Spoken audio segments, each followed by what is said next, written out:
Okay, welcome to the Osage News Congressional Debates. I'm Tara McLean-Manthe, the Vice Chair of the Osage News Editorial Board, which is hosting this debate on behalf of the news. And I'm joined by our moderator, Sterling Cosper.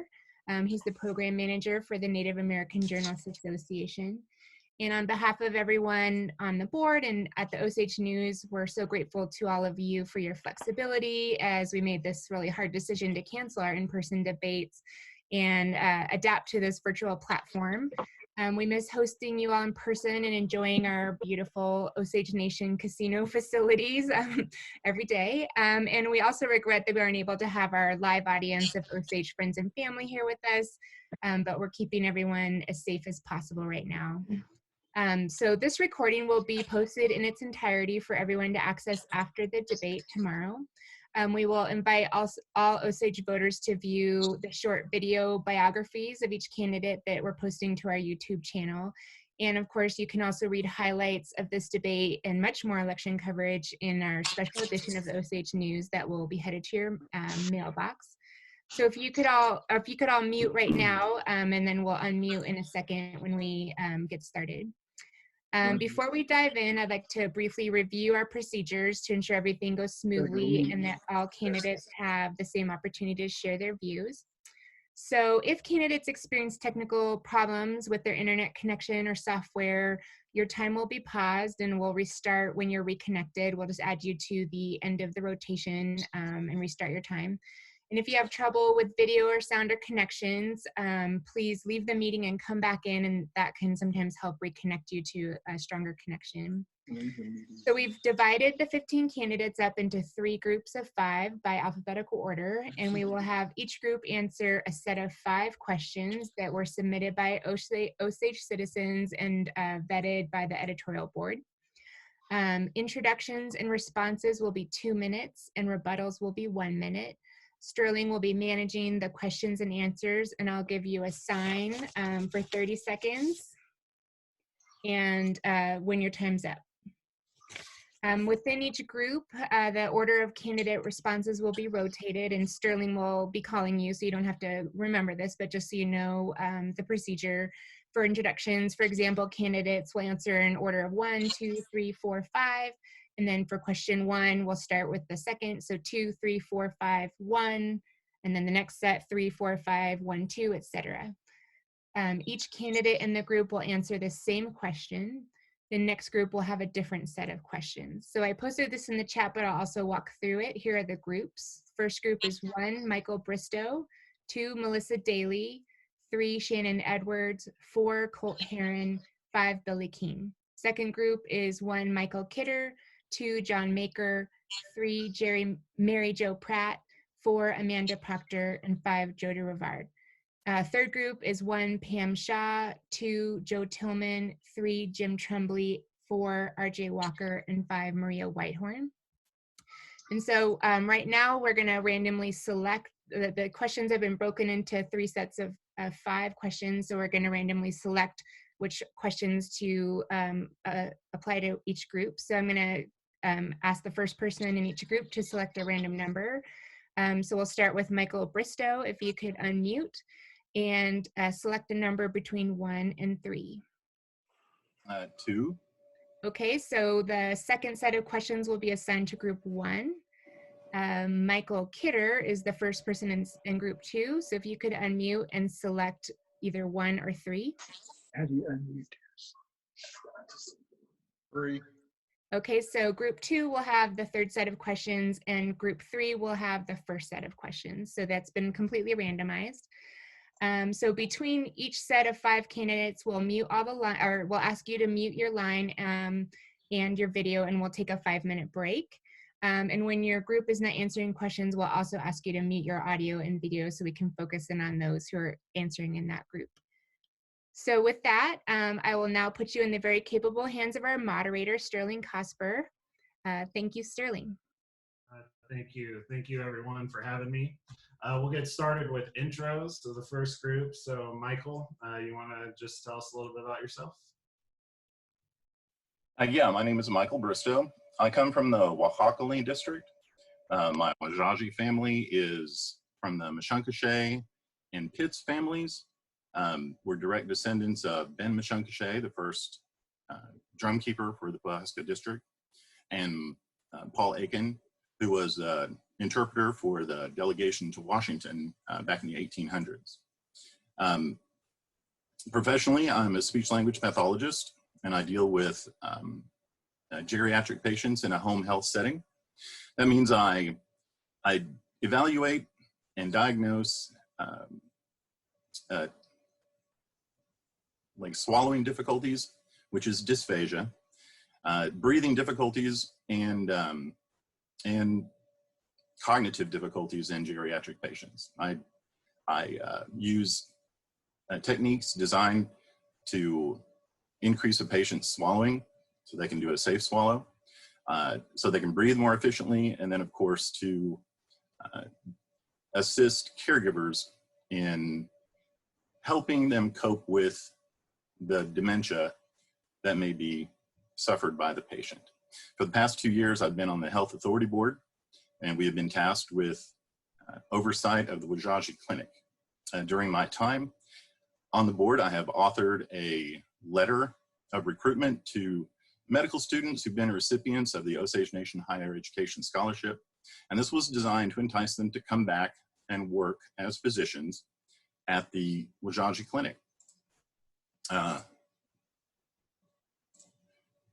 We are currently dealing with the COVID-19 pandemic, but we are handling that. We have not experienced the surge that we have been expecting, but we are prepared for that, and we do feel like we are prepping our employees for their safety and the utmost safety of the patients coming to the clinic. Thank you very much. Thank you, Michael. Melissa Daly. Okay, hello everyone. I guess right now I'm just a little nervous about everything, but I'll get through it. So I am mother of 3, Amos, Rachel, and Chelsea. I come from a strong background. I'm the daughter of Amos and Janet Goodfox. My grandparents are Amos Goodfox Sr., he's Pawnee, and Myrtle Morrell Unap. My maternal grandparents are Harry Redigal Jr. and Wilmina Montgomery Redigal. I've always been associated with the Zonzoli district, even before I was even born. So I take pride in our community, all the communities. So I just want to make sure I do take pride in our Osage Nation. I work professionally in Houston, Texas. I am a senior accountant for an oil and gas company down here. And currently we are working from home. So it's been a big change, as it's been a change for everyone, but it's been good because I do still have a job right now. I've just been down here a lot of time. I've never worked at the Osage Nation. I have never been an employee there. I have used a lot of the services there, but never have worked there. And I appreciate everything that, that we have received, me and my kids both. I just pretty much want to help everyone from my heart and everything else. So thank you very much. Thank you, Melissa. Shannon Edwards. Good morning, everyone. I'm Shannon Edwards. I was born and raised in Oklahoma City, Oklahoma. My father is from Pawhuska. My family is from Pawhuska. You might recognize the names Leahy and Rogers Streets in Pawhuska. Those streets were named in honor of my family and their contributions to the community and to the Osage Nation. My people have lived in the Osage since the 1800s. I'm a descendant of Claremore. Professionally, I'm an attorney. I practiced in various places for many years. At this time, I'm a sole practitioner in Edmond, Oklahoma. For the past 14 years, I've served part-time as your Osage Nation Congresswoman. I also served as a judge for the CFR courts in the Southern Plains region and I own a business. In fact, I own 2 businesses, and those businesses help tribal nations improve their court processes. I have a dedication to justice. My great-great-grandfather was the first Osage Supreme Court Justice. My father, both grandfathers, attorneys. My great uncle served on the tribal council, and my great-grandfather prosecuted murders in the 1920s that are known as the Osage murders. So the law is in my blood. I bring 14 years of experience to my candidacy for the Osage Nation Congress. I look forward to continuing my work. I know the budgetary process. I know the rules. I know how to make bills become laws. And I will say that we are facing the worst crisis that we've ever had in this nation. And I'm prepared to make those hard decisions. They may not be popular, but they will be the decisions that I make for the best interest of all Osage people and our nation going forward. We can do it, and I look forward to the challenge. Thank you. Thank you, Shannon. Colt Heron, excuse me if I didn't pronounce that right. Colt. Hello, my name is Colt Heron. I ran 2 years ago for Congress. Really would like to see a ambulance service get started in Osage County. I believe our nation is the perfect avenue for that. I sit on a committee right now for the county commissioners, and there's not gonna be any better ambulance service than what we have in the near future. That's the biggest reason I started to run. Since then, I've made myself more aware, learned a lot more about what's going on, and we need to have a lot more economic development in the county. You know, I love what we do, but we've got to get a better revenue stream than just the casinos. I also want to look at our education program, our scholarship program. I would like to see that some of that converted to trade schools. You know, a lot of kids don't have the passion for college, don't want to go to college, they want to work. We could create a very, very beneficial system for our kids and our adults going to trade schools, getting their certifications in numerous trades, and then that would also benefit our nation. I also want to make sure our social services department is always funded to the maximum, and make sure our most vulnerable members, our kids and our elders, are always taken care of. A little just personal about myself. I live in Skytook on my family's allotted land, run a ranch on it with my wife Sarah and our children. You can ask most anybody, and I have tons of integrity behind me, and I'm a very hard worker, and that's what I plan to do for the Osage people in Congress, is work hard and fix a lot of problems we have. Thank you. Thank you, Cole. Billy Keene. Hi, my name is Billy Keene. I come from the Red Eagle family. I currently work in the compliance department. We oversee 30 tribal departments. We do internal audits. We see if they meet performance benchmarks. I have a vast array of knowledge regarding the tribal programs, which is important for a Congress member. Right now, as Shannon Edwards said, we do have a lot of challenges, and I think this kind of gives me a keen insight to how to combat those challenges. I have a law degree with an Indian law certificate, and I'm also humbled to serve on the Haskell Foundation, which is a fundraising board for Haskell Indian Nations University. One of my key platforms is to look out for our vulnerable populations.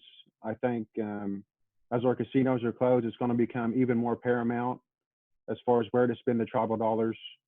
I think that all of our tribal dollars should first serve our most vulnerable, which is our children, our elders, and our handicapped and sick. So I'll definitely do that. And just a little personal info, I have 2 sons, and I want to help contribute to the Osage Nation and make them proud to be Osage as they grow up. And I humbly ask for your support for your vote in this next election. Thank you. All right, thank you, Billy. And we'll go ahead and get into the questions. We picked the second set. This is from Kat Morgan Burton in Tulsa, Oklahoma. This question is going to Melissa Daly first. What plans have you made to extend and expand the tribe's financial independence? Any other tribal businesses that you consider positive and in a growth area that can diversify tribal income? And this from Melissa. Okay. Well, I do believe that, we need to diversify in our business ventures. And I do propose that we do look into the option of using our resources at the ranch for possibly, making a, where we can use our own beef for our own tribe and stuff, so that we, that we can use our own resources. I believe that is what we need to do. But I also believe also too that, we have the option of the hemp industry, and I support that. And I believe that there are a lot other things that we can do with our land and things like that. But I do think that we need to look at realty possibilities, purchasing land for businesses that we could possibly, like Colt said, maybe with education benefits, that we can have scholarship benefits for people who want to go to trade schools, that we can provide outlets for them once they get finished with their trade school certification. I think that is a very positive opportunity for us as a nation.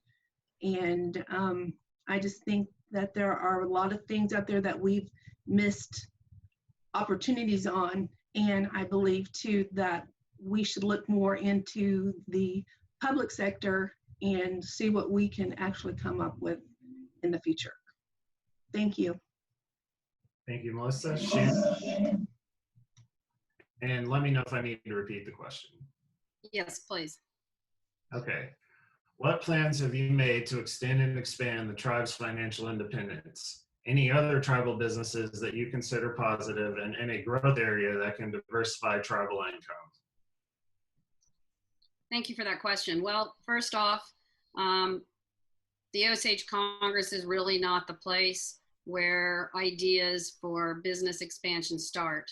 The way that our Constitution is set up, we have enterprises with boards that are based in the executive branch of government. So we take our lead from those boards and the executive branch in terms of how they envision us going forward with respect to business opportunities. That being said, we are the branch that's passed the laws that set up the models. And you've heard probably many of us talk over the years about the fact that our model that we currently operate under, which is a vast number of enterprise boards, is not the optimal model for the Osage Nation. In the past, we have, as a body, gone to different tribes and looked at their models. Most of them operate under a single board model, and we have sought to do that. And that's something that Congress can do and actually is working on doing. So I would like to have the opportunity to continue to work towards a single board model for our enterprises. I agree with Melissa Daly that at this point, what we have outside of gaming is a ranch. And we indebted ourselves greatly to purchase that ranch. So it's time for the ranch to work for the nation. We need to expand our cattle business, and I agree with her that hemp is a possibility. There's also the opportunity to purchase land. I've been a proponent of land purchase since I've gotten on Congress. My ideas are that the land down in the south part of the county, in the North Tulsa area, that community is underserved by commercial development, and that would be where I would focus going forward. Thank you. Cool. And let me know if I need to repeat the question. No, sir. I have it in my chat. I read it a couple times. Thank you. Well, as most have read in my candidate announcement, I want to get the ambulance created. That's an economic development stream. Don't know that it'll ever make a ton of money, but it will benefit the members of the nation. that live in Osage County, visit Osage County, and it'll benefit the members or the citizens of Osage County. Also, you know, our ranch, we have thousands of acres.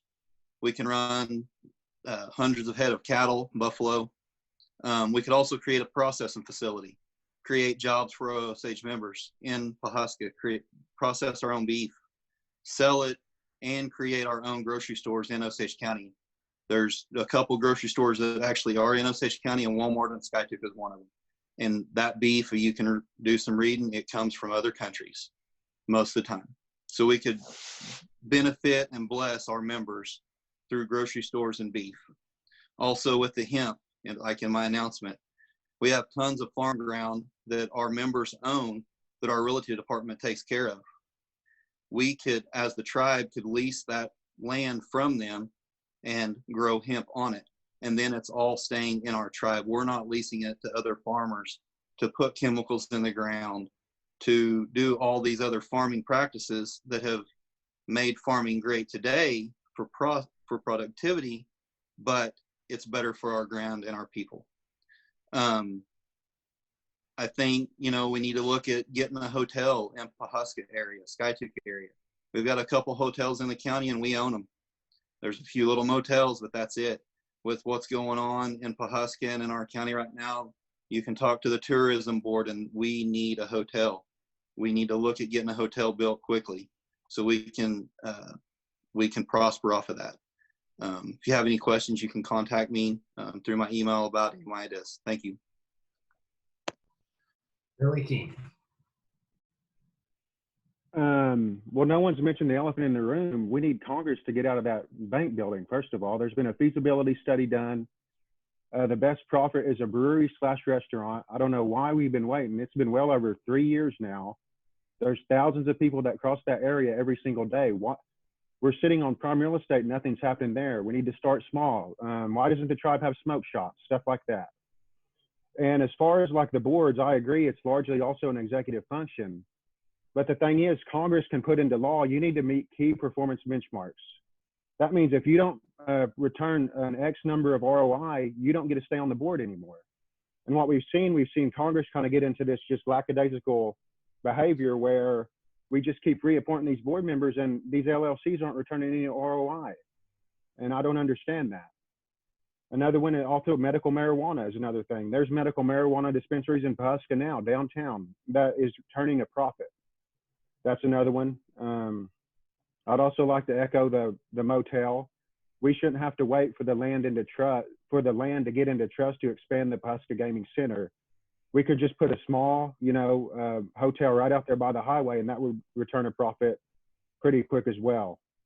So those are just a few ideas. And like I said, I'm not so sure the structure, because it's my understanding like Cherokee Nation business, they kind of have a similar model where the board has autonomy and their Congress, they appropriate money, but I'm not sure we need to throw the baby out with the bathwater is what I'm trying to say. I think with the models in place, we can make money, but we just need better direction and better decisions made in these boards.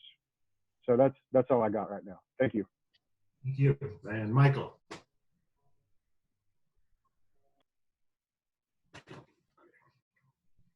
Sorry, I had my muting on. What plans have I made to expand the tribe's financial independence? Well, prior to the pandemic, the two largest areas of profitability have been energy production and healthcare infrastructure. Okay. Well, the pandemic has pretty much squashed the energy production, as we've seen, but the medical infrastructure is still strong. Okay.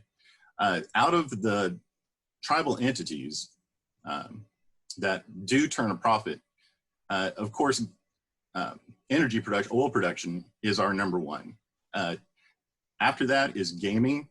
Gaming is actually the number one. I'm sorry, that is number one over the oil production. But there's also our medical clinic.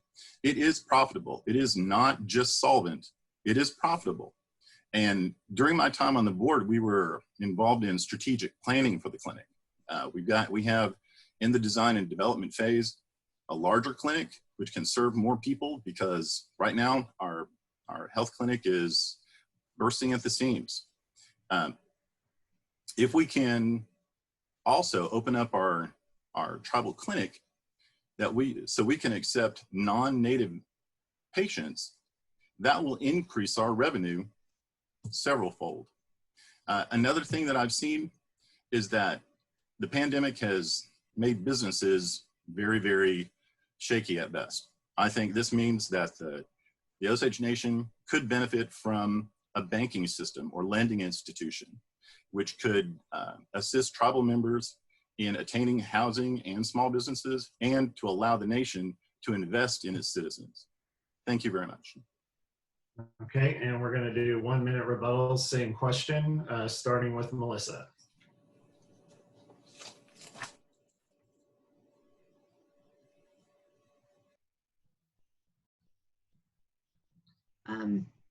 My rebuttal on this is I think that we need to go forward. We need to have decisions made that are going to benefit our Osage Nation. I feel that we are not strong in that we tend to put it aside. And if there is a model, as Shannon Edwards has said, that we need to look into that, look into a better model for our people. And I feel too that, you know, we can go forward and we will go forward, but we just have to have the right decisions made for us. So thank you. Thank you. Shannon? Thank you. First, I want to say that, you know, we already have a VOTEC scholarship opportunity. So we have that already. And one of the things we need to do in terms of jobs in the Osage is discover what kind of jobs Osages and the community are willing to do. So when you talk about a beef packing plant, do you have people that want to do that kind of work in the Osage? Frankly, I'd rather move into a tech created atmosphere. But beyond that, that's a decision that has to be made by good board members. And I agree with Billy Keene that Congress has gotten into a bad habit. For that matter, the chief's gotten into a habit of just reappointing the same people over and over again. And when you do something twice and you get a different outcome or the same outcome, you shouldn't be surprised. So I agree that we need better people, and that's going to have to be a sea change in Congress. Okay, Colt? Well, yes, I know we have a VOTEC program on our scholarship program. I would like to see our regular scholarship program to where if we want to combine them, whatever, add in to where if a kid wants to go or a member wants to go to HVAC school, that school's not going to cost as much as a semester or 2 semesters in college. We could possibly buy their tools and equipment for them, send them to a small business course, and we've just created an Osage-owned small business. On the beef packing plant, if there's jobs, we'll get people to come, especially if it's benefiting them. You know, it might not be all Osage, but there's always, look at the oil business right now. There's going to be tons of people getting laid off. Those people are going to need jobs. We can find people to work. But if we go to tech and everything else, everybody's doing that. We've got to look outside the box on economic development. Thank you. Yeah. Billy? I'd like to expand on the trade school. What I envision more would be more of an apprentice type thing. So let's take our housing program. We contract, we give first preference to Osage contractors, right? So we pick people up. They don't even have to graduate high school. They could be a sophomore in high school. We're going to match you with an Osage construction person. We're going to come in, you know, and it's important to know we don't have to just limit this summer youth to just during the school year. These dollars can be spread out all year round. So this Osage person, college isn't for everyone. They can go with this Osage construction person, this contractor, start learning how to refurbish houses and stuff like that. So I think that's kind of thinking outside the box, and that would be something that would be beneficial. And also possibly maybe then they could expand, maybe even create our own tribal construction company later in the future. Because even when we have gaming construction, we always, you know, we outsource this work to engineering firms and construction firms. They're hardly ever Indian owned. But it'd be better to have Osage owned all the way up the top. So Thank you, that'd Billy. be good. Lastly, for rebuttals on this, Michael. Yeah, thank you, Sterling. I do have a few things to say. I'm not sure that I agree with the one board concept. I think that the boards that we have are specialized to the tasks that they've been assigned, and I think that the people who are assigned to those boards should be vetted to make sure that they are experts in their field and that they bring something positive to the table. There is a difficulty that I see with hemp production. Okay, when I last researched it, the hemp production in Oklahoma had to be tied to an educational institution such as a university, which had a research grant to go into hemp production. Right now, hemp production is without a client base right now. There's no industries that can use the hemp to support it. Thank you. And this question first is going to Shannon. This is from Jim Gray and Skytook. Given the uncertainty of how many may have COVID-19 and were never tested, would you be in favor of an appropriation to test all employees before they return to work? Shannon? Well, I think that everyone should be tested, and I think that our governments should be assisting us in helping get people tested. And it goes beyond just testing, then you have to do tracing. So yes, I'm in favor of us testing all our employees. I am in favor of that because I believe that the coronavirus is much more prevalent than we know. And I believe that we're going to take a step backwards if we just open up the state, which some would argue that's what we're doing now, and open up the nation and say, just get back in there. Some social distancing considerations need to take place. The way we configure our offices need to take place.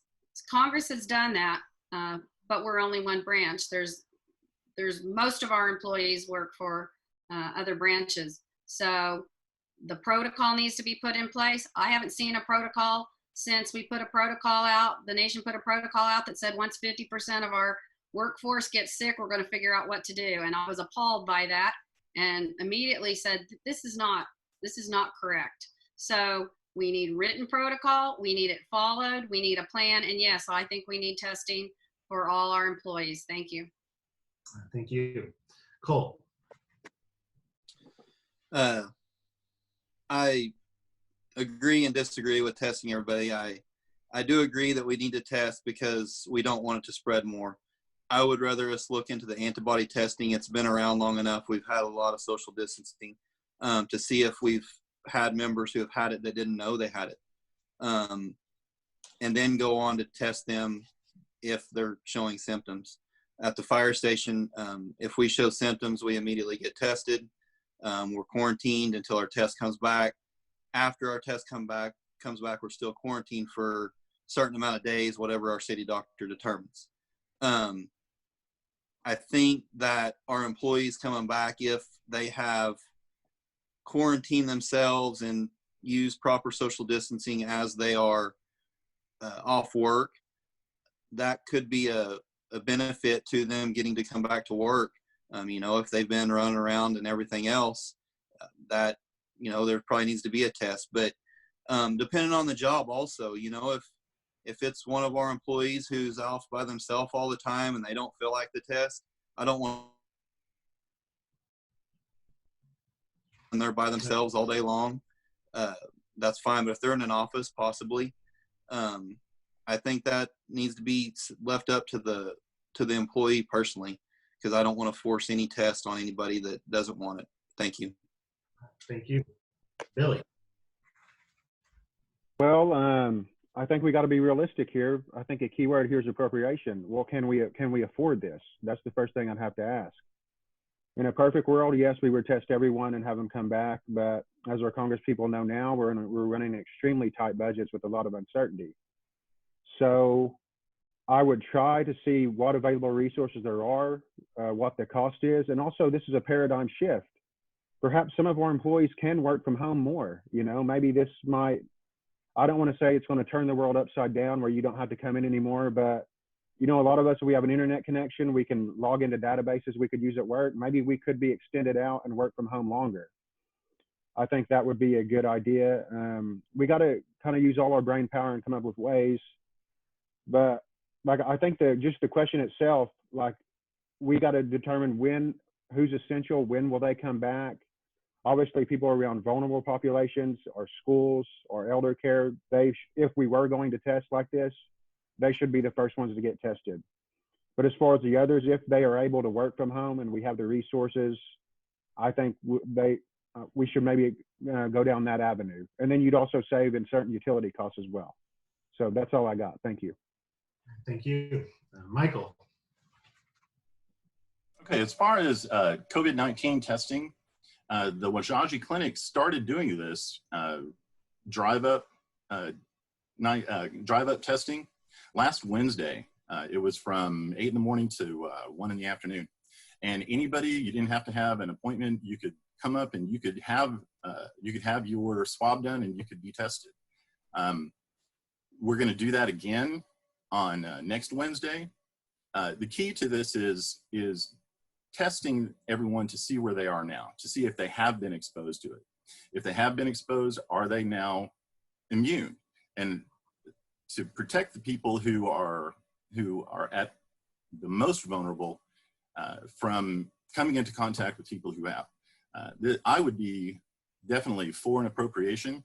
Okay, I'm not sure that this would need an appropriation from Congress. I think that we can have that covered through the Osage Clinic, and to have all of the nation employees tested to see who has been exposed and who has not, and then take appropriate measures from there.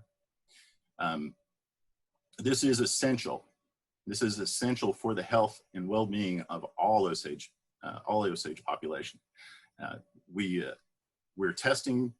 The test that we give people that come into the clinic is we take their temperature to see if they're running a temperature now, and then we go from there. Okay, so testing is definitely appropriate, and then retesting them to make sure that they have not been exposed to someone in the interim. Right now, the test that we're administering takes 2 days to get the results. Okay, and in that 2 days, people who were asymptomatic can become symptomatic. People who haven't been exposed can be exposed. So I would definitely be for testing of all employees in the Osage Nation. Thank you. And Melissa. I too believe that our employees should be tested. There are different protocols that have been said and that have been reviewed here as we've talked, but I do believe that before they go back into the office, that they need to be tested. But again, if we have the resources for them to work outside of the office, I've been doing that now for 5 weeks working at home.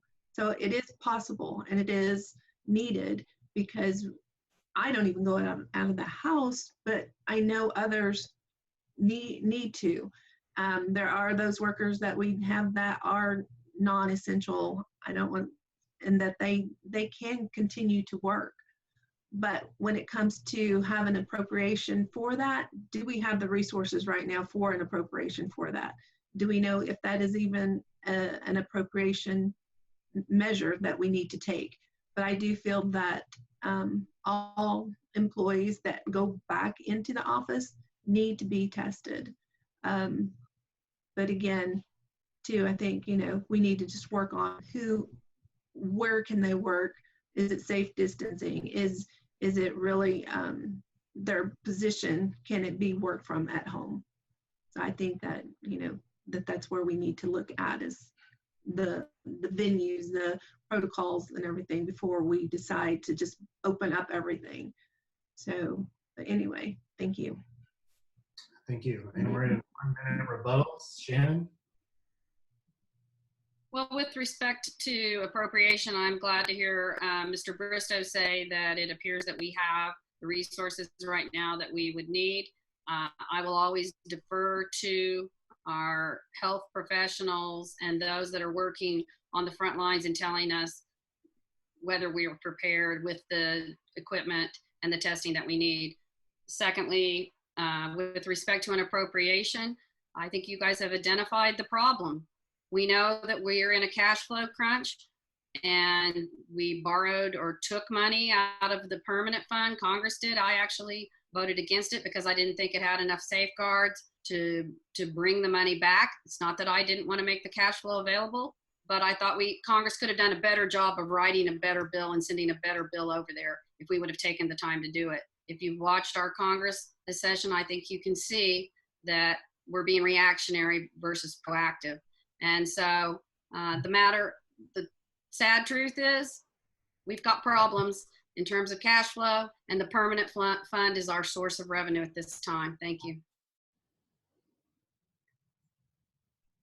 Cool. 1 minute rebuttal. Like I said a while ago, I would like to leave it up to the employee. You know, if we wanted to make a policy, we could, but with the cash flow, we need to see what kind of federal tests we can get. Also, I read a deal yesterday that said that the tests are like 60 to 70% accurate on most cases. So are we even getting a good test for our members? And,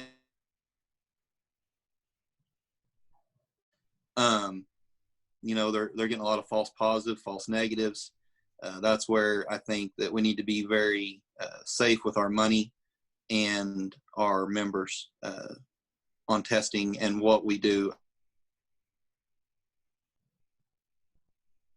Maybe continue that and see where this leads us. Thank you. Thank you, Colt. One note, you're dropping out a little bit. I don't know if you can make a little bit of adjustment there, just intermittently. Just a heads up. Billy? Yeah, I like what Michael Bristow said. I'd kind of, let's collaborate with the clinic, see if there's any kind of resources they received, if the tribe could get in on that. I think that's one of the challenges now is we create all these programs under the tribal banner, and we don't collaborate enough when we're all in this together.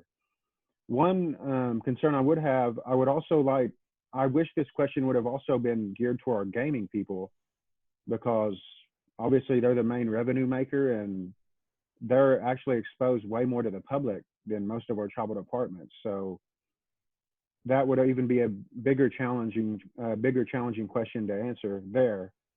But yeah, I guess what I'm trying to say in a nutshell, I would try to exhaust all remedies about trying to get these tests without an appropriation before we go down that route. And then if we do go down the appropriation route, we're going to have to start saying who's the more essential with the vulnerable people, working with vulnerable people, and we'd actually want to get them tested first. So that's my answer. Thank you. Michael. Okay, I want to address something that Mr. Herron said about the accuracy of the testing. There was some validity. There was one test that was being used that was 85% accuracy, which could give a return of 15% false results. Okay, that particular test has been discredited and is not used by most of the medical institutions, including our Osage Clinic. We want to follow the CDC guidelines with this pandemic.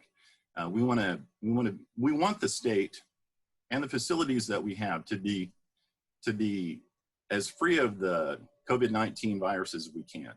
And to assure that, we want the state and all businesses around Osage County to wait to open until Thank you, Michael. 2 weeks of no more increases in cases. Thank you. Melissa? Okay. I want to thank Michael Bristow saying, you know, what he said about the clinic and the resources that are available for these tests now, and that to clarify that those tests are a little bit more accurate than what we were thinking. I do not believe that an appropriation needs to be submitted for this if we can, you know, exhaust other funds and availability elsewhere. I do feel that, you know, the testing needs to be done, and I am very thankful that the testing is being done by carload. Again, I do not feel that an appropriation is necessary at this time. Thank you. All right, next question. This is going to Colt first. If re-elected or elected, will you support the chief, the Osage Casino CEO, and the Osage Nation Gaming Enterprise Board unconditionally to build a casino in Missouri? And this is from Bruce Pollock from Belton, Missouri. If you have conditions, what would they be? Yes, I would support the chief and the gaming board to go into Missouri. I know we've had some studies. I've heard some studies that says that it could be a very good thing if we had our casinos opened up in Missouri. You know, I'd like to see new studies, especially with the economy the way it is right now, with the oil, what it's doing. Maybe if the studies are really good, it shows we have really good success, maybe delay just a little bit to see if we can get the economy back up, get our revenue back up here at home, and then start on that. That would be one condition. You know, and also see if the studies weren't good, if it came back bad, if we weren't getting good vibes from the Missouri politicians about it, you know, maybe look at something different up there. But I think we need to look at every economic development thing we can do, and I like the idea of it in Missouri. All right. Thank you. Billy? Well, I love my kids unconditionally. That word is kind of I'm not going to say unconditionally. Obviously, there would be some conditions. So first, we got to see what has there been a feasibility study done? What kind of ROI are we expecting? And we also got to consider the feds right now. Currently, they're under Republican leadership. We got to put land into trust, see how long that process takes. That's not always a smooth process. But I do think the chief, the casino CEO, and the Gaming Enterprise Board have shown astute planning as far as how we've expanded here in the Osage. And I would put my faith into them to do what's right. And if our feasibility study came back and said we can return a good profit and it wouldn't be too cumbersome of a process to put this land into trust and get started, then I'd be all for it. So I just want to say I don't agree with the premise of the question with unconditionally. There's always conditions to something. But I would support this 98%. And I would have faith in our leadership that we could put a profitable casino in this area. So that's what I got. Thank you. Thank you. Michael? Okay. Yeah, I agree with Mr. Keene in that the term unconditional, I think that puts unrealistic restrictions or on a business enterprise. Okay, I have met with Mr. Pollock in person, and he is very passionate about opening a casino in Missouri. Apparently, it is almost an untapped resource up there. The welcoming that we received from the community of Osage Beach actually was very positive. They welcomed us back. They had banners that said, "Welcome back to the Osage." As you know, that Missouri, that part of Missouri was traditionally original part of the Osage territory. So it is my belief that it'll be a very positive step if we can establish ourselves in Missouri as well. And it looks like the Osage Beach community already has a thriving tourism sector. I think that our presence there with a resort type casino would be nothing but positive. I see great things with this kind of expansion, especially into our ancestral lands, which I think I really take pride in that. I think we have potential to look at other places as well. I think Missouri is a great place to start, and I applaud Mr. Pollock with his efforts. I would be definitely behind this type of expansion. Thank you very much. All right, thank you. Melissa? Okay. I would support the chief in the CEO and the gaming board enterprise. I would support them. I believe that this is an area that I've heard that, as Mr. Bristow said, that it is, there's nothing there at the moment. And I think if we make ourselves available in that area, I think we could see a good return on our investment. I think those are the conditions, though, are, again, we have to have the research. We have to make sure that when we do go there, when we do all this, that all the research that we've done, all the ins and outs of the business itself, is it going to be profitable to us? Because if we spend a lot of money in that area, we need to have a definite return on our investment. And I think that area is going to be would be a great area for us to adventure into. So going forward, I do support, the chief on this venture, and there will be challenges ahead, but in the future, probably not the near future, but I think this will be something that we need to look into and think about, a new investment. So, thank you. Thank you. Shannon. Well, I've been watching Ozark on streaming, so I know a little bit about the Lake of the Ozarks, and actually I knew a little bit about it before. Do I think that Missouri is a good fit for the Osage Nation in terms of gaming? Yes, I do. How do you get there? And would I say that unconditionally I support that? No, I do not. I don't support anything actually unconditionally, because I believe that my makeup, and especially my research, ask questions, get answers, ask more questions, see the plan, understand where we're heading, and then move together as a body. So what I do know at this point is that there have been some overtures made in Missouri. Do I think maybe that we went in the right path? I question some of what we've done so far. Congress wasn't involved in that, and I do believe that there needs to be a plan going forward. And Congress looks at plans through the Gaming Enterprise Board Plan of Operation annually, and we also look at plans through submitted plans for bills.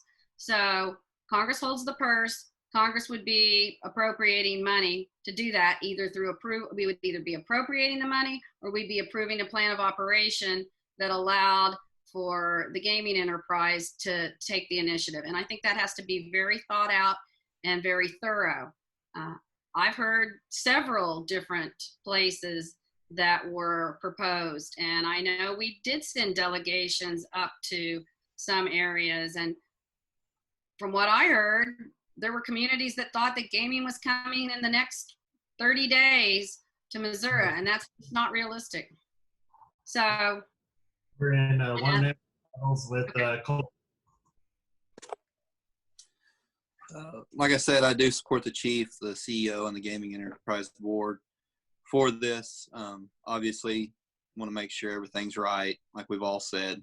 But like I said a while ago, first of all, I want to make sure our casinos back home get opened, and all our employees at those casinos, who have 75% of them been furloughed, that they get back to work and we're running strong. Let's take care of what we got first and then look into building more. I'm fully supportive of building more, but I want to make sure our people who work for us are taken care of right now. Thank you. Billy? Yeah, like I said, not unconditionally, obviously, but I do support this. And I think these kind of questions are going to come up more, because if you think about it, our gaming presence in Osage County is almost reaching a saturation point. We got a saturation point. We got a new tower coming up in Tulsa. We already have 7 locations in and around here. Sooner or later, that's going to plateau. So either this goes back to the original point in the first question, either we diversify or we find new places to game. It's math at this point. So like I said, obviously I would support this with a feasibility study, but these types of questions are going to be more common as we move forward into the future. So that's all I got. Thank you. Thank you. Michael. Okay, yeah, just to reiterate, I would be very supportive of the executive branch, the chief, and of course, Mark Sims there with the gaming board. And but about the only reservation I think that I would have with an enterprise or an expansion like this would be I'd want to make sure that we had a good cash reserve in order to fully fund the project. I think if we tried to leverage it with credit, I think that's where we would run into possible snags or difficulties with the business venture being profitable. I think I would like to see enough of the revenue already in place to cover most of the construction and opening costs instead of leveraging that against credit. Okay, but I definitely think that moving forward, expansion in other places is key, but also expansion in other type of enterprises. Thank you. Melissa? Yeah, I am in support of looking toward, an expansion of our casinos in Missouri. I am fully supportive of that.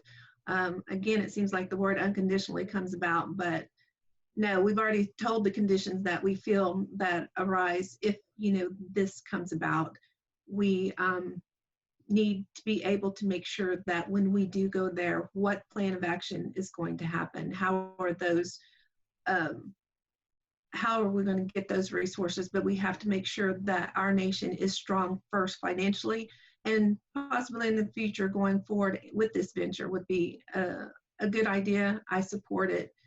And again, other venues of resources and I guess income, we need to look at that too. So expansion is needed. Thank you. Thank you. And Shannon. So what I've heard is that, optimally a expansion into Missouri would look at $400 to $500 million. And to put back that kind of money, it would take some time. But on the other hand, when we're leveraging our casino revenues to make purchases and to expand, it causes us to not be in control of our destiny when it comes to downturns. So it does have to be a thoroughly vetted, thoroughly thought out, on paper, all the possibilities that you can think of laid out before. As a congressperson, I would agree for us to extend our reputation and extend our resources that might not lead us anywhere. Ideally, yes, I'd like to be in Missouri. All right, thank you. We're on to our next question. This is going to Billy. That's from Erica Dennis in Tulsa. What do you think the most important role of Congress is beyond passing the yearly budgets? Ooh, that's a tough one. I think a lot of it is just our other core function, which is making laws. So I think a lot of times Congress gets too narrow-sighted on just budgetary matters. We have the power to craft domestic violence laws, laws related to health and wellness, all kinds of things. Recently in this session, we saw Congresswoman Lemon produce a food law. One of my key platforms is food sovereignty. So being able to feed our own people, that's very important. So I think just passing laws, a big one. Also, we've been in fights before with the Osage County, with the AG over jurisdictional problems as far as, them not even recognizing our Osage tribal cop sovereignty. That's important. When someone calls from Indian camp and they have a problem, they expect our cops to be there. We want to work hand in hand with these communities to protect our people. So I would say that's probably our most important. And also, I look to our future with our children. So, crafting laws also that pertain to culture and language, stuff like that. There's a clause in the Constitution about language and how it kind of makes us who we are. Without language and culture, we aren't even Osage. So that's also another big one. But that's all I got. Thank you. Thank you. Michael? Thank you very much. the areas that of work for Congress is especially passing laws. Yes, budgetary is part of it. I think it's kind of been, I think most of the legislation that's been passed by Congress has been focused on budgetary means, but we need to strengthen up our Osage courts, okay?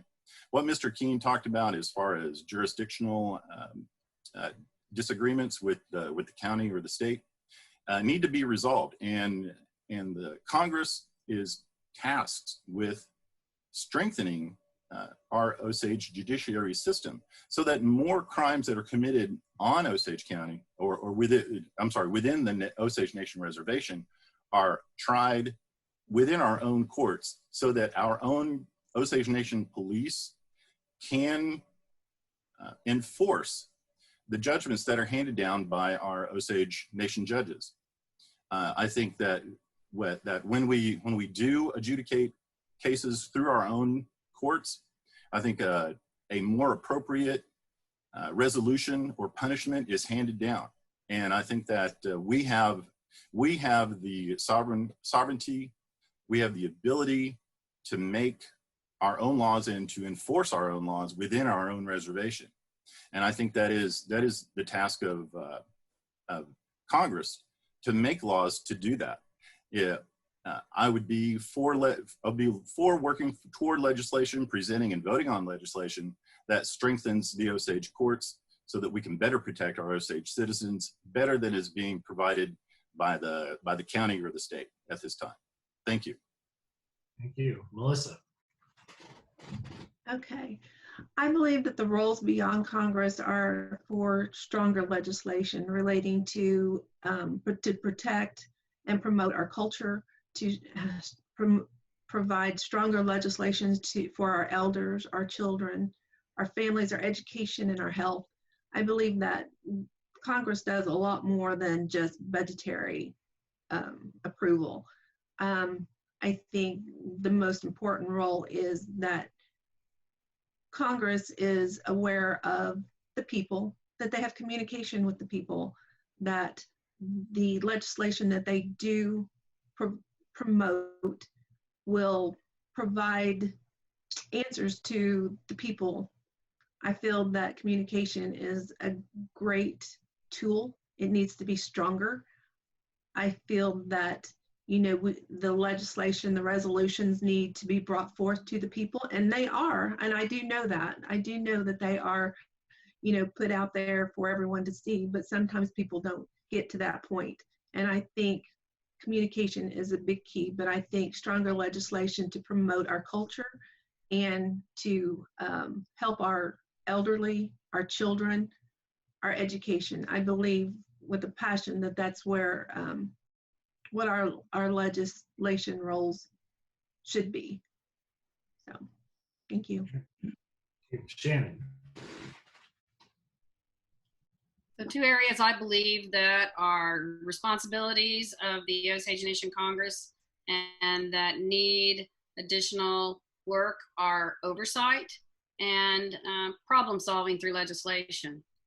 So currently, yes, we have a budgetary process, and that budgetary process is robust, or has been in the past, and involves committee meetings, hearings, asking questions, sometimes even subpoenaing documents. And all of that is in furtherance of shining a light on an open process, on a transparent budgetary process. But that's the case with our other laws as well.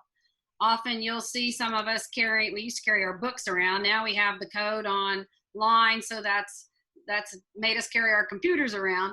But we need to read the laws and understand the laws. And when the laws don't work the way that we intended them to, then we need to change the laws. So there's a constant process that needs to go on in terms of review and oversight and amendments. So when you talk about, we've got a law that the two branches disagree with, well, that's why we have a third branch of government. We have our judicial system.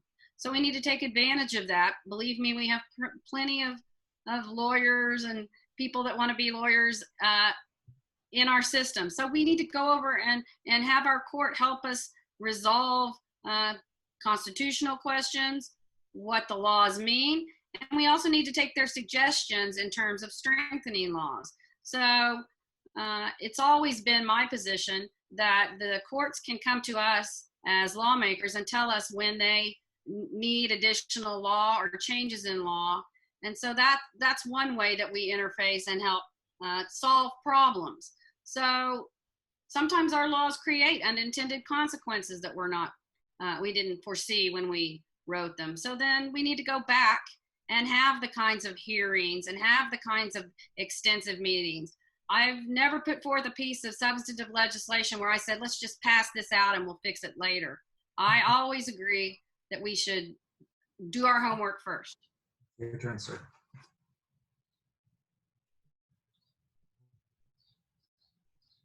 Colt? I believe that Congress's job is to follow the Constitution, pass laws, create legislation. 2 years ago when I was running, I went and sat through some sessions, and Miss Gray, Chief Gray's wife, brought in a bunch of information, and they got one of the laws beefed up, per se, dealing with women's domestic violence. But it was just women, it wasn't our children. And I asked Trey, I said, why isn't our children included in that? Well, it's just easier to get passed this way. And I said, why is that? This is why they're here. They can make that in the law. So I think to make a lot of the laws simpler to read and make them strong, along with passing the budgets. I agree with Billy on making all these laws to beef up our language and to strengthen it.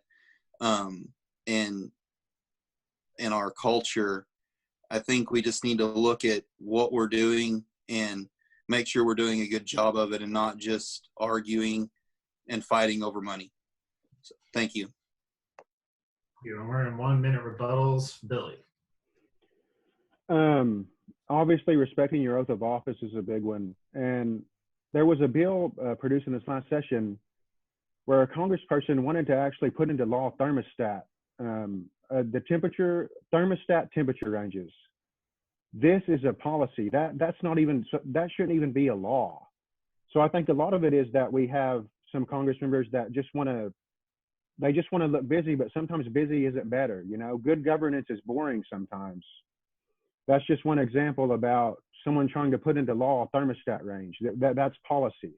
And we've seen Congress actually get knocked down at the Osage Supreme Court a few times now when they overstep their boundaries and violate the separation of powers when they battle with the executive branch. So I think just focusing on that oath of office and just kind of realizing what your congressional role is. Like I said, a lot of things don't need to be law, that's policy. So you waste time and resources putting these things into law, and half the time, these bills don't even get past the committee. You've just wasted time with that. Michael? Thank you. Thank you, Sterling. I want to address something that was said earlier about using the judicial system to settle disputes between the legislative and the executive branch. I think this has really been overused. I think that better communication with between the two branches of government, the executive and the legislative, we don't have to take this to court necessarily. Okay, we can discuss these differences before we have to take legal action. I think better communication between the two branches is key. I think that crafting legislation directed towards protecting citizens of the Osage Nation within our own reservation by strengthening the courts and everything is a much better use of our time than to use it fighting between the two branches of government. I think communication is key. I will communicate as much as I can if I'm elected. Melissa. Okay.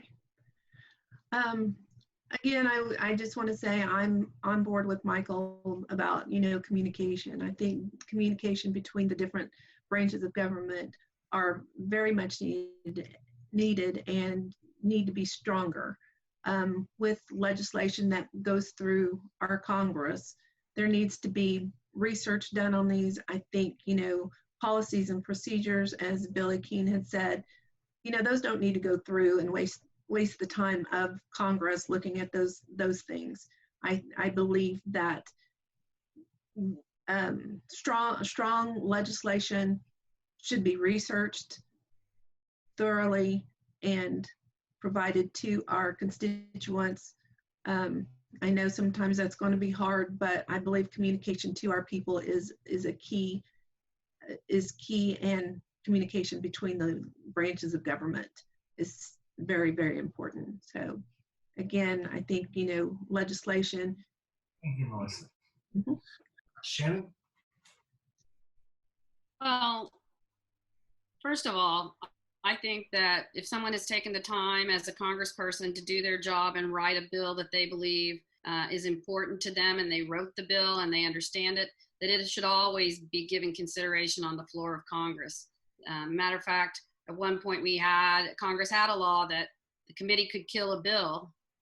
The committee still can kill bills by maneuvering, but I don't believe that that is the best approach for Congress. I believe that, and in fact, a committee could be comprised as little as 2 out of 3 people. So a bill should always, in my opinion, get through the committee process. It might take a year, but it should get through the committee process and get on the floor. With respect to utilizing the courts, when you've got one branch that says, I read a law and I believe it says this, and you've got another branch that says, I read a law and it says that, you're either at a standstill or you go to the arbiter, and that's the judicial branch. And if you don't want us to do that, then you need to repeal the law that allows it. Thank you. Colt? I would like to reiterate the one law I was talking about, the domestic violence. It was a great law. I was just asking why we couldn't add more to it. But no, it was a great law. And on the going to judicial and fighting amongst each other, I think we do a lot of that, and we could save a lot of money. I think we could communicate and get through a lot more if we just try to communicate and not control. And like I said earlier, we need to just do our job, not everybody's job, what our job is. So thank you. Thank you. And we are on our last question before the final comments. And this is going to Michael. In the unfortunate event, the Osage Nation is tasked with eliminating one of our major direct services, including burial assistance, health benefit card, and education scholarship. Which would you eliminate and why? And this is from Harmony, Revard, Fuller, and Collinsville. Okay, when it comes to these major programs, I think that there is going to come a time when we cannot continue to increase the budget toward the scholarship program. Now, I am a full supporter of the higher education scholarship. I was one of the recipients of the higher education scholarship, and it allowed me to attain the education that I have now. But the one thing that I see, and it's been mentioned earlier, okay, is that due to this budgetary limitation, okay, I believe that we can expand the program through assistance with trade schools, such as plumbing, mechanics, electricians. Okay, these certification processes don't take 4 years, such as university education does. When we do open it up to other avenues of education for people, such as these type of journeyman certifications, there is not a company or business that cannot do without an electrician or a plumber. And most of us can't do without mechanics either. So these things are lucrative. These things will provide Osages with a viable income, a career for the rest of their lives. So I think that the burial assistance, we need to leave that alone. I think the health benefit card, we could do some tweaks here and there, but if pressed with this question, I think limiting the amount of money of funding toward the scholarship, but opening it up to trade school certification would be the route that I would choose. Thank you very much. Thank you. Melissa? This is tough. This is tough because the question is asked if you could eliminate one of these major direct services, and I would say try the hardest not to eliminate any of them. I'm a little bit stumped here, but no, health benefit is very important. I believe our burial rights are important. To do away with the educational scholarship all the way, it's not, you can't. Like I said, I'm really stumped here on this question, but I would think, you know, in regards to what Michael said, you know, the education scholarship may be the one to look at. I know there are different avenues out there that kids can go toward, they can look for different scholarships out there. I'm very supportive of trying to find those different avenues for people, children, I mean, high schoolers, anybody to look for different avenues. So I would definitely have to say that maybe the education scholarship would be what I would eliminate, because I know there are different grants, different scholarships that can be looked at, and we just have to have those people that can help us to find those different avenues of seeking, you know, other scholarship funds to help us at school. So anyway, thank you. Thank you. You know, our main source of revenue is, of course, is gaming. And gaming dollars under the National Indian Gaming Regulatory Act are to go for the general welfare of the Osage people. So when you look to how you provide for the general welfare, in my mind, you provide direct assistance to the people to satisfy their needs as set forth in the Constitution. We're required to do that. So when you talk about wanting to push back or do away with any of that direct assistance, I say that you don't eliminate any of it. You go back and you look for efficiencies. You look at how much you've grown your government over the last 5 years. We talk about that a lot in Congress, and it's hard to say no, but those gaming dollars are for general welfare. And if you cannot provide assistance to the tribal people, to the Osage people, then why do you need all this big government? So my plan would be not to eliminate any of the direct assistance that we provide. You could put some economic requirements on them. By the way, we have direct assistance that's not just in money coming out of a fund. It's embedded in the budgets of the different departments of the nation. So for example, when you look at crisis assistance, we have some federal monies that have economic ties to them. We also have some federal monies and financial assistance that don't have an economic requirement to them. So you look at those kinds of things. And again, I'm going to stress that we have the ability to provide, and we do provide, assistance for technical training right now. It just doesn't come out of that fund. So you have that ability now, and people have the ability to apply for it, and they have the ability to actually even pay for their trade certifications. We have that through existing programs. So I wouldn't eliminate any. I would just look for efficiencies. Thank you, Shannon.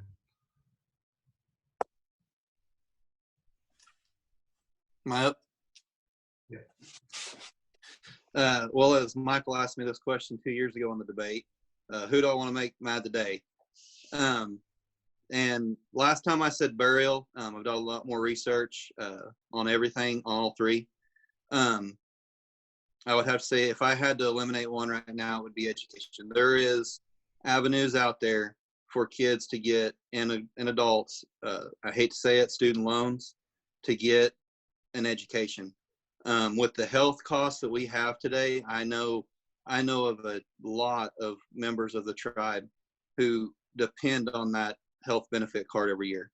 And I know a lot of members who depend on that burial assistance to put their loved one to rest. So I wouldn't want to eliminate any. I would look at other avenues of, you know, can we be more efficient? What can we do? But the question is, if we had to eliminate one, I would eliminate education, because there are other avenues to get an education. You know, and with that, we could possibly look at it in the future if we wanted to, you know, we were doing better in a few years financially as a tribe. If we wanted to help pay some of those student loans back for those kids, or like Michael said, if we could ever open up a bank, a lending institution, we could hold the student loan. There's so many avenues and opportunities that we would have. But as the question asks, if we had to eliminate one, that's the one I would do, because I think that the burial assistance and the health benefit card benefit our members right now, every day with what they actually need. So thank you. Thank you. Billy. Well, I want to thank Harmony for definitely the toughest question of the day.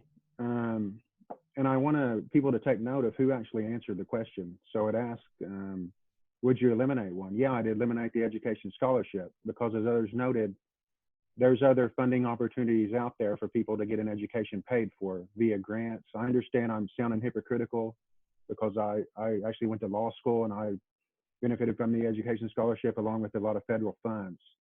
But as far as the burial assistance and as far as the health benefit card, my metric for this kind of question is, where are the Osages most vulnerable?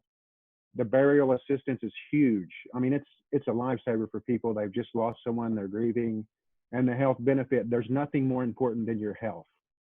So for me, it's not hard to just give a straight answer. It's the education scholarship. And ideally, I would never want to eliminate any of these, but as you know, we're in a numbers, we're losing a lot of tribal revenue now, and God forbid we might have to face this kind of situation as we move forward. Hopefully this pandemic doesn't stretch out much longer. So that's all I got. Thank you. All right, and we're in 1 minute rebuttals, starting with Michael. Well, I just wanted to say, of course, none of us want to eliminate anything, okay? And to say that you're not going to eliminate anything is almost a non-answer. It's not addressing the question. What we do, what this question is designed to do, is to look at your perception of the need of the Osage people. And pretty much the Burial Assistance Fund, pretty much all of us are going to have to deal with the burial of a loved one at one point or another.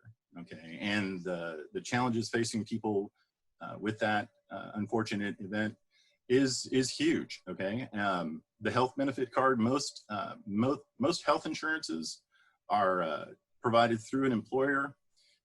Sadly, there's a lot of people within Osage County who don't have the benefit of employer subsidized health care. We have the health clinic. It is not always accessible to everybody, but if you're held with your feet to the fire on a question like this, which one of these programs do I see that benefits people but may not reach everyone, would be the scholarship program. And like I said earlier, I am a recipient of the higher education scholarship, so I don't want to eliminate any of them either. I would start by reduction of the benefit, the scholarship program, maybe making it more competitive, you know, like other academic scholarships are, but nobody wants to eliminate them. But if we had to eliminate one, if we had to choose one, then I would choose the education scholarship. Oh, I'm sorry, I was timing for 2 minutes. I apologize. So you went over a little bit there. Sorry. Oh, I'm sorry. No, it's okay. My fault. Okay, Melissa. Okay. Again, I want to say that I would definitely not, if the times, I would not eliminate any of these services to our nation. Definitely keeping the health benefit card and the burial assistance is something that is needed, as everyone has said and mentioned, that, you know, when times get hard, you know, we need that support. We need that support. Again, education scholarship would be the one I would eliminate, because there are avenues to get your education financially, you know, set. So, I mean, you may have a loan in the future, which again, Michael had mentioned, you know, a banking system that is very good, that we could possibly hold those loans for them. But again, the educational scholarship would be something that I would eliminate and keep the other two, but ideally I would definitely not want to get rid of any of them. So thank you. Thank you. Shannon. Well, the nation, then the tribe always had some sort of scholarship assistance to my mind. I was the recipient of a small amount back in the 80s. So if you wanted to eliminate the approximate $8 million a year that you spend on scholarships, my question would be why and where's it going? If you were going to put additional $8 million to the health benefit, well, then that might be something. But I will say that we know that student loan debt is the single most impacting, life-impacting cause of concern among this generation. They are being swallowed in student loan debt, and they will never have the opportunity that those of us that didn't have to come out of college with that debt to go forward with their careers and their families, because they are being inundated with student loan debt. It's not enough to say, well, don't go to college. You have to go to college to get ahead in most professions these days.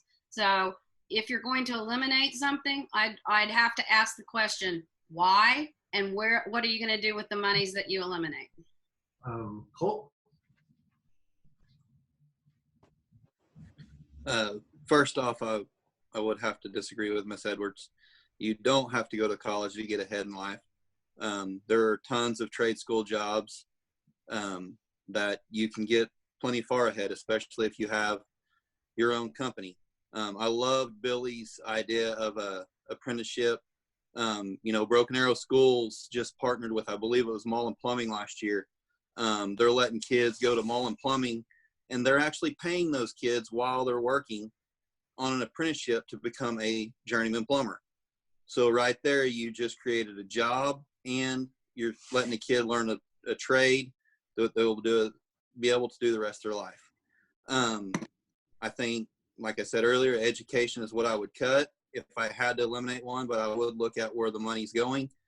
And, you know, if we had to make another program better with some of that money, that would be even better for our members. So, thank you. And Billy. I want to address something Shannon said. As far as people that go to law school and medical school, dollar for dollar, the scholarship is just a drop in the bucket because you're taking so much out in Fed loans. So I think the key for that to be just to try to get everyone to get a bachelor's degree first. I think that'd be a better way to kind of analyze the way the scholarship dollars are allocated. And I'm just talking about those grad schools that put people in regularly over $75,000 debt. And a lot of our Osage people, they're going to law school, medical school, engineering school. So maybe we can start, you know, I'm not advocating for cutting education because obviously I support all three of these, but the question did say, which one would you eliminate? But I think we can start look at tiered stuff like that just to kind of examine where the dollars are spent, because if someone graduates law school with $100,000 debt, the feds are taking all that money pretty much. Would they be okay with sacrificing some so another Osage can get a bachelor's degree? I think a lot of us would be. So I just wanted to address that debt part of her argument there. Thank you. We're at 2-minute closing comments, and we're going to start with Melissa. Okay. Well, I think we had some good questions that were presented to us, and I believe that, you know, as an elected member of Congress, I believe that there are legislation resolutions that need to be stronger, that we need to work with the other branches of the government. I am, you know, a supporter of everything culture, our elders, our children, the scholarship program. And I feel that, you know, as if elected, that I will bring to the Congress a clarity for transparency and accountability. I have worked in the public sector for many years, and I have dealt with these kind of issues in the oil and gas industry. And I feel that I can bring to the Congress a different mindset. I want to just say that I would be more open to the people. Communication is definitely a key factor for me. And during this campaign season, I have realized, and I do believe that communication is key. I have learned so much, and with the communication that I did not know existed, I have learned through this last session that there's a lot going on, and I think we need a new people in there to bring to the table better communication, better legislation, stronger legislation, so that our Osage Nation will thrive in the future. Thank you very much. Thank you. Shannon, closing comments? What do we got? Sorry, Shannon, you're muted. I'll restart your time. Oops, I'm sorry. So the next Osage Nation Congress, first let me say thank you to the editorial board for sponsoring this. This is a little bit of a challenge, but a great exercise, and we need it to present to our people. So thank you. This next Congress is going to face unprecedented challenges. The Congress has already given an indication that projected revenue for next year will be at least 35% less than it is this year, and it could be as much as 50 to 60% less. So the ideas of expansion and new ideas and new thoughts for the future for the next 2 years, we're going to be in survival mode. And that's why it's important to have people on Congress that know where the dollars are, know how the dollars work, know how you can make things more efficient, and require that things be more efficient through planning and through reporting and through oversight. And that's one of the things I think is a strength that I bring to the table. I tried very hard this session to get more money to the people, get that permanent fund, get some of those funds that we have in savings that we had for direct assistance to the people, to get that money to the people, because this is, in my lifetime, I've never seen anything like this. And yet the pursuit, the push was grow government. I'm always going to be your fiscal conservative. I'm always going to put the Osage Nation people first, the greater good. I ask for one last time for your vote. Thank you. Thank you. Colt? Thank you to the editorial board for adapting and overcoming with this unprecedented time and what we had to do here. But once again, I would like to ask all Osages that are capable and able to vote. We need everybody to vote. That's how our true Osage voice is heard, is through voting. You know, I ask for your vote. I will work hard for you. I work hard at everything I do. And just please, everybody, stay healthy and safe. Hope we can get our casinos open back up and all our people back to work at the casinos and at up on the Hill. Thank you once again. Have a great day. All right, thank you. Billy? Like I first emphasized, I think I bring a good combination of work experience and education. And I think it's important to have Congress members that have grown up around here and that, you know, live around here, because we see people at the grocery store. You know, the tribe is more, we're not just a benefit center. You know, we provide jobs for people. We do things like prevention, suicide prevention, social services. There's all kinds of things we do. And as Congresswoman Edwards pointed out, we're going to be facing some dire circumstances and some hard decisions are going to have to be made. And I think I bring a keen insight into what the proper role of a congressperson is. Like I said, we've seen a few this past session produce bills that aren't even in the realm of lawmaking. It's more policy. So I kind of want to bring that balance back and kind of just understand that, like I said, good governance is sometimes boring governance. And I also want to emphasize that language and culture is also still very important, and we need to keep backing legislation that promotes that, because without language and culture, we aren't Osage. That's what makes us who we are. So I humbly ask for your support, and I'm number 2 on the ballot. Thank you. Thank you. And Michael.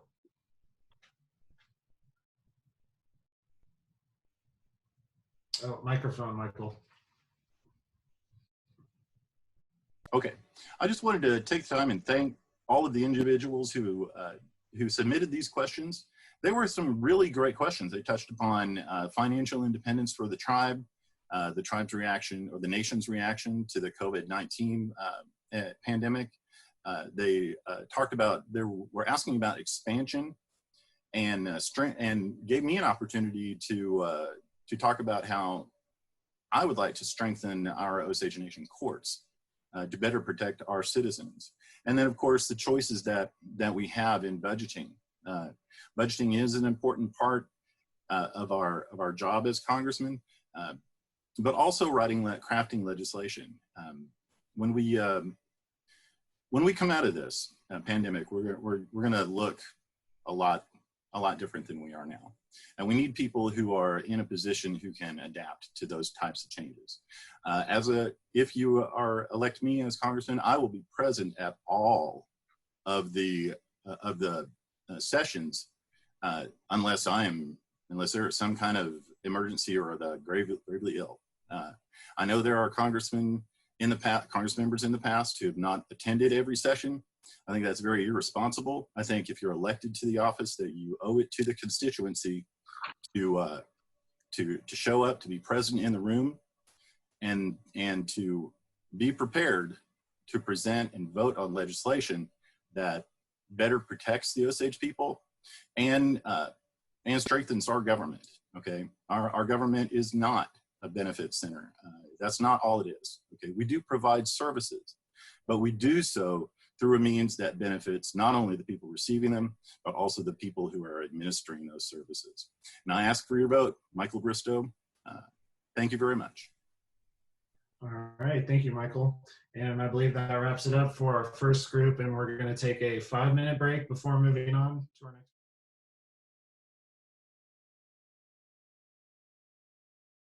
It's 2 minutes, and we're starting with Michael. Okay. Are we ready? Sure. Yes, please start. Go ahead. Okay. My name is Michael Kidder, and I'm proud to announce my candidacy for Osage Nation Congress. And a little bit about myself. My great-grandparents are Ben Wheeler and Fannie Wheeler. And on my Hamilton side, it was Amos Hamilton and Marie Ativa Hamilton. My grandparents are Skog Wheeler and Mildred Hamilton Wheeler. My parents are Mary Frances Wheeler Kidder, and my dad is Dennis Kidder. And I'm the father of 2 boys, and I'm an uncle to many nephews and nieces. I'm very proud of my family and our history, as we have gone through years of the Osage Nation as a family, and entertaining ourselves as the Osage Alaska Zanzoli District. I came into the drum in 1974. Drumkeeper at the time was Mike Hopper. 1980, I became water boy, and that was under Amos Shadlow Jr. And I've sat on the committee since 1980 to the present. And I'm very proud of that also, maintaining our Osage ways, and those Alaska dances mean a lot to me and my family. That's the way we live our lives, as when June comes around, we shut everything down and get ready for our dances. Unfortunately, this year we're in a different type of year with this pandemic going on, so we're going to probably improvise, and we'll move on as we always have. Our elders are speaking right now with each other in the Zanzoli district, and we will discuss it as we go. But as far as that, my work experience, I came out of Southwestern Oklahoma State University in Weatherford. I started working at Barrett Refinery as a chemist in the quality control area. Worked for Barrett. Rocky Barrett is now the chief of the Potawatomis, so I got to work with him at that time. We made jet fuel at that time for minority contracts, and he was very successful at doing it. and that was at the mid-90s. And government changed our guidelines, so we weren't able to keep up with the new guidelines. So we closed that, and I went to Kerr-McGee after that and worked as a chemist in research and development. I worked in the titanium dioxide chemical side of Kerr-McGee. What I did there was research and development on new products, process control, improved process. Came up with many patents. I'm sorry. We're done on at time here. John?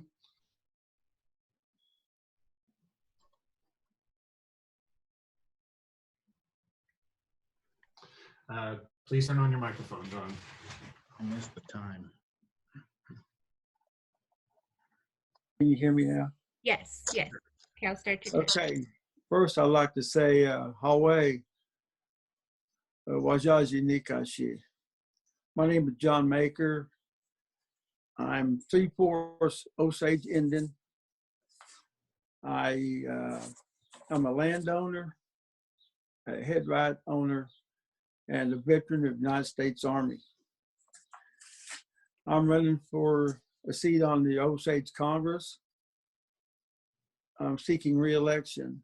So I've been on the Congress for 2 terms now.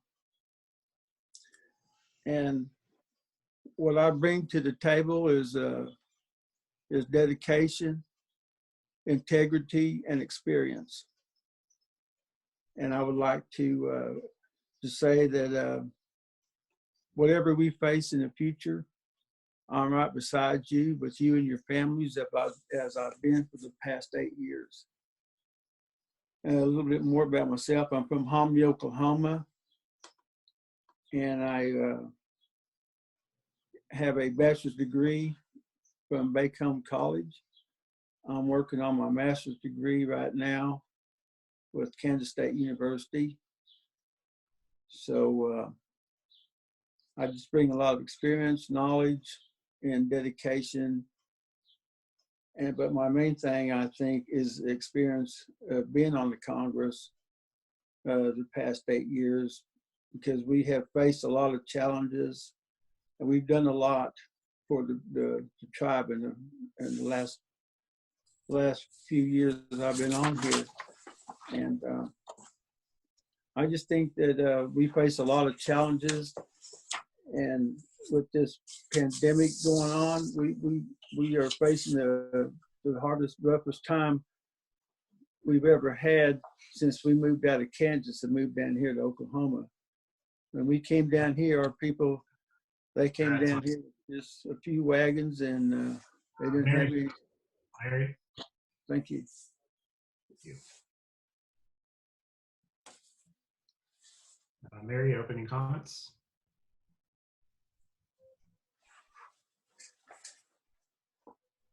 Hello, friends and family. My name is Mary Jo Pratt.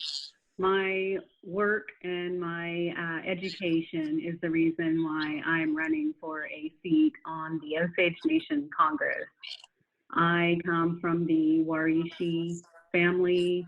We are from the Zonzoli district and come from the Big Chief Band. I am asking for your vote so that I can use my skills to facilitate change for the betterment of all Osages. I know that I can be useful. My undergrad is in forensic accounting, and my MBA specialty is in data-driven strategic solutions. I bring experience working in highly regulated industries in the public, private, and tribal businesses. For the past 6 years, I have worked for a tribal-owned business that has had an economic impact in Oklahoma alone of over $2 billion. I was a number slayer for over 4 years in corporate accounting and finance. For the past 2 years, I have worked in business development, which means that I created revenue streams for my employer and did so in a way that was leaving a positive footprint in the communities in which we did business in. I have thoroughly enjoyed my time doing this, and my time there. I also have experience creating and maintaining multi-million-dollar budgets, as well as making sure that the hard questions are asked that keep people accountable as we are reviewing financials, forecasting, and developing strategies to move us into the future. Right now, I know that it's time for change. We are in dire. Thank you. Am I at my Amanda? 2 minutes? Yes. Oh. Yes.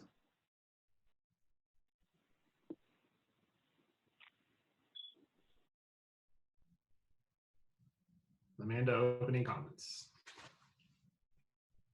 Away was Osage News. My name is Amanda Proctor, and I began my journey when I was 9 years old, and my uncle at that time was running for a seat on the Osage Minerals Council. And when I was 9 years old, I met Chief Sylvester Pinker in the basement of a church in Elgin, Kansas. And he visited with me, and he explained some pictures to me in a book that I had that was about Native American lore.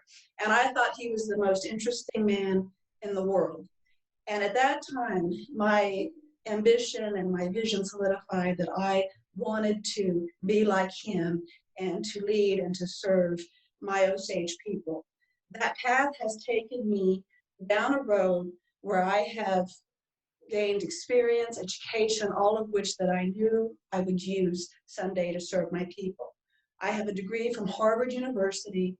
I have a degree in law, a Juris Doctorate degree from the University of Tulsa School of Law. I currently am an attorney in private practice. I work in Pawhuska, Oklahoma. I work out of an office that is, in fact, next to the Osage Congressional Chamber. So I will be there every day from 8 to 5. And if anyone were to need my assistance, I will be accessible at all times. I engage in different practices, areas of law. My special expertise is in Indian housing. I was, in fact, formerly an Indian housing director. I also help Osage people and others with probates, criminal defense, domestic matters, adoptions, and the like. I have been a practicing attorney for 15 years. I also represent numerous Indian tribes throughout the state of Oklahoma, and I currently have approximately 7 tribal governments in my clientele, and my core clients are Indian housing authorities, and we have helped all across the state. Thank you. Jody. Hello, my name is Jody Revard, and I'm seeking a congressional seat for the 7th Osage Nation Congress. My platform initiatives include supporting the 25-year strategic plan, prioritize spending, addressing current board challenges, and rebuilding communication among our people and within the government. I am a shareholder and I'm a restricted landowner. My parents are Angie Koshihi Revard and Robert Fitch Revard. Both are Osage. I grew up in Pawhuska and graduated from Pawhuska High School. Previous work and educational opportunities have allowed that I live in Texas, Colorado, and New Mexico. I currently reside at our family's home place, the Koshihi Original Allotment near Barnsdall. I've received my bachelor's degree in business admin from Fort Lewis College in Durango, Colorado. And after receiving my degree, I moved home and began working for the tribe. Soon after, I was encouraged to run for the 31st Tribal Council. I was elected as the youngest woman to serve on the council and the second woman ever elected. For the same reason I ran then, I'm running now. Including my current job, I have 15 years of service to the nation. I've also served as a board member with the Osage Nation Foundation, and I currently work for the Osage Nation Executive Branch as the Deputy Director of Operations. Our office works closely with 28 departments that manage 60 non-tribal programs and 56 tribal programs. I would like to add We'll get on with our first question. All right, and this first one is going to John Maker, and it is from Jackie Wilcox in Pawhuska. Transparency is a word we hear a lot around our election time. How would you help make the business of, make the business of the LLCs and the Osage Nation Ranch accessible to thank you, Jackie, for that question. Yeah, that is a word that comes up quite a bit, especially during election time. And it's for a good reason, because we have to have transparency when we're dealing with large amounts of the Osage people's money. And we all know the history of our LLCs. We've had a lot of disappointment there. But we've created some new groups lately that's going to help us take care of some of that. We've got a new Revenue Advisory Commission who's going to go over a lot of our businesses and they'll be in charge of audits and just overseeing a lot of our new businesses, so we won't get into a quagmire like we did before in those years, and we lost a lot of revenue to some of those LLCs back like 8 years ago. And we have an investment oversight committee that's going to be very helpful in controlling what happens in our LLCs. We're going to have a lot more control over those. So we're going to have, we've created committees that's going to take care of that problem of transparency, and that is part of the task of the Congress, to have transparency over the revenues and monies of the Osage people. Thank you. All right, thank you, John. Mary?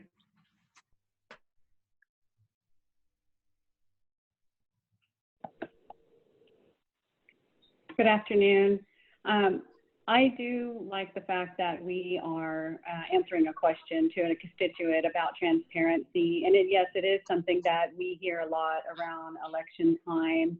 I believe that we should have more public information in a centralized location, similar to what some of our city and state government have experienced themselves, those challenges in how to get information out to their constituents and public as well.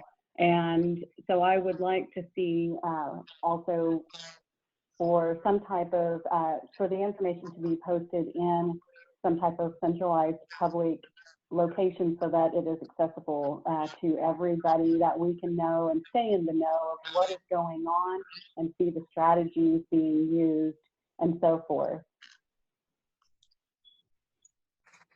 All right, thank you, Mary. Amanda?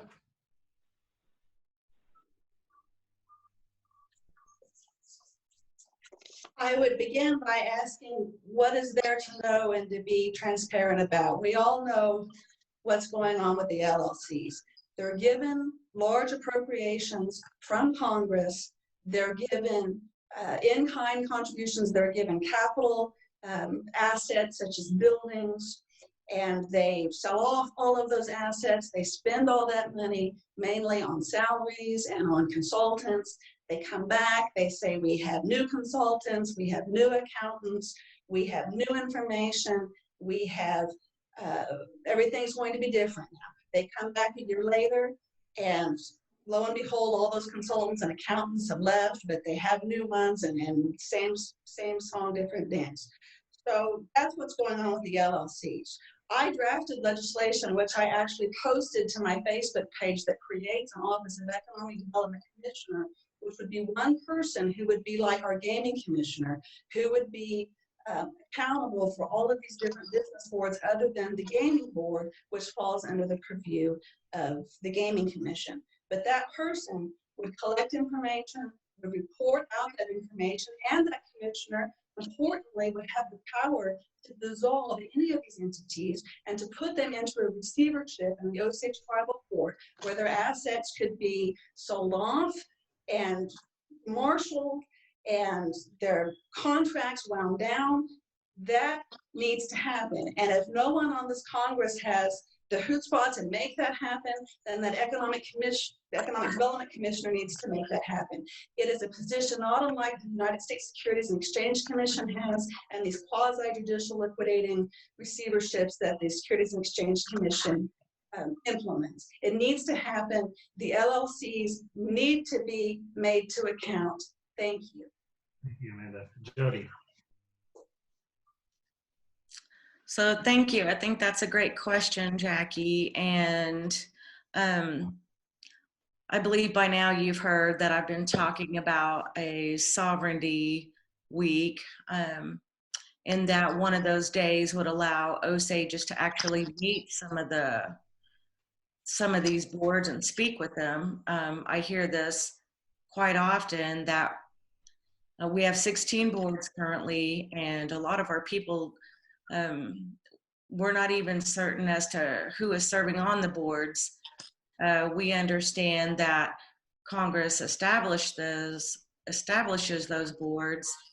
The Appropriations Committee is supposed to review their financials on a regular basis, and that's per law. Right now, if you visit their web pages, some of them have financials, some do not.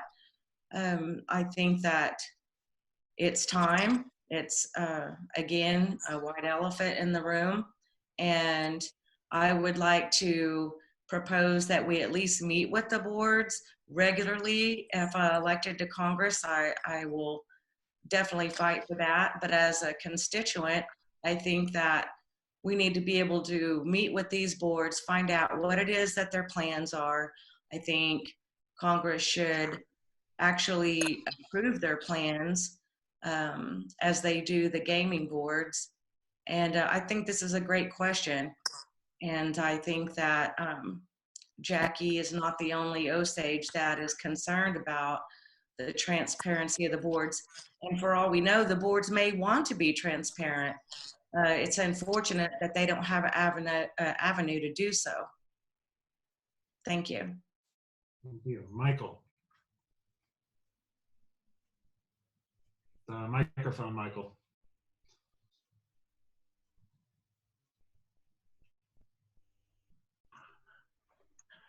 Well, Jackie, I think transparency is always a good thing in Congress, any type of government that you have. Something that's always needed in any type of government is transparency, and we talk a lot about it. I hear it talked about all the time, and a lot of times it never happens. It's unfortunate, but with these LLCs, as a constituent, I never really understood what was going on with any of them. I've asked and always couldn't really find out what was going on and what their bottom lines was or what the goals were. I've been fortunate enough to talk to a few people on a few of these boards and kind of get to understand what's going on. We got some 8As in place, and I know the ranch has seemed to, last time I'd heard, was at least breaking even, is the way I was told about it. But other than that, I don't know anything about them as far as what their financial goals are or what they have. And Jody touched on it earlier about getting Congress should approve their what they're going to be doing that year, improve what their yearly goals are. And I think their financial goals should be reported also to Congress and to the public. If they reach their goals, then we should know that, and the public should know that. If they're falling short, well, that should be reported also, and what are the fixes for it. So I think transparency goes both ways too, and Congress has to reach out and get those reports out to the public. All right, thank you. And John, we're on 1 minute rebuttals for this question. Yes, I would first say that the Congress doesn't create all the boards or all the commissions. A lot of those are created by the executive branch, but we do have to approve them, and we do go over the members who are nominated for those different boards. We have two types of boards. We have business boards and non-business boards. And the business boards, those that deal with any kind of finances and revenues, they have to have a business plan and a mission. And that is public, and they have to be responsible.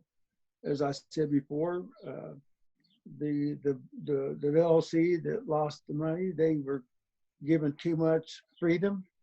But now we have a system where no LLC is going to have that much freedom.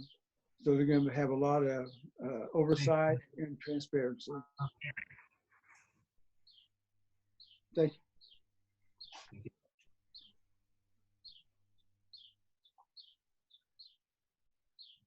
Mary, 1 minute rebuttal. Yes, I've really liked what I heard from Michael and Jody and the other candidates here. I do believe that, again, everything should be made public. I would like to reiterate that we are stronger when we move as one, when we work together.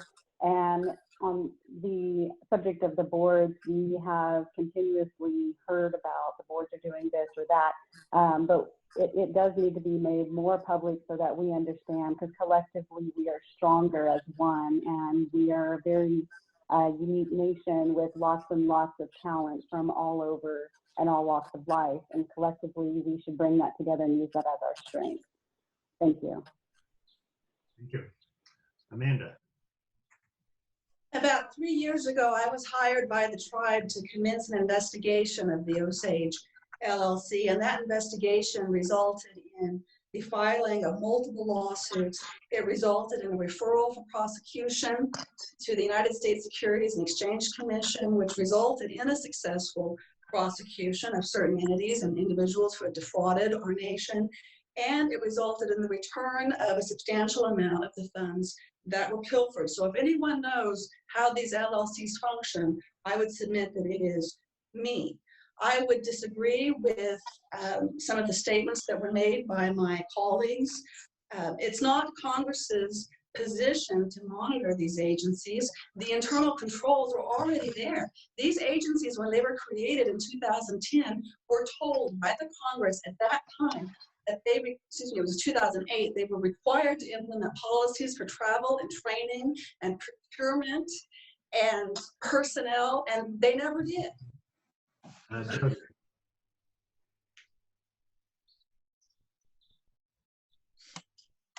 Thank you. I would like to talk about that with Mrs. Proctor, in that it is in the law that the Congressional Appropriations Committee will meet on a regular basis to review our enterprise financials. And to date, I actually haven't heard any of that discussion, but that is in the law. I understand that it's not Congress's sole purpose, but they do approve who is to sit on the board through law. But back to Jackie's question about the transparency, I do intend to address this if I am elected in a positive manner with the non-incumbents, and hopefully with some new candidates and some of the current candidates or incumbents that are running. 1 minute rebuttal.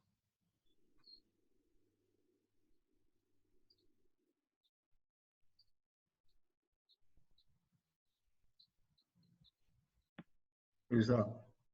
Yep, can hear you. Can you hear me? Sir. All right. Transparency, communication's a big one with everybody. It's got to go both ways. Congress has got to communicate, board's got to communicate. We've got to get that information out. I think it's just lack of information getting out to the people. Maybe there's a better way to do it. You know, there's just got to get that information out, because people are just missing it, or it's not out there. So I'm not sure where the disconnect is, but if I get on Congress, and I will work on that as far as making it transparent and get those board information out. Thank you. All right, thank you. So we are Mary Jo, and this is going to be the second question. It's from Paul Beemore from Tulsa. Name some policy changes that you see worthy of consideration as a result of the COVID-19 pandemic.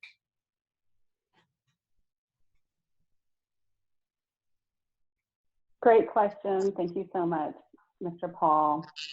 I really believe that we should be putting our people first. As the Constitution, the supreme law of the land indicate, the affairs, health, culture of our nation is within our realm. As an elected official, I also advocate for not using or appropriating money in a manner that where we may have a resource at the city, state, or federal levels. And so in response to the COVID-19, I know that there are many resources out there, some of which are free, some are not. And I believe in using strategy when appropriating any type of money or supporting appropriation and law or changes. So I do believe that some of our employees, our essential employees, are still working, and some are working in the office, some are working from home. I do know that some of the other tribal nations throughout the United States are allowing people to work in the tribal governments, work in the offices, but on staggered days with masks, and they're providing masks as well as sanitation. I think we should look at this again collectively. Our strength is going to be because we move as one, we are together in this, and we're going to come out stronger together. So I think that there's not just one type of law or appropriation in particular. It needs to be, all of it needs to be overlooked and strategically supported. Thank you. Thank you. Amanda?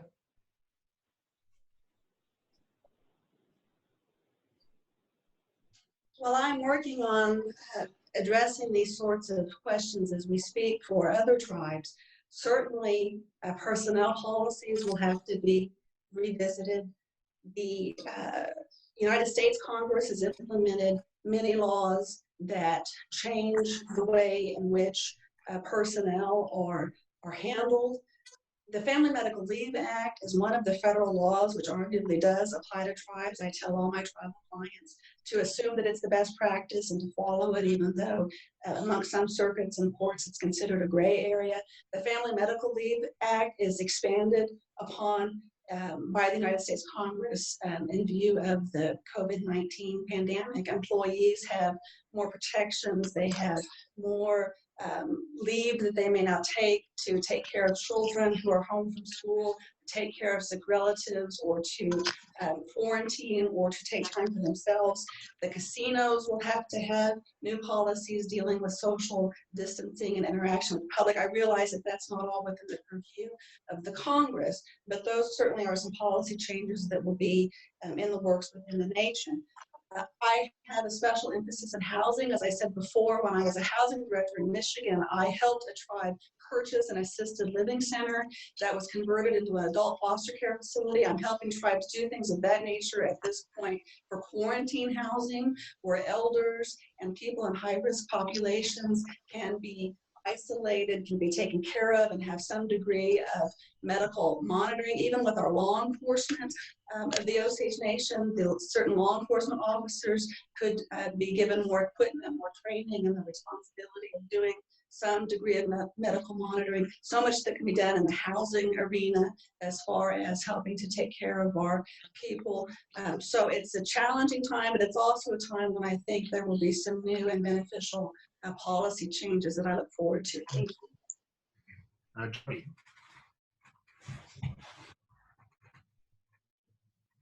Okay, thank you. Thank you, Mr. B. Moore, for this question. Unfortunately, it is not the responsibility of the legislative branch to create policy. I would be in support of the executive branch writing policy, and I would support that through appropriation. One thing that we have learned through all of this is that we've really had to depend on our permanent fund. And if elected, I definitely would like to appropriate money into that fund on a yearly basis or on a fiscal basis. Another thing that we've learned is that our gaming operations may want to also have some type of reserve in place in case we have to go through this type of, I don't know, this type of emergencies type situation again. And, but yeah, I don't know that it's really the responsibility of the legislative branch to write any policy, but yet I would support that. And I would support more funds to save money. Thank you. Thank you. Michael. Thanks, Paul. Some of the things during this time is COVID-19 pandemic is unforeseen. It's a time we've never seen in our lives. It's something that hopefully will never happen again. But as far as making policy, I would defer to our health experts, our health board, and kind of see where they want to lead us as long as policy. But like executive, like Jody said, the executive handles the policy. But financially, if there's something they need supported by the legislation, I would be all for that. But as far as being a health expert, I don't pretend to be, so I would leave that to our experts with the Osage Nation, CDIC guidelines. But again, I would defer everything to health board and let them guide us in this policy if there was one needed. Thank you. All right, thank you. And John.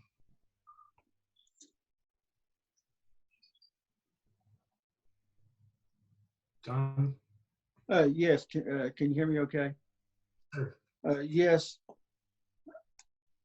Yeah, as for policy, that really would fall under the Osage Nation Health Authority Board. We work hand in hand with them. And when this pandemic first came here, Chief Standing Bear declared an emergency along with the emergencies that had already been created from the federal side, the state, and of course, as a sovereign nation, we declared our own pandemic emergency. And but as for policy, that is not the job of the Congress, but we will work with whatever the executive branch and the Health Authority Board would come up with, and they would approach us and ask us to help them with any kind of legislation that would benefit the Osage people. So that's where that would be. But the Congress has never denied helping anything in our health industry, and especially now with the pandemic. That is our main focus, because we have to get our businesses up and running again, just like the whole United States. This pandemic has crippled the entire country, not just the Osage Nation. So, but we're going to do our best to work with the executive and do whatever we can to protect our people, the health and welfare of our Osage people. So, thank you. All right, thank you. And we are in 1 minute rebuttals. Mary? I can certainly appreciate all of the comments from the opinions and from the other candidates. I do know that even yesterday, the small business, the SBA, released revised regulatory guidance, opening up the Paycheck Protection Program to many more industry participants, that by doing away with some of their antiquated restrictions and gaming establishments. So we are not only living in unprecedented times and extraordinary times with this pandemic, but ever evolving times. So it's important to keep abreast of those changes, so that we can recoup some of these losses that we have sustained because of our gaming being closed, but also more important than ever, supporting one another across our 3 dimensions is very important to our survival, moving as one, being as one. Again, thank you. Amanda.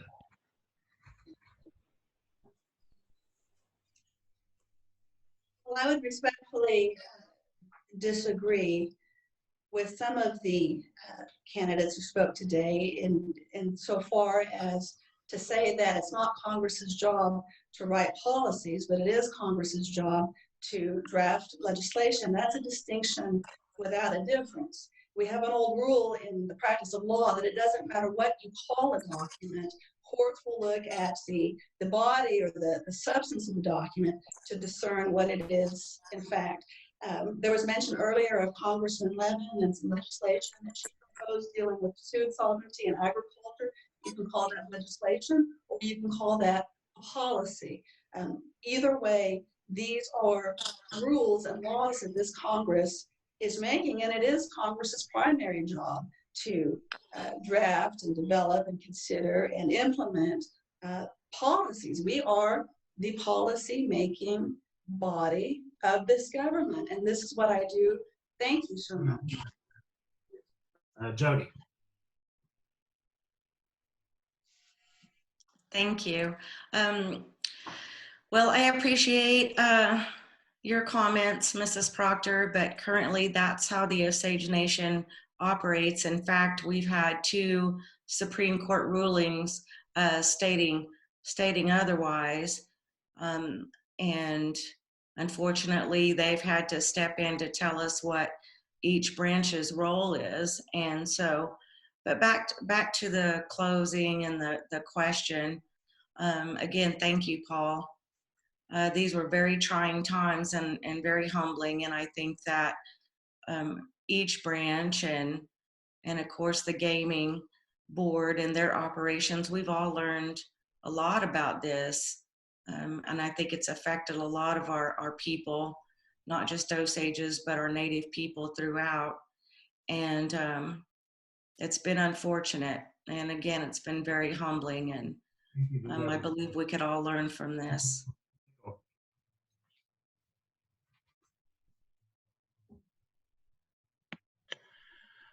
Well, I'm not a lawyer, but and I'm not going to pretend to be one, but I do believe that legislation-wise, we're not going to make the policy for executive. But at the same time, though, if there's a need for financial assistance through legislation, I would be interested in that as far as looking at some changes or helping out with those changes. But again, I would defer everything back to our health boards and let them help us, guide us with those, hopefully with those policies. And if anything was needed, they could come to Congress and we'd be there for them. We just want to protect the Osage people and the Osage Nation and keep everybody whole. Thank you. Thank you. John? The Congress has never denied any help to any branch of government the whole time I've been on this Congress. And any time the health of our nation is in jeopardy, I guarantee you the chief and the Congress are going to work hand in hand to do whatever we can to keep the people of the Osage Nation safe wherever they live. And I know a lot of times we concentrate on our tribal members that live here on the reservation because they're right here close. But we have tribal members that live all over the United States. So it's hard to really get them all the help that they need, but we'll do whatever we can like we always have in the past. As I said again, we have never said no to anybody or any department in our government that needed help, and we never will as long as I'm on the Congress. Thank you. Thank you. All right, we're on to our next question. This one's going to Amanda first. This is from Jim Gray, again from SkyTook. Not counting annual appropriation bills, what bill are you most interested in introducing to become Osage law? Ms. Amanda.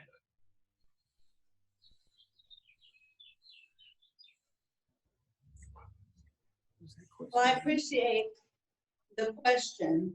And one of the laws that I would like to pursue would be a revenue allocation plan from gaming revenue so that a per capita payment can be made to elderly Osages. Per capita payment is permissible under the Indian Gaming Regulatory Act, and it is permissible to limit per capita payments to the elderly. And the justification is that elder members of the tribe have not had the opportunity to benefit from many of the entitlement programs that we have. They haven't had the chance to tap into the scholarship fund. Most likely, they may not have had the chance to benefit from our home ownership programs like a young family might. And so they need to share in our wealth. So I would propose a revenue allocation for elderly or near elderly members of the tribe, say those people who are age 55 and older, to receive perhaps a yearly distribution of the gaming revenue that they could spend for their needs, especially during times such as this, where the income streams are so uncertain. So that is one piece of legislation that I would propose. You know, my mother, who's deceased, the only benefit program that she ever was able to utilize was the burial fund, and she was deceased at that time. So while we certainly appreciated that, it would have been nice for someone in her position to perhaps have had some money at Christmas time to meet their daily needs. I have many other projects. Thank you so much. Jody. Okay, thank you. That's a good question, Chief Gray. There's the first piece of legislation that comes to mind would have to be directed at the current board challenges.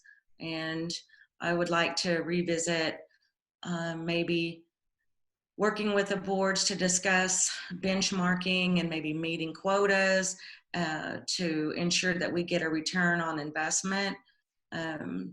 Another piece of legislation that comes to mind is protecting our lands.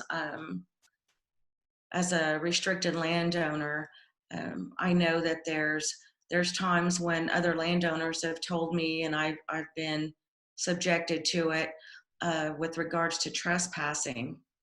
I don't believe that we have strong enough laws in place that protect our lands. I know that we've had a lot of big companies come on our land and trespass without having to pay any damages. And I'd like to write laws or introduce laws that actually are specifically designed to protect our landowners and the Osage Nation as a landowner. Thank you. Thank you.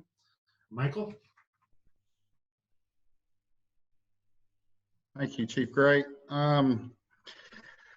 First thing that comes to my mind as far as Bill's interested in is looking at our PRT and helping with those people coming out of those drug rehabs, so maybe a halfway house or something for them, because there is a disconnect. And I work for financial assistance, and I work as work development employment training coordinator, but I try to get to the PRT people if we can and get them started, but there's a disconnect because sometimes they don't have nowhere to go, or they're looking for just a place to stay, get out of their environment that they came into.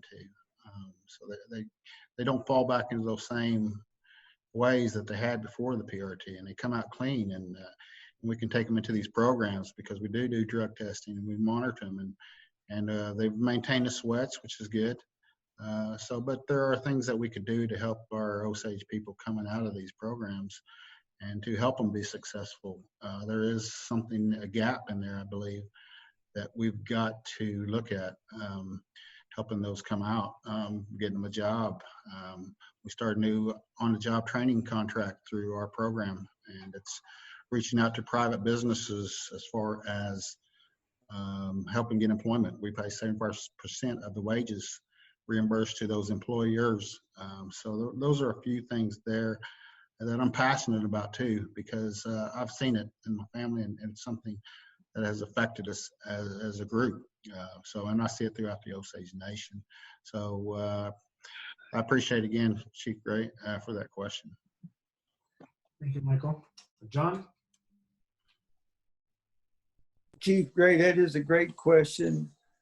What I think we need work on the most, and we've worked on this quite a bit through the years, is the protection of our Osage people here on the reservation and our villages.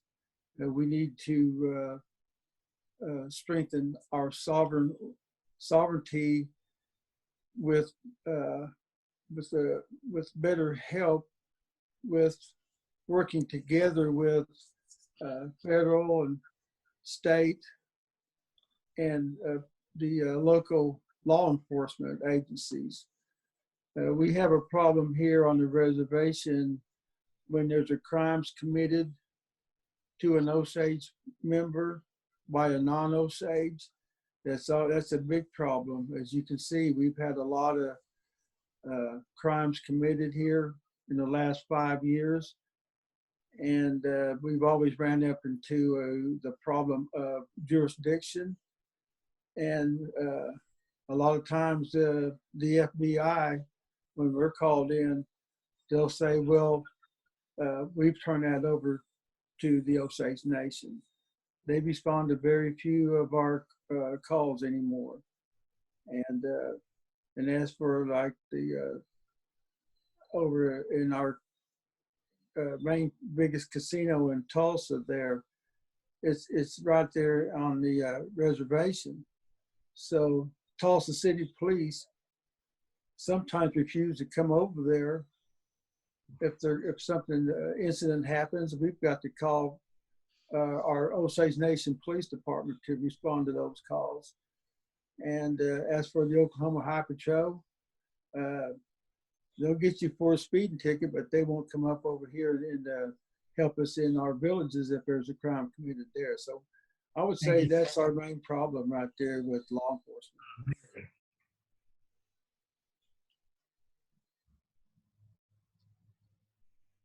Thank you so much for that question, Chief Gray. You know, I have to say that I believe we have a lot of internal housekeeping to do before introducing something brand new. And, you know, if you remember that we possess that inherent right over our own internal affairs.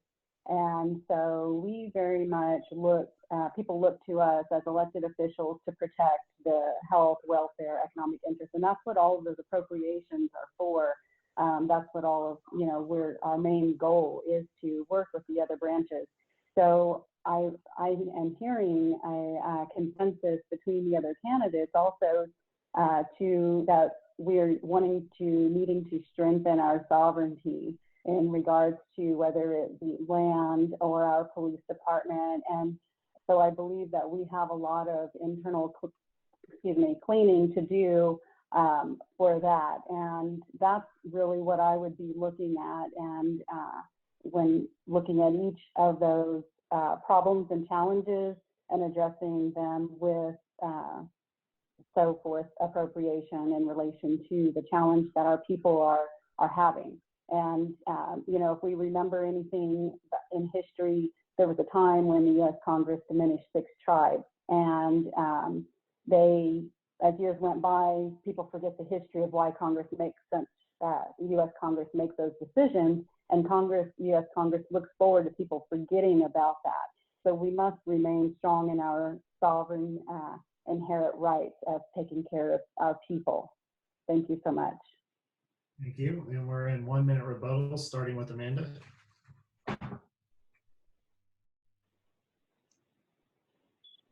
Well, I'm an old high school debater and an old college debater, and knowing that the purpose of a rebuttal is to disagree with your opponents in a debate, I have nothing to say because I agree with everything that everyone said. I think those are all wonderful ideas, and I hope you have a chance to implement them. Thank you.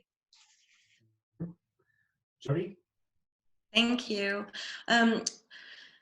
As everybody was talking, one thing that I was thinking about, I had spoke to Nick Williams, who's the head of our law enforcement, and I had actually talked to Libby Gray at one time, and I was asking them, at what point, or are there any legislators that have actually reached out to you guys including LaDonna Shadlow, who operates our social services, and ask you what are your needs, or what are the needs of our people.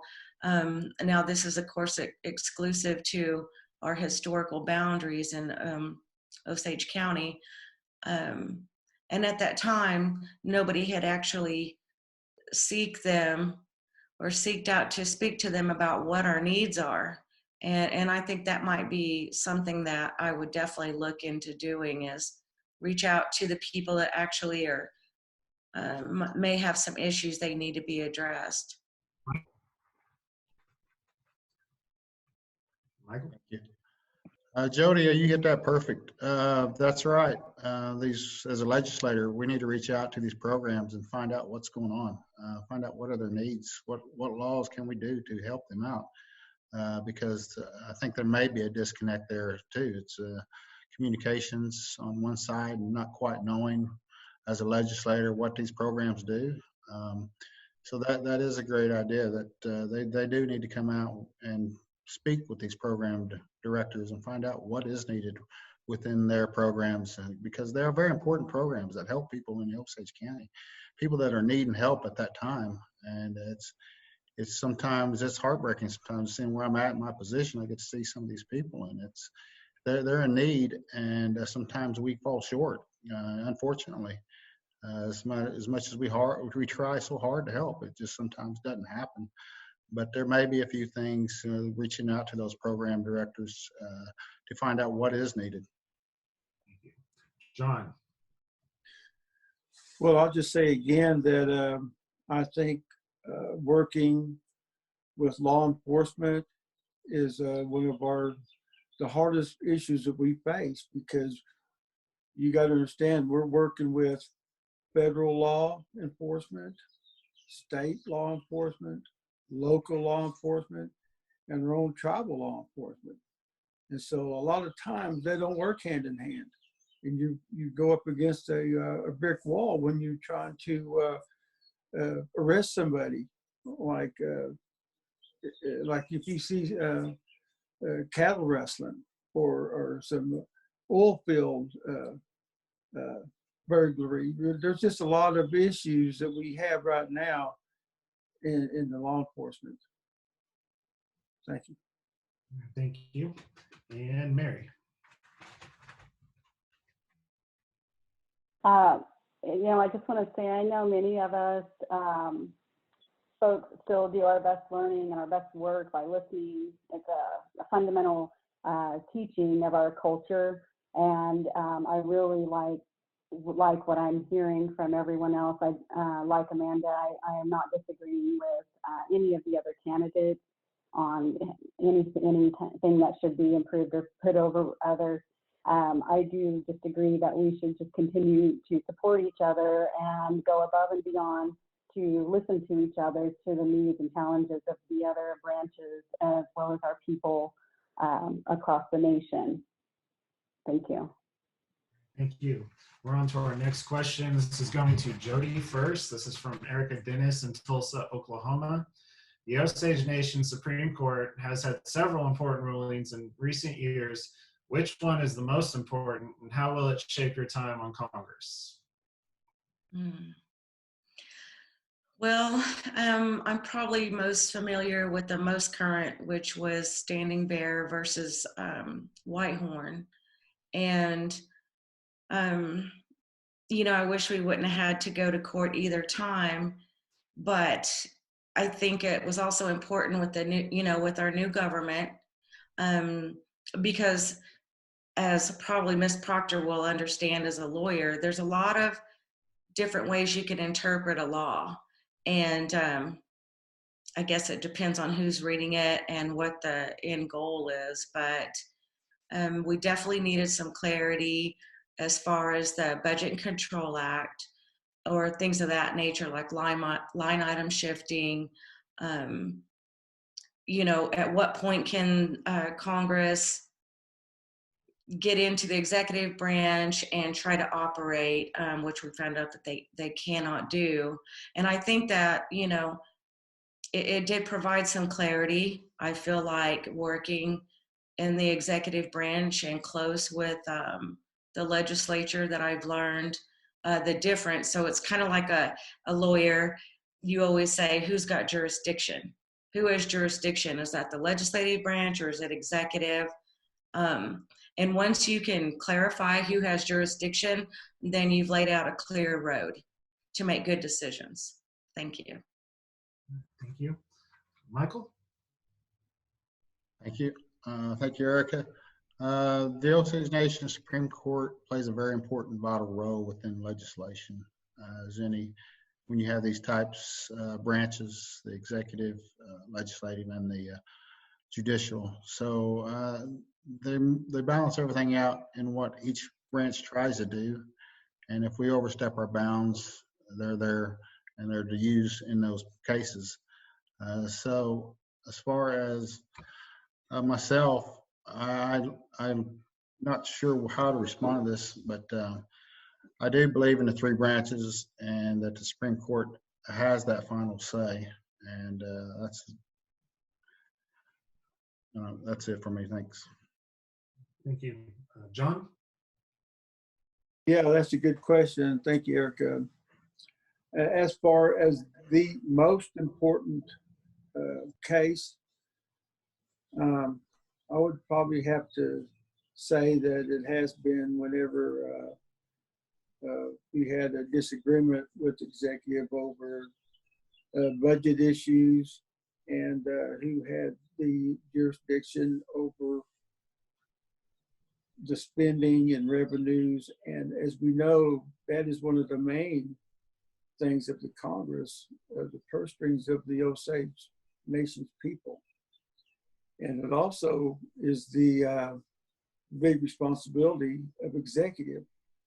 So we need to work hand in hand on that. And nobody wants to go to court. And every court case it costs a lot of money to go to court. And I just think that in the future, the most important thing for me as a congressman is to work with executive and come up with a solution that is going to be good, responsible for everybody, and also for the Osage people. Thank you. Thank you. Mary?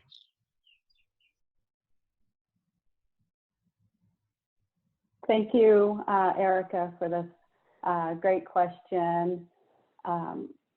I would have to say that back in 2015, we saw a case go to our Supreme Court that had to do with our Osage Minerals Council. And basically the question was, at its core was, said to be a historic divide between the people of the Osage Nation since 1906, when the U.S. government enacted the Osage Allotment Act. And so to me, this was very interesting because it had to do with ethics. It was a conflict that went to the very heart of our Osage sovereignty and where the power of the Osage governance should lie, who should exercise it, and who should benefit from it. And so I was very interested in that case, again, 2015. But again, it's, looking at being there for one another across the three dimensions, supporting each other, but also knowing that we should be staying in our own lanes within our own powers that be, and thoroughly knowing what those are for each of our branches and as it relates to our actions in creating legislation, or whether it be Minerals Council or Executive Branch. And so right now I know that the three branches are having meetings, and that's quite historic in nature. It's something that it's great news for all of us. And so that is how I think I would go forward is I would like to see all of us again together doing more. Thank you.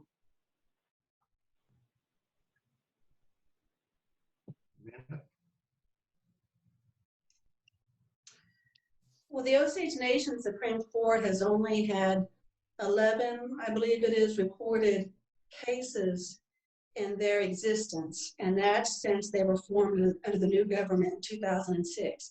That's not very many cases.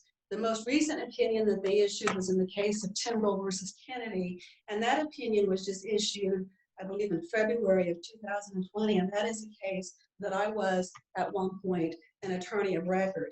And the holding in that case is that the Osage Tribal Court has no jurisdiction over non-Indian defendants in child custody disputes. I believe that was the right decision, and it's consistent with federal law in that regard. If I had to say a decision that I thought was the most significant, I would say it would be the case of Mason versus Gray, which was the case which gave us the free press that we enjoy and the Osage Nation News. And isn't this a wonderful platform that we all have access to today? I think the Osage News is a wonderful resource for our nation and our community. If I had to tell you what lessons I've learned, I would say that changes need to be made. Again, the Osage Nation Supreme Court has only had 11 reported cases in their existence, but it takes 2 years for them to render a decision. That's not acceptable. I think that their budget needs to be revisited. I think that changes must be made, because if you've only got 11 cases in your 15-year history, the cases need to move more quickly than that. And I realize that that's a separate branch of government, but that's not to say that Congress, through the power of the purse, can't flex its muscle. And that absolutely needs to happen. Someone should not have to wait 2 years. Jody, 1 minute rebuttal. Okay, thank you. So in regards to Erica's question, how would that shape my time on Congress? And I'm just going to reference Standing Bear versus Whitehorn.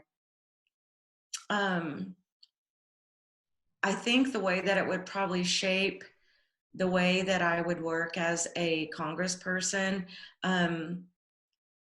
the goal would be to stay out of court, of course. So with that, we need to communicate. And I want to say it was in this last year or pretty recent, Congresswoman Paula Stabler had invited all 3 branches to meet, the executive, of course, judicial, and Congress or the legislature.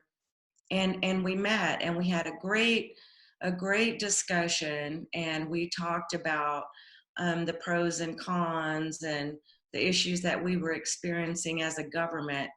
And thank you. Michael?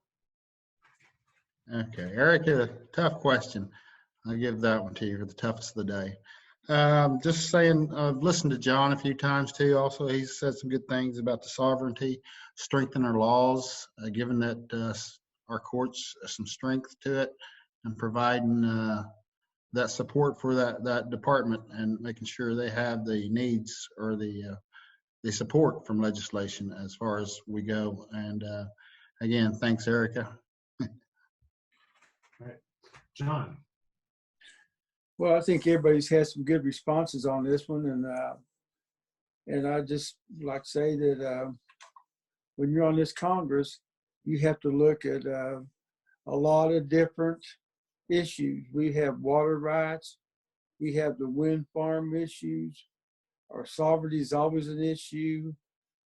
We've got we're facing now our mineral state is was once $1 billion mineral state. I don't know what it is now today. And we just have a lot of issues. It's hard to focus just on one thing. When you're on this Congress, you have to be well-rounded on everything. So that's what I have to say. Thanks. Mary? Yes, I just have a few remarks to say. When our Constitution was made with Chief Gray and the input of our constituents, we resolved to live in harmony with one another.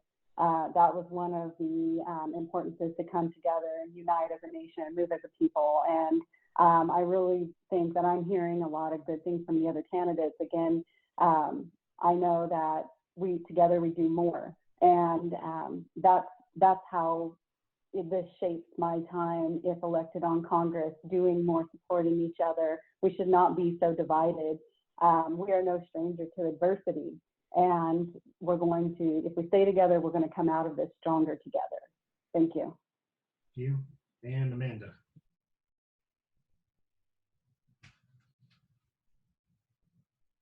Well, again, there's 11 reported cases that I know of in the Osage Supreme Court's history. Those are all easily found online. And I think with the exception of maybe 2 of those cases, they've all been what we call intra-tribal disputes, which is when one faction of a tribe sues another faction of a tribe. Those are the kinds of cases that I will take as a lawyer, even when I am the tribal attorney, not only for conflict purposes, but because it's a tremendous, colossal waste of time and money. So I certainly hope that the instance of intra-tribal disputes curtails itself, and I certainly would work towards that end as a congressperson. We certainly have better ways to use our money and time. Thank you. Thank you. We are at our last question before closing comments. This is going to Michael. This is from Daniel Thornton in Pawhuska. Do you think a per cap in general, or even a birthday, Christmas, or elder per cap is a good thing for the Osage people? This is Michael.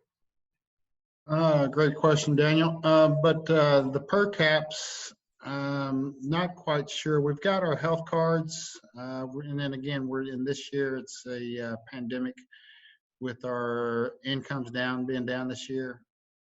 I'm not sure a per cap's quite the answer for it. Now, does it sound good? Sure, it sounds great. I think everybody would love a per cap, but we got to think about finances. We've got programs that try to support as many people as we can through our crisis programs, financial assistance area. So if I would say if we had unlimited funds, a per cap would be a great idea, but we don't have that. So we've got to come up with creative ideas on how to reach out to everybody. We've got the burial assistance program, great program, assists a lot of Osage families in the time of need. Is probably, and unfortunately we've used it throughout my family, and it's been a great help. We've got those health benefit cards, another great benefit that kind of reaches out to everybody.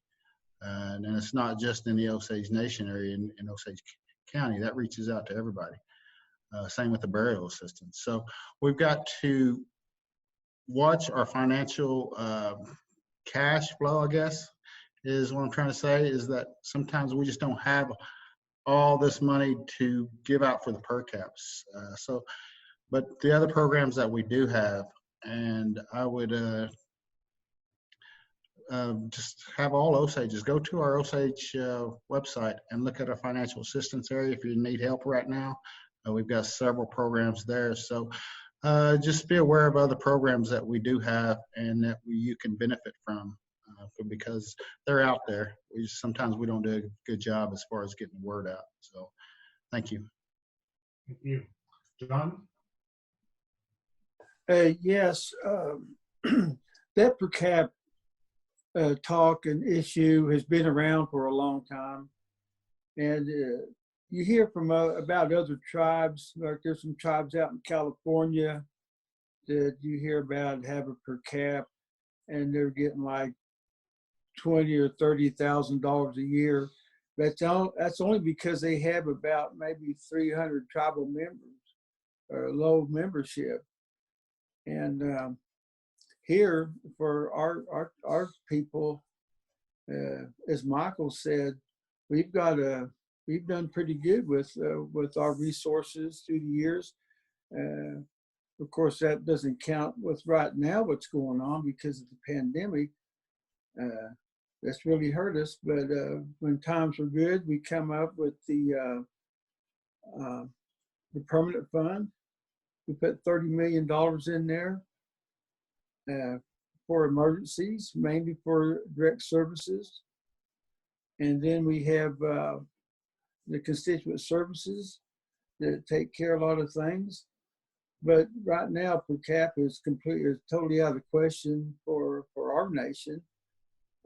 But I think you can maybe thank some of your leaders for some of the programs that we have.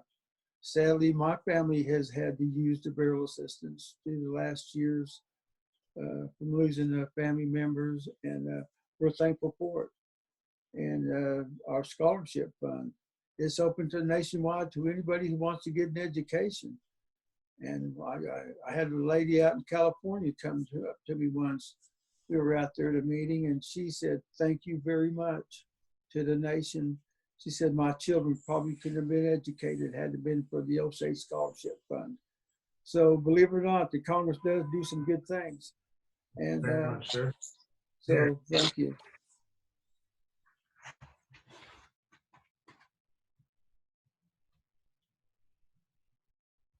Hi.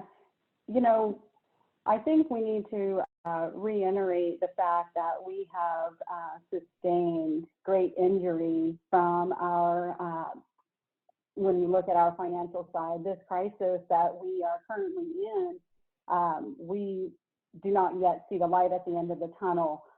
It's undermined this year's budget as well as next year's budget.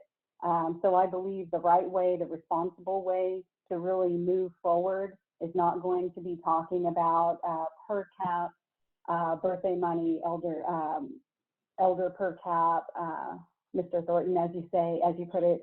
You know, the per cap payments, the tribes that do have it, that they have diversified revenues. We do not have that at this point. Our main source of revenue is our gaming, and those doors are shut right now. You know, and I know that there's talk of how do we reopen that, and looking at other tribes in Oklahoma on how they are going to go about this, as well as the governing body. So we, at this time, no, I do not think we should even be talking about a per cap. We should be talking about what we can do for our nation, how we can pitch in and collectively move forward from this. So that's, I don't believe that we are even 5 years out from talking about a per cap. Thank you. Thank you. Amanda. Well, the Indian Gaming Regulatory Act authorizes tribes to expend their gaming revenue on a number of public purposes, one of which is per capita payments. I have written revenue allocation plans for a number of different tribes, and I'm very familiar with this area of law and policy. Per capita means it's equal. It's available to everyone, and there are no distinctions as far as where you live or how culturally affiliated you are or anything along those lines. There is a lot of work that comes along with capita payment distribution. For example, children under the age of 18, there have to be trust accounts set up for all of those children with special rules regarding whether and when those funds can be accessed by the parents, and then which parent, because a lot of families are broken families, and there are custody issues and court decrees and things that come into play. There are tax consequences. There are consequences for people who may have income streams from Social Security or other governmental sources. So it is cumbersome, it is expensive. The per capita payments are fed by our gaming revenues. Right now, our casinos are shuttered, our employees are furloughed. We're all going to have to make tough choices, both for our own families and for this nation. So this would not be an optimum time to implement a per capita payment scheme. However, as I said earlier, I do support a limited per capita payment when the time is right, when we have recovered from this crisis, and that would be only for elderly people. We would have to take a look at the schematics to see where those elderly people are and how many are in each bracket, but you know, maybe age 70 and up, maybe age 62 and up, maybe age 55. But I think our elderly people deserve to share in the benefits of our nation. They haven't to this point, and I think that's something to strive for, and hopefully if I'm elected before my term is up, that will be reality. Thank you. Jody. Thank you, and thank you, Daniel. It's It's a great question. I think this question comes up every election. So I guess your question is it a good thing? Not right now. I think you've heard that from the other candidates, but it just would not be fiscally reasonable to do so. And as mentioned, we have about 21,000 members. Our revenue has become stagnant and definitely interrupted right now with the COVID, but we run about 48 million, it's just a projection per year. And I just don't see that unless our revenue changes significantly somehow, even without the COVID, I just don't see that we could do that. And I hate to even put out there that that's even a possibility. I just don't see that could be the case, a per cap or a birthday or a Christmas per cap. There's just no way. And unfortunately, but I think that's a pipe dream right now. So, but thank you, Daniel, for your question. Thank you. We're in rebuttals. Michael? Oh, well, thank you. Not much to rebut on those responses there. One thing is we need to do is probably look at expanding revenue, and gaming is a big one right now. I would like to see gaming expand out into Missouri and reach out to new markets where we have the population. Osage County is probably saturated right now, but if we can get into that Missouri market, get into the bigger city areas, that would help tremendously as far as revenue flow. And I know we're dependent on gaming, but at the same time, it's the cash cow. And I think we get into that Missouri area, I think that could change a lot of things for us as far as the Osages and what we can do financially for our people. Thank you. Thank you. John? Yes, I agree with what Michael just said. I've actually been up there to Missouri around the Lake of the Ozarks area and talked to some of the local mayors there and some of the local politicians. And they are full steam ahead on this Missouri casino operation. And it's not all the construction costs are not going to go to the Osage Nation. We're going to work together with them, and they already have a plan. I mean, they're ready to go right now. So with the climate here in Oklahoma, with the Governor Stitt, with his disagreements on Indian gaming fees to the state of Oklahoma, that's ongoing too. That's not over yet. Just because we're in this pandemic, we've got to still face him. So there's just a lot of things that we have to do and face. But right now, thank you. A per cap is totally out of the question. Fine, Mary. Yes, I want to also reiterate that typically the per cap payments that some of the other tribes have, they're typically not taxable unless they are from gaming proceeds. And right now, if we were to issue something, it would be from our gaming. Again, another point to reiterate why we need to diversify our revenue streams and just actually even create and try to create more revenue streams. And so thank you so much again for that question. Thank you. Amanda?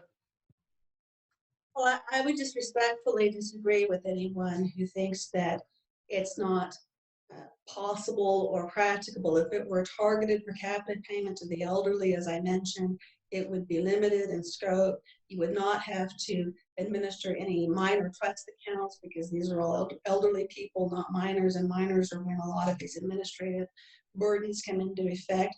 And we just need to consider what's most important. What's more important are elders or shoveling millions of dollars into these LLCs, which in turn get shoveled to consultants, to attorneys, to carpetbaggers from New York and New Jersey and Washington, D.C. How about we plow some of that money back into our core services and or divvy it up to our people? I would certainly rather someone's grandmother have money to pay for Christmas dinner than have someone in New York, driving a nicer car, which is exactly where huge swaths of our money has been headed.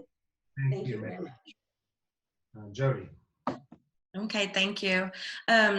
Well, I just, again, want to say that we currently do not have the resources to provide a per cap, a birthday or elder per cap. And, that's not at the fault of the current administration or the current legislators or,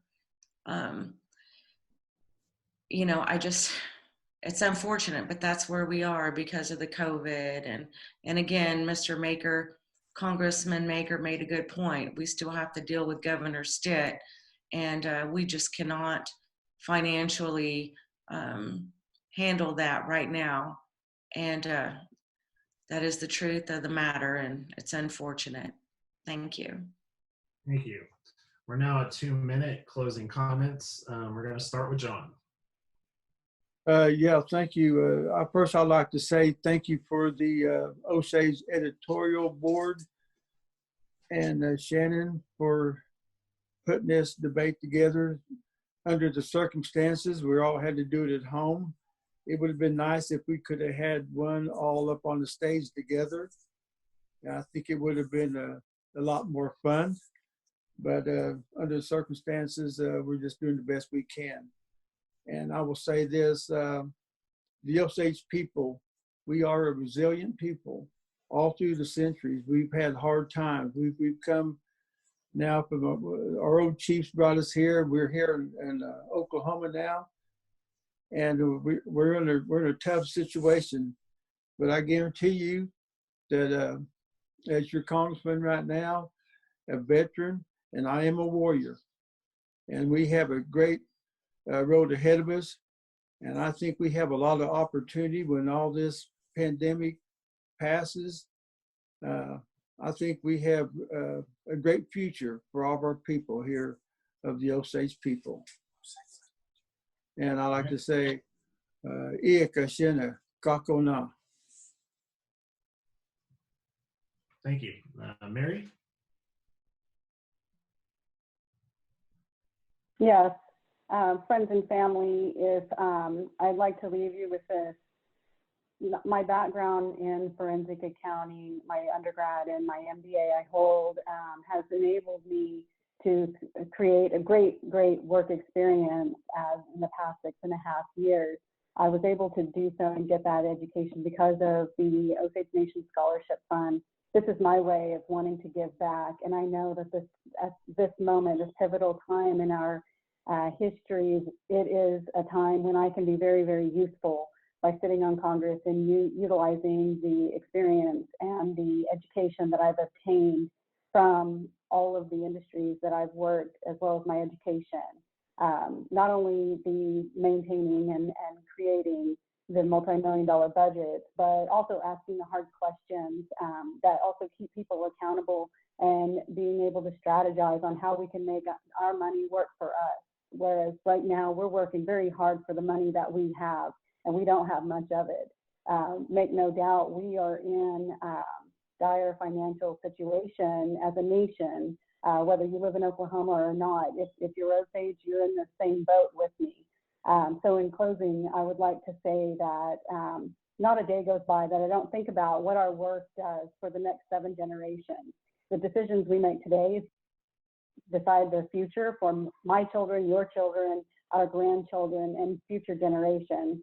So I'm responsible. I believe in transparency, accountability, oversight, good governance, and I ask for your time and your vote. Thank you so much. Thank you. Amanda? I would like to begin by thanking the Osage News for providing this platform and this opportunity, and to all of the Osage citizens who contributed their questions, and to everyone who's out watching this event transpire on social media. I appreciate your time and your attention and your consideration. There needs to be a lawyer on the Congress. The common thread through many of the questions and answers today is the COVID-19 pandemic. We are in uncharted waters. This is the greatest challenge that any of us have ever seen in our lifetime, both personally and professionally, and on a larger scale. I am being asked to help tribes, to help businesses, to help individuals navigate through these waters. That's the kind of advice that I am trusted to give. I hope to be able to contribute that education and expertise to this Congress. There is only one licensed attorney on the Congress. She is in jeopardy. She's up for re-election. It's a tight race. There are only 2 candidates who are licensed practicing attorneys, she and I. And I certainly wish for the best in this election, but there needs to be at least one lawyer on this body to answer these questions and to contribute to these hard decisions that must be made. My heart is here for the people. There are a number of places that I could be right now, but I choose to be here in the Osage, working every day. I worked in a big law firm in Tulsa for 7 years in the top floor of the Williams Center. I am now working in Pawhuska every day alongside of a local lawyer, dealing with Osage County issues and challenges, many of which involve individual Osage people. I'm proud of that work, and I hope to be able to serve in a capacity that helps all of my people, and I certainly humbly ask for your support. Thank you. Jody. Well, I would like to add that any of my comments or responses today were not intended to reflect or represent my current position with the Osage Nation. And I'd like to thank everybody who has supported me thus far. And the past few months have been very trying, and I want to express that this COVID-19 pandemic is very serious, and in fact, it has affected our Osage way of life significantly. It's been very humbling, and it has brought about a different way of thinking for me. If elected to Congress, you know, we'll have to prioritize spending because of the loss of revenue that we've incurred because of the COVID. The casino revenue that funds our nation will take many, many months to recover. Because of my experience, I'm ready to work with other members of Congress and the treasurer to determine what areas will need to be adjusted. The projected revenue for FY20 has clearly been interrupted. And as of today, we are uncertain about the projected revenue for FY21. Hard decisions are going to have to be made, and I just want you to know that. I am not afraid to make hard decisions, and I'm ready to work with the executive branch and the gaming board and any colleague that becomes elected and any committee within Congress. And I just appreciate your vote. And again, thank you so much for this opportunity. And I wish all the candidates good luck. And thank you so much. Thank you. And Michael. Okay, thank you. I want to thank everybody for coming in. For those who watched today, God bless you. It's going to be a long day, but I want to thank the news and the board for putting this on for us to be able to reach out to everybody. So just a little bit more about my background. I've had the privilege to sit as an Osage Gaming Commissioner from 2014 all the way up to 2019, and I was fortunate enough to sit as chair from 2018 to 2019. During that time, though, we've had to make those decisions. We did streamline the Osage Gaming Commission. We streamlined them from, they were making over $11 million a year. We streamlined that whole budget down to around $5 million. So it is possible in some ways to make those hard decisions. It is a very hard decision to make, trust me. It wasn't easy at the time, but it's something that we've done and I'm very proud of. And the Gaming Commission thrives today because they're very streamlined and they're very efficient. Especially in these times that we have now facing the governor and state of Oklahoma. Same time though, we can make those decisions together. We have the right people in place that we can talk and communicate together. And I feel like that is one of my strengths, is to reach out to fellow members around me and be able to use their strengths with my strengths. That's why I've always been taught, is to work with others and try to get along, try to get your job done. And that's all I've known throughout my life. Thank you for your time today. Thank you. And that wraps it up for our second group. Thank you. We're going to start with opening comments, starting with Pam. First, I want to say thank you to the Osage News for making this debate possible under the circumstances. I know everyone understands that how we've been able to campaign has changed a little bit. My name is Pam Shaw, and I'm honored and proud to be a candidate for the 7th Osage Nation Congress. If I'm elected, I will work hard and use the skills that I've cultivated over my career to do what's right for the Osage Nation and make thoughtful decisions. I do believe that our members expect and deserve Congress people that are dedicated servants and willing to do what's right at every turn. My vote will go to folks that are going to serve with integrity and uphold our Constitution and oath of office without compromise and without bias. That's very important to me. I will always come from a place of respect, and I understand the value of working together even when disagreements arise. I'm culturally grounded, culturally involved, and I will protect and support to the best of my ability in this position thriving businesses, culture and language, and of course our children, elders, and veterans. As a former gaming CEO, I have a great deal of experience in creating and understanding large budgets. So I think that that is a very helpful skill that I've been able to garner over the years. I will be prepared, and I'll take pride in serving the Osage Nation. And I want everyone to know, and all the voters to know, that I hold the very values of our Osage people in my heart. And I will always do what I can to do what is right for the Osage Nation. So I humbly ask for and appreciate your vote. Thank you very much. Joe? Good. We're good. Okay, thank you. Just like to welcome everyone and thank everybody for putting this together. I know it's been difficult, and but do appreciate the effort, and like to just again welcome everyone here. My name is Joe Tillman. I am running for the 7th Osage Nation Congress. I ran 4 years ago, and we were all at the casino doing this debate, and that was very engaging, but I've been listening all day long and have been very happy with the way that the other candidates have come across. This is a very effective tool, which I think will change the future. But regardless, I just hope and wish for a good debate during this session. Look forward to it. Thank you all so much for listening to us. And again, would appreciate, I humbly ask you for your vote and your support. Thank you. Thank you. Jim.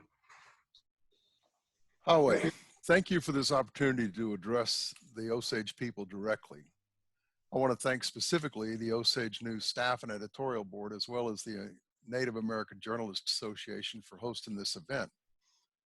My name is Dr. James Trumbley, and I would like to ask for your vote for the 7th Osage Nation Congress. I am a direct descendant of Whitehair. My great-grandparents, Julian Trumbley and Eliza Tinker, gave birth to my grandfather Oliver in 1882. Some of my fondest memories were spending every summer growing up at my grandparents' farm in Ponca City. I was born in Oklahoma City in 1995, joined the military after graduating high school, and served during the Vietnam War. I spent 7 years as a freshman in college. Yeah, you heard that right. But then in the next 8 years, I got my bachelor's, master's, PhD in business. I've taught at the University of Oklahoma and for the University of Colorado. I worked in the technology field for about 40 years prior to retiring. I'm a successful businessman, a certified project manager, and a software designer. Upon retiring and hearing from the Osage elders for my entire life that the only way you could truly learn the Osage culture was to be in Osage County and live it, I decided to move to Pawhuska. I moved here for two purposes: to immerse myself in the Osage culture and traditions, and to give back to the Osage people. I've done that in several ways. I teach at Pawnee Nation College and Bacone. I also have worked on the broadband project and helped put Bird Creek Farm on the road to becoming profitable.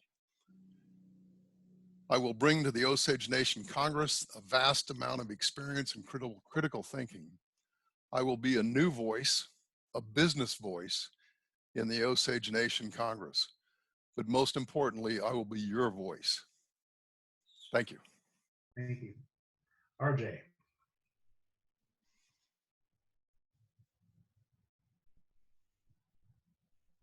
There's the right button. All right, thanks. Can you guys hear me okay? Good deal.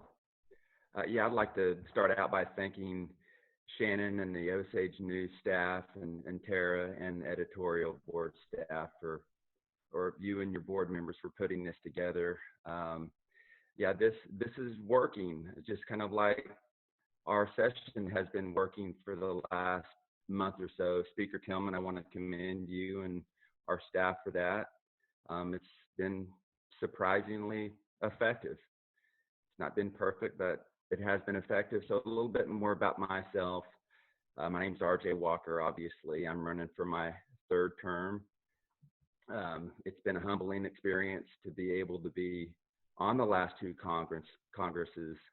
And I did think long and hard about whether or not to run again, but I feel like there's a lot of important issues that I still want to be a part of and help move this nation forward. I live in Pawhuska. I'm married with 4 children. 3 of those children are teenage daughters, so please keep me in your prayers. I need them. But anyway, I'm active in the community. I'm active in my children's activities, and I feel like I have experience that can benefit the Congress, benefit the nation, and those that we serve. And I've served as speaker. I've chaired or vice chaired most congressional committees during my 2 terms. I've served on many local boards, councils, committees. I believe that the executive and legislative branch should be able to put aside personal and political differences and work together for the common good of all Osages. I think that's one of my strengths. I work well with others, and I'm easy to communicate with. I have a heightened awareness, or I want to support land and livestock purchases if we have the finances to do that. Water rights are important. I'm wanting to have a keener focus on that. I've got more to say in the last few minutes, but thank you.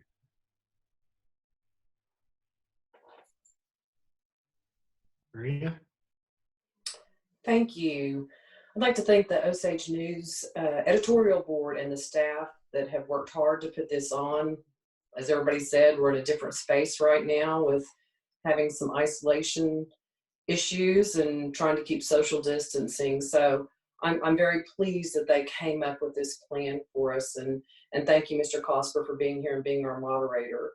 I'd like to thank the Osage people for having faith and trust and confidence in me to put me in this congressional seat. I've served as your congresswoman since 2012. And let me back up a little bit. I'm going to tell you my name is Maria Whitehorn. I live in Hominy, Oklahoma. I was raised here. As an adult, I moved away, and I lived away for 17 years, where I met my husband, Randy. We've been married 25 years. We have 2 sons, both adult sons now. It's been a pleasure. I've loved watching them grow up through every stage. I have my father, that's Dudley Whitehorn, that's still here in Hominy, and I have the pleasure of being able to be with him and visit him and be close with him. I'm part of the Zonzoli district. I know my culture. I know my family culture. I know our Osage culture. But now I want to talk about what I really love to do. 30 seconds. I really love to be your congresswoman. When I was elected in 2012, I dove right in. I haven't come up ever since. There's always something to do as your congressperson. I want you to know that in every action I take, you are my concern, your benefit, how the law functions, how the finances function. You are on my mind when I make my vote. I educate myself, I read and I research, and thank you for your time. Thank you. The first question is for Joe. This is from Daniel Thornton in Pawhuska. What other enterprises besides gaming do you think the Osage Nation can start businesses in and be successful in? Yeah, great question. You know, as we have been, you know, solely relying upon our gaming revenues, and it's worked out very well for us now. That has been some low-hanging fruit. Gaming was low-hanging fruit, and then we've had opportunities to do some venture into some other areas. Our business acumen has suffered. I do believe, and I always go back and I think about the Chickasaw Nation before gaming ever even happened. And if you ever went down into their country down there around Ada and Davis and those areas, they owned car washes, they owned laundromats, they owned Dairy Queens, they owned convenience stores. They were like, kind of like the entrepreneurs, and they had a work ethic. We've been located downtown Pawhuska for the last 3 years. Our congressional chambers have been there, and I've been sitting there for those 3 years watching the thousands and thousands of people that just walk by our building and the tour buses and the opportunity, and we have done nothing. And it's right there. Local economy is right there for us. All sorts of opportunities that lay right at our doorstep, and we have done nothing. It's very frustrating for me. And people know that. I've spoke about that constantly, about the opportunity, even locally, that we've done. I've also noticed that the Cherokee Nation, if you look at those folks, they operate businesses in all 50 states, 26 different countries. That's impressive. I'm open to looking at different opportunities. That you have to be careful. You have to have a plan. You have to go forward cautiously, but please don't just rely on gaming. Let's put our efforts. We have some bright minds in the Osage Nation, and let's look forward. We're going to have to what we can do next. Thank you. Thank you, Joe. Jim? Microphone, Jim. Okay. David, thanks for this question. This is a great question. And I think this goes to the heart of exactly what we need to be looking forward looking and do going forward. I think what Speaker Tillman was talking about the tourism and all that, that's incredibly important. And Ree Drummond's success and, being her, quote, 15 minutes of fame is not going to last forever. And we need to capitalize on that. There are so many things that we could be doing. We have to diversify our revenue stream. And to do that, we need to look at all the businesses, but we need to do it smart. We need to develop a comprehensive business plan and the business models for each one of these, do the strategic analysis, identify our strengths and weaknesses, the market's opportunities and threats, develop a whole SWOT analysis to a market analysis, and we need to understand exactly what we're getting into. There's so many opportunities. Agribusiness is one. I've been working with Eco Park and Farms, which used to be Bird Creek Farm, and we've started putting them on the road to making them profitable in the fact that they're going to start growing produce and products for our casinos to use. So our casinos will actually buy our own products from us. Plus I'm developing for the USDA, the application to allow us under the 2019 Farm Bill to start growing hemp. And hemp is one of the agribusinesses we need to look at. Plus we need to, like Speaker Tillman said, capitalize on tourism. There's no reason we shouldn't be able to look into getting into the banking industry. develop the Osage Bank if necessary. There's a lot of really good ideas. We just need to be really smart about how we do this. We need to change the way we do business in Osage. Thank you. RJ. Definitely a good question. Probably one of the mainly asked questions that we do get asked, people wonder about, especially those that aren't really plugged in and connected. This may not sound very good, but truthfully, I'm beginning to wonder. You know, I was an employee whenever this government started. I saw us fail miserably in the beginning, and I rooted us on all the way. And I felt like if I would have been in one of those seats, I would have supported our diversification efforts. I can tell Dr. Tremblay has been paying attention since he's been here. I wanted to touch on a couple of those things as well. There have been some efforts to get into the hemp industry. I've been privy to be part of some of those discussions. I think that's a viable option. And agritourism, I hate to repeat what he just said, but we need to start looking at opportunities and the ability to be self-sustaining and be able to feed our people in the next crisis. With that said, really, and I'm going to touch more on this, I think during the campaign, you'll see some of it in my campaign literature. I'm having a harder and harder time not being cynical whenever I'm listening to some of these business plans that are being brought to us by some of our LLCs. Land is an appreciating asset. I believe that we're being successful with our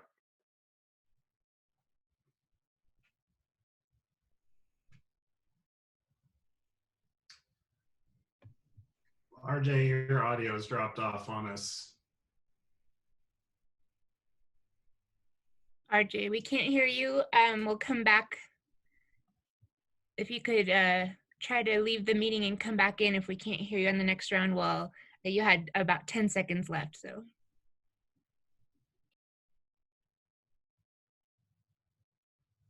Yep, still can't get them.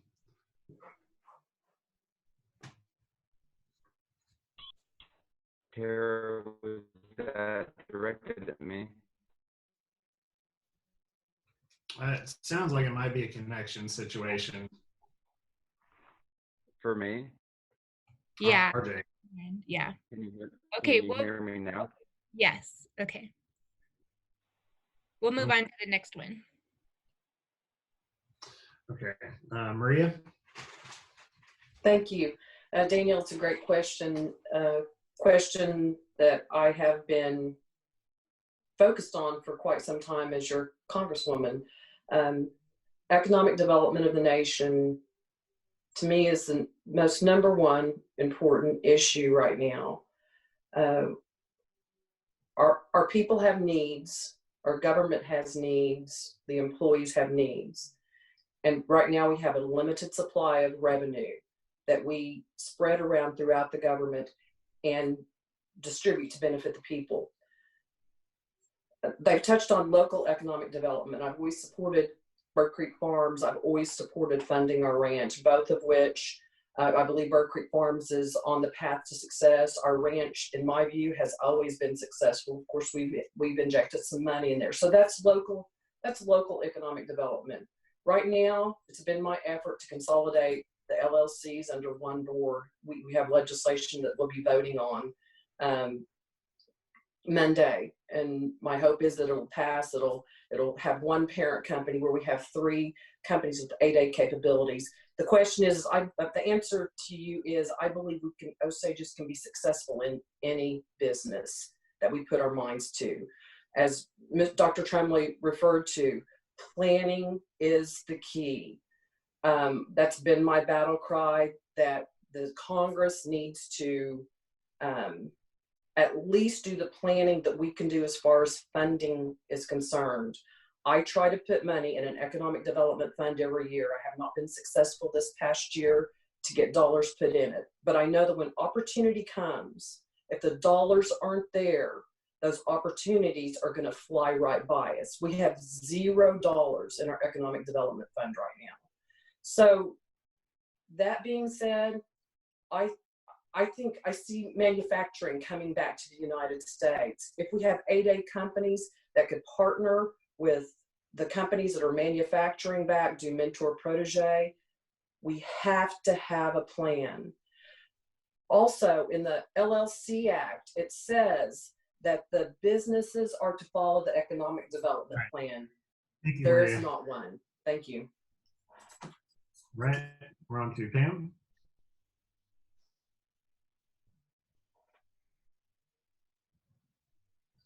Yeah, Pam. Sounds like your microphone might be muted. Okay, sorry about that. Well, first I want to talk a little bit about the agriculture businesses that you spoke about. I am so proud of Bird Creek Farms. I wasn't aware that it changed the name, but I think that's great. I do think as far as economic development, I know that this situation has shown us, of course, we have to have other revenue streams, no doubt about it. Everyone talks about it. In fact, in preparing for this debate, I watched hours and hours of debates from many, many years past, and it was the main topic of discussion then as well. So, but it's not easy, no doubt about it. We all want to diversify from gaming, and that's important. However, Mr. Tillman, you mentioned the low-hanging fruit. Yes, there is still some opportunity in gaming. As a gaming person, I can tell you that there is still some opportunity to be had there, so we certainly need to continue that. There are some threats to gaming that we'll have to work through this year, but I do believe that we're going to be fine as far as that goes. When I was a gaming CEO, one of the things that drove me crazy was finding native-owned, tribally owned companies because they're, casinos are certainly a business where there's a lot of money going in and a lot of money going out, right? It costs a great deal of money and in services and goods to run casinos. There are 130 casinos in the state. So one of the frustrating things for me was never being able to find native or tribally owned companies for our native tribal money to go to. So I think that's something that I would like to see looked into because it's extremely frustrating. And I do believe that there are more opportunities to take advantage of the boom in Pawhuska. And I do think it's somewhat of a shame that we haven't done that yet, but I do support native to native business. Okay, thanks. All right, we're in 1 minute rebuttal, starting with Joe. And yes, it's again, it's let's look at the bright side. Let's look at the opportunities that are going to come forward with us. And when we talk about funding these businesses right now, it's very difficult because of the current situation that we're experiencing. I truly believe that this situation will pass. It's going to change how we look at things, but however, the funding that we're looking at now to support any sort of business is challenging. Economic development, we are providing for 20,000 plus members. Nothing against Bird Creek Farm, but it's not going to feed 20,000 people if it's not going to provide the economic growth. It is some local economic development. I applaud it. It's great. We've got to think a little bit larger, a little bit bigger. And that it's out there with the proper people in place, with the plans. I really truly believe that we can make something happen going forward after this pandemic passes. Thank you. Thank you. Jim. Jim, microphone. Sorry about that. I totally agree with Speaker Tillman in the fact that this pandemic is going to pass and we will get back to some degree of normalcy, although I don't exactly know when. The important thing is that we take this opportunity where all of the business development and the business activity has been kind of put on hold. We need to take this opportunity to start doing the planning, doing the study, doing the analysis that Maria was talking about. And there are incredible opportunities for 8A firms. I started and successfully ran an 8A business on software development, so I know how to do that. And also, after working with the USDA and some of the other agencies, there are a lot of agencies out there that want to help us, that want to help us and provide opportunity for us to do some things. Thank you. RJ. Can you guys hear me okay now? So back to the question, I mean, this is what types of businesses do we think we could be successful at? Obviously 8A, Maria brought that up. I'm glad she did. It's something that I still have some optimism about, and I will support those ventures. The reality, though, right now is we don't really have any money for economic development. It's unfortunate. We don't really have money really to pay our bills, to be quite honest. I think that we're going to get through this, but we have to get through this. But I agree that it's going to end soon. One of the things that I'm hopeful about right now, and I would like to see the nation take advantage of, is zero negative cost for oil. If there was ever a time to buy low and get in on an industry that the nation and its people have wanted to do for a century, it would be the oil industry. Maria.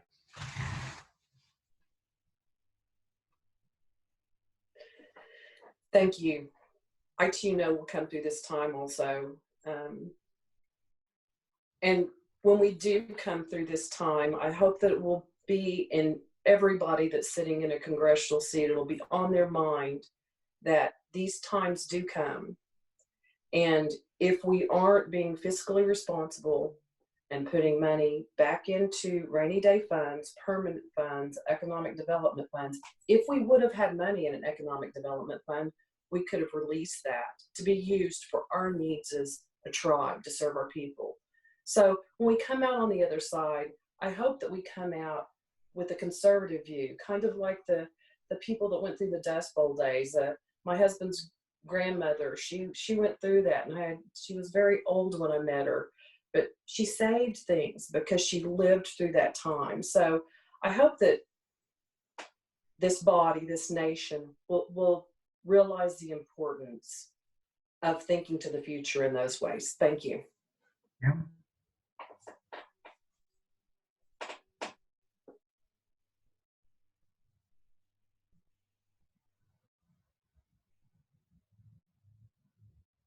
Pam? Sorry, for some reason I did, the second time I haven't heard you, I apologize for that very much. Again, all good thoughts, but you are correct, Mr. Walker, in your statement, in the others, that this is a difficult time to think that we could even put money into any of these new businesses. And again, I wonder, is it Congress's job necessarily? We have to have ideas, and I know that the constituents want to hear what our ideas are. But I want to make sure that everyone understands that we have to let our boards and the folks that are responsible for those things, the executive office, support them, listen to them, but certainly let them do their job. I think there's so many great ideas. I agree we will get through this. As far as the casinos are concerned, this is the worst case scenario. Closing those doors, trust me, is the worst case scenario, but they will bounce back. And again, I think that looking at the future is extremely important, and we have to take care of those plans now. So thank you. Thank you. We're on to our next question. This one's going to Jim. This is from Farron Anderson in Pawhuska. Regarding the boards and LLCs of the nation, what do you think is needed for them to become more transparent and accountable to the Osage Nation? Well, first of all, I'd like to thank you for this question. This is a great question, and I've actually written a very specific position paper on my website about this issue of transparency and accountability, specifically for the LLCs. one of the problems that we have is people assume the LLCs are bad. LLCs are not good or bad. They are just a business structure, like being a C Corp or an S Corp, you know, incorporation.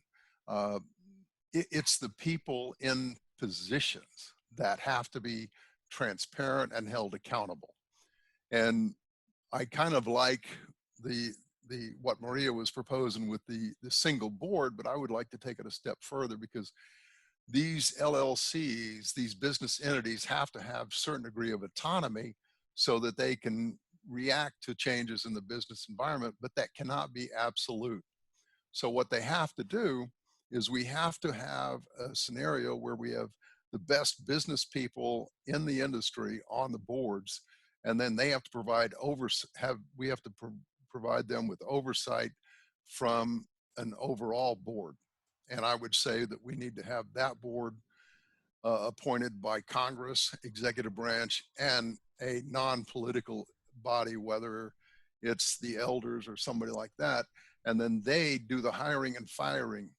Now, these boards need to produce an annual report, or I would actually say a quarterly report, that is made public, not just to the government entities, but so the Osage citizens can see it. And the compensation for the board members needs to be tied to their performance as well. All of this is detailed on my website if somebody's interested to go out and look at all that. Thank you. Thank you. RJ.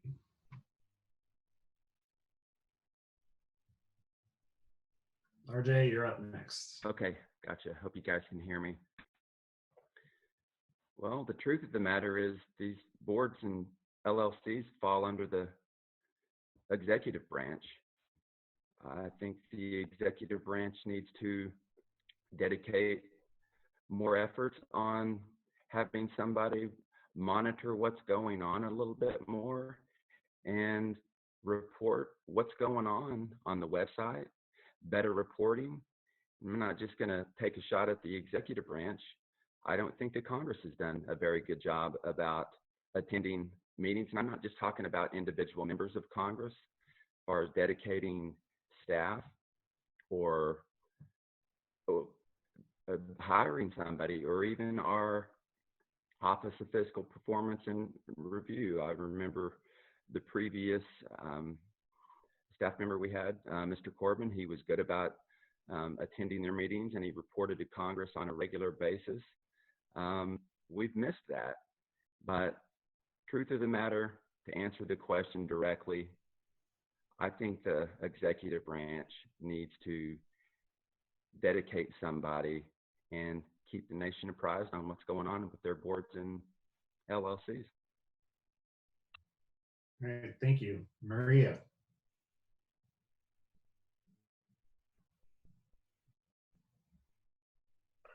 Well, I couldn't agree with Mr. Trumley and RJ more. They are executive branch boards, but to the question, what I think would help their transparency and accountability is for them to be successful. And since we have been visiting on this piece of legislation that's going to be voted on, ONCR 2026, I believe, we had 3 meetings scheduled coming into session to have this discussion. And the point I was trying to make with my colleagues is these are the Osage Nation's companies. The executive branch has a role in it, as does the legislative branch has a role to make sure these companies are successful. And number one is that they have the right people that can move the companies forward. We have got to take responsibility of it. So to me, transparency starts with your elected officials. I attend LLC board meetings. I go to the ranch board meeting. I go to Osage LLC meeting, and I go to ONES meeting. That's why I get a salary from the nation, to keep myself informed about the business that's occurring there. In my view, it's up to the executive branch to also do the same. And since they are their boards and there is a board over them, it's their duty and obligation to reach out to the Osage Nation people. But without the elected representatives stressing so, or a policy, an economic development policy that states so, which there is none, that's not going to happen. But back to the main root of the question, I think success, I think those boards experiencing success will raise the level of transparency and accountability. They'll have something good to tell you. Thank you. Pam. Okay, got it. Listen, as far as the LLCs, I know that just like many other tribal members, there does seem to be a great deal of non-transparency. It's hard to find information, very specific and real information about how the LLCs are doing.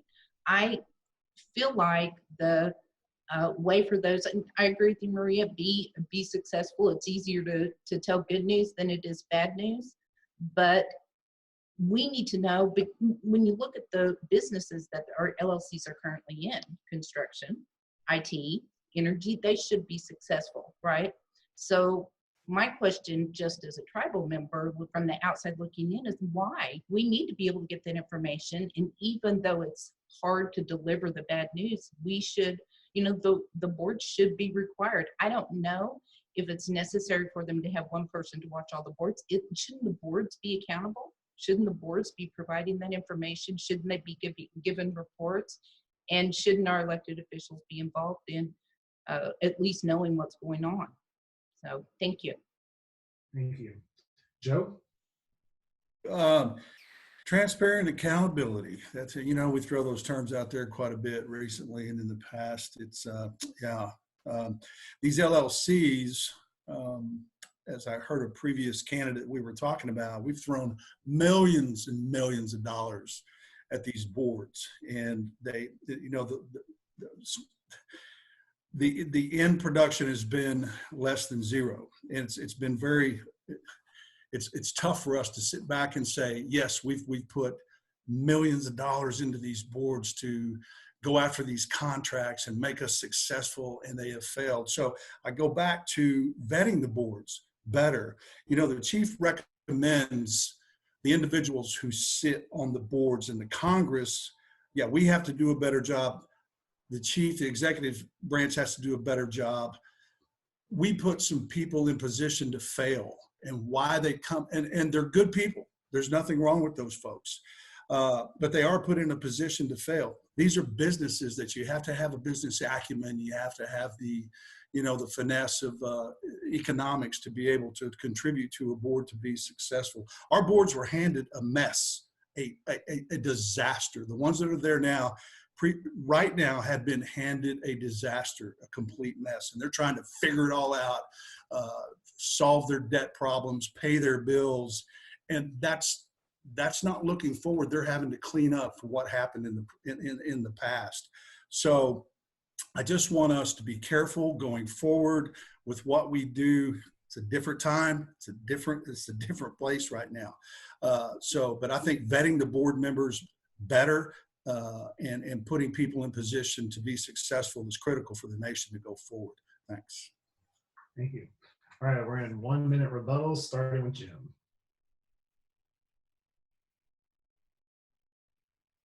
Okay, first of all, I couldn't agree more with RJ. There's no question these are executive boards. They are the responsibility of the executive branch. However, it's the responsibility of the Congress to provide oversight. And also, I would point out that when the executive appoints the boards, it's up to the Congress to approve those appointments. So there's even at the very beginning, to go back to what Speaker Tillman said, there's a vetting process that needs to be much stronger and much better.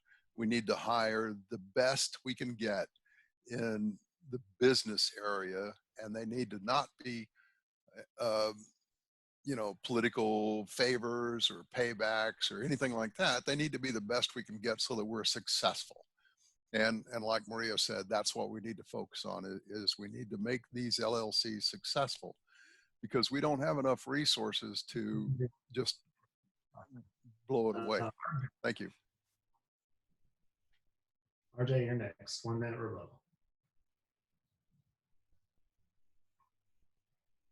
Well, I've thought a little bit more of what I might say under rebuttal. Really know that I have any rebuttal regarding anyone else, what anyone else has said. But as far as transparency and accountability, we've had a lot of boards, a lot of LLC boards and other boards. And at times, it seems like there's a lot of moving parts.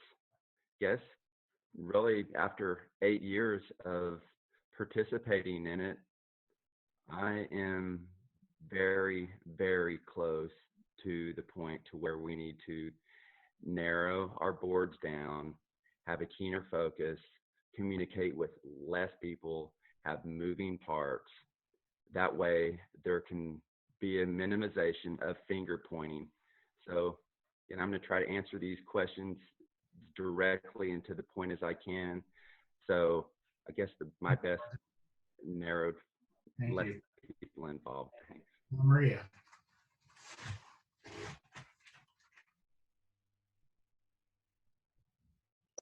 There we go.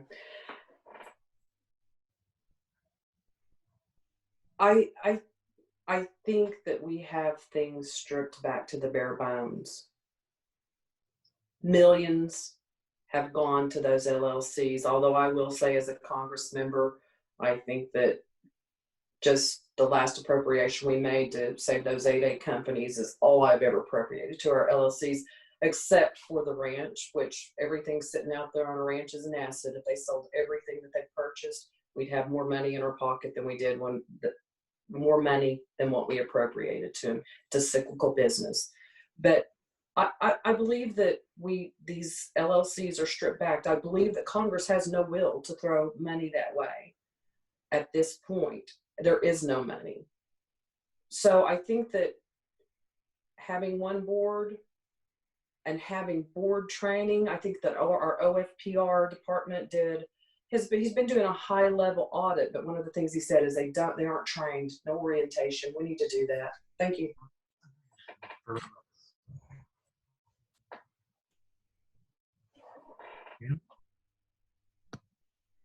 Your turn for rebuttal.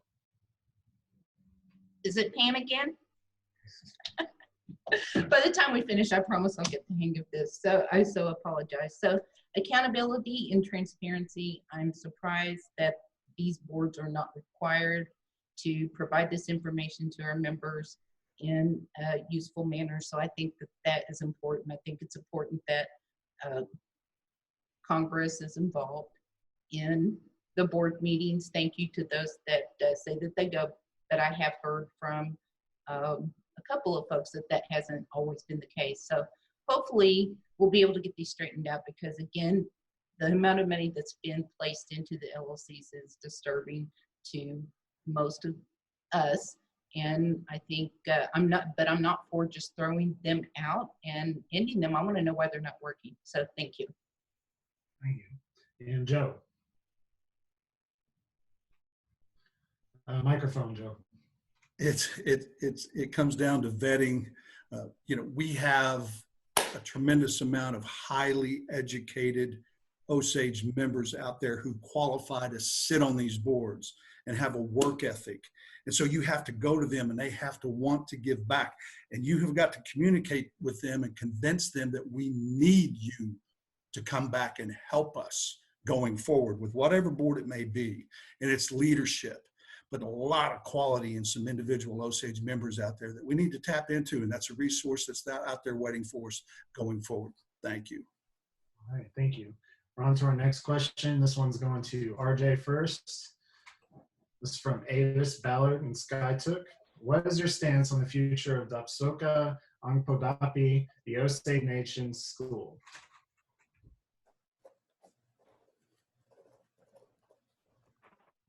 Okay, there it popped up on the chat. Well, I wonder if she submitted that prior to the coronavirus pandemic. I was having a discussion about this with some of my colleagues within the last day or two. I hope we have the money to support it. I've supported it from starting whenever those kids started out in the Immersion program. We've seen a resurgence in our language. It's heartwarming. It's humbling when you see those children come in and pray for us. And you see them talking. It's spreading like wildfire. It really is. It's a success story.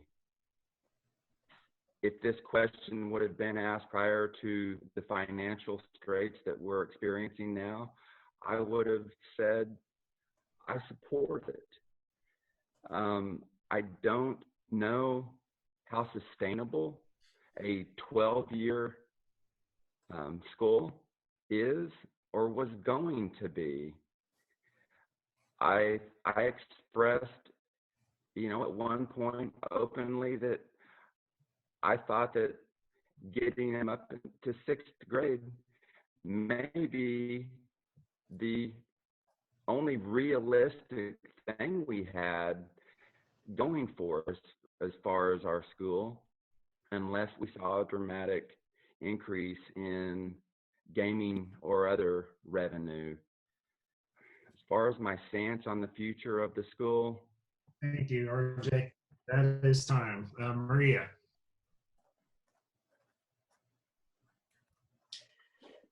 Thank you, Avis. That's a good question, and one that I'm sure a lot of people are curious about. When you look at it again, it's the future of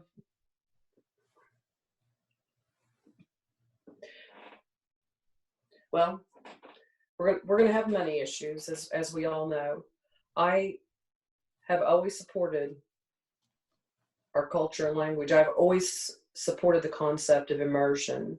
I realize and I know that that is the way we're going to recover the Osage language, is through some type of immersion with the young, nimble minds that can catch language at that early age. And I'm proud every time I see those children so in tune with what they're doing.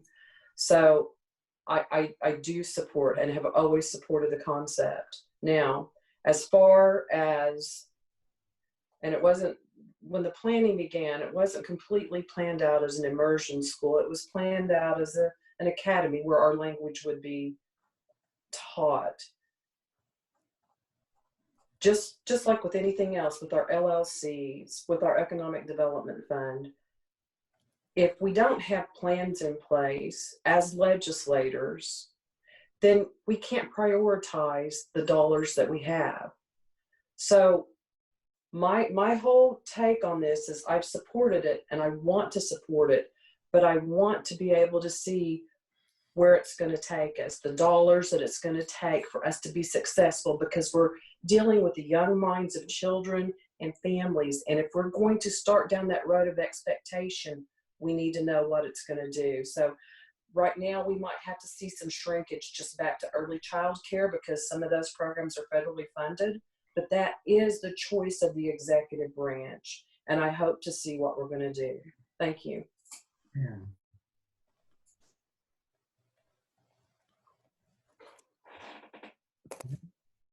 Thank you very much. Well, I will say that as far as the school goes, it's one of those things that as a tribal member, I am extremely proud of. When you look at where our language has come from 15 years ago even, I feel like we've done some amazing and some enviable things. Now, the school, from what I understand, has an experienced superintendent that's over it now. I've heard nothing but good things about the school. I don't have a child at that age right now, but I have grandchildren that will be very soon. So it's important to me that if that's an option, that it will be an option that will prepare our children to keep, to go into the next level. So yes, my stance is, of course, I support the school. And if we are able to maintain and sustain that option, I think that we should, as part of our overall language program and language efforts. but I also know that it's extremely expensive to do so. So I hope that the future is strong and we'll still be able to maintain the school. Thank you. Thank you. Joe? Yeah, thank you. Yes, the school, gosh, a lot of mixed emotions about that, but the core of it, yeah, immersion school, learning the language, learning the cultures is vital and important. And those young kids, they grasp it and they understand it and they get it and they love it. But along with that also comes, math and science. There comes, learning the different disciplines of education. Our heart and soul of our employees who are up there working with these children is very obvious. They're dedicated and committed to the success of this. We've heard stories about, well, the school's not accredited, the teachers are not certified. It goes back to putting people in position to succeed. And Avis Ballard is one of those people that are passionate with our language and our culture. And I appreciate this question, Avis. We need to put good qualified people that can get into the school and make a difference. But we've had so much turnover in the school. I think we're on our, I want to say, third maybe director of the school, the leadership of the school. We're spending, from what I understand, $30,000 to $40,000 per student to attend this school. And that to me needs to be looked at. It needs to be examined.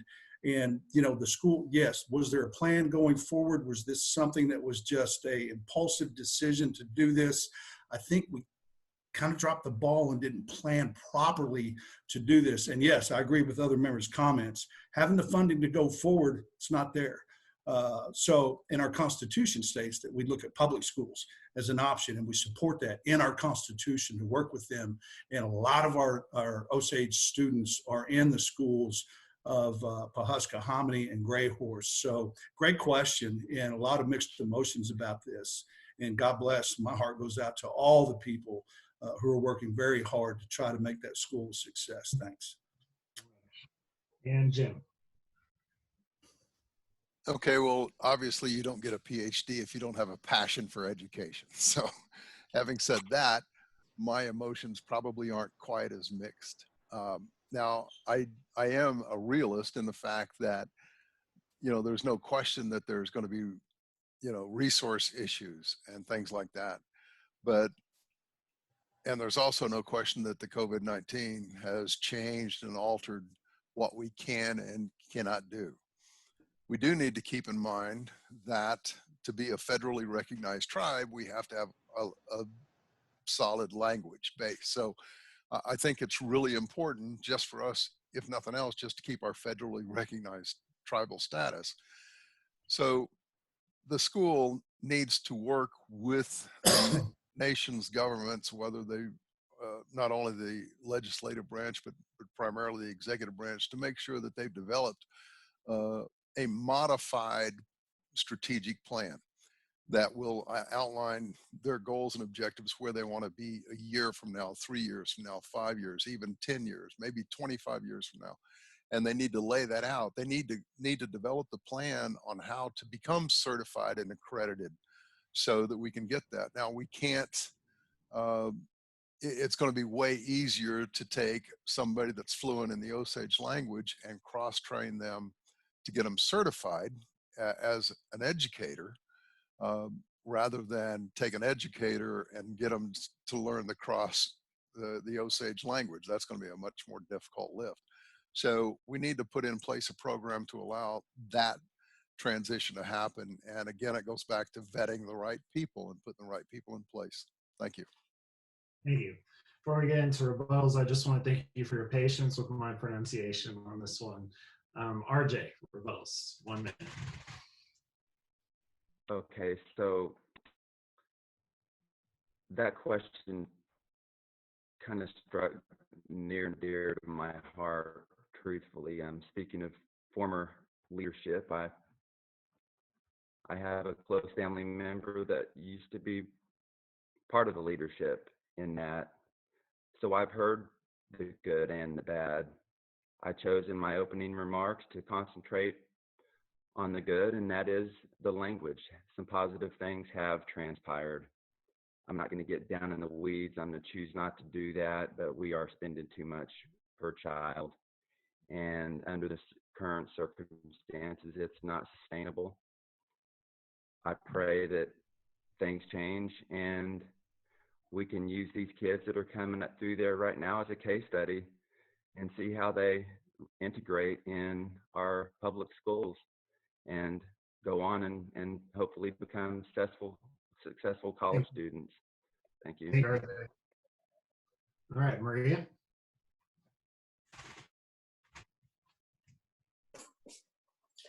Well,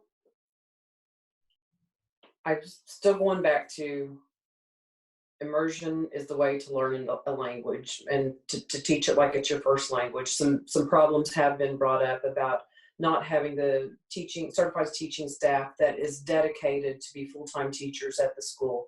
That has been an issue. I do realize that a common language, a common place, and a common culture are the three foundations of being a federally recognized tribe. I think with planning and a pullback to see how we're going to move forward with this, I am so willing to follow, because this is important. It is vital to our nation to be able to continue on with our language and teach it to the young children. We are just going to have to find the economy in it. So thank you. That's it. Yeah. Thank you. Listen, I can tell just by listening to the incumbents here that that is an issue that is difficult and heavy on your hearts. So thank you for taking that issue on. And I will stick by the fact that I do, if possible, I would absolutely support the school. I think one of the things that it's done besides just the children is, you know, my husband is part of the language program and teaches, and the fact that the parents have to be involved in the language as well. It is harder to learn as an adult, no doubt about it, but I just, you know, I wonder if we would have as much participation in learning on the language side if that wasn't a requirement. So I think that's good as well. Thank you. Thank you. Joe.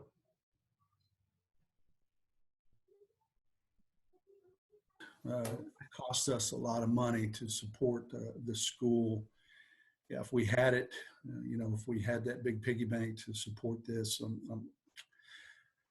I'm for it. I look at the plans, I look at what's in place, I look at the qualifications.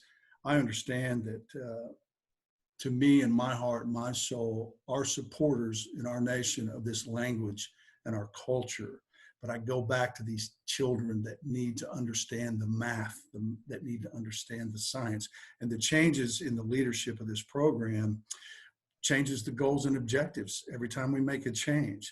And so now that we're in this pandemic crisis, the funding is going to be very, very, very questionable whether we can continue to support it. I do support it, but it's tough right now. It is. Thank you. Thank you. And Jim. Well, I find it kind of difficult to disagree with my colleagues here because everybody's pretty much in agreement. This is something that we have to do. We have to take care of our children. We have to educate them. We have to maintain and expand our language, our culture, and our location. Like Maria said, those are the three pillars that define us as a federally recognized tribe. And it does cost a lot of money. It costs a lot of resources. My father told me a long time ago, he said, you show me a man's budget and I'll show you their priorities. And we need to make sure that this is a priority. It's a balancing act, and we have to balance across all of these three pillars in particular.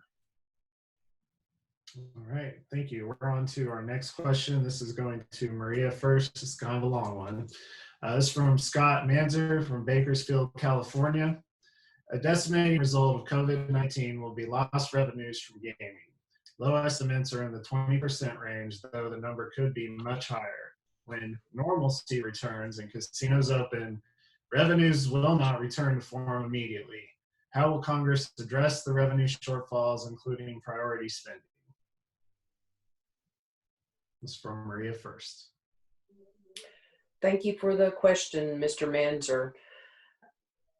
It is an issue, and it is a good question.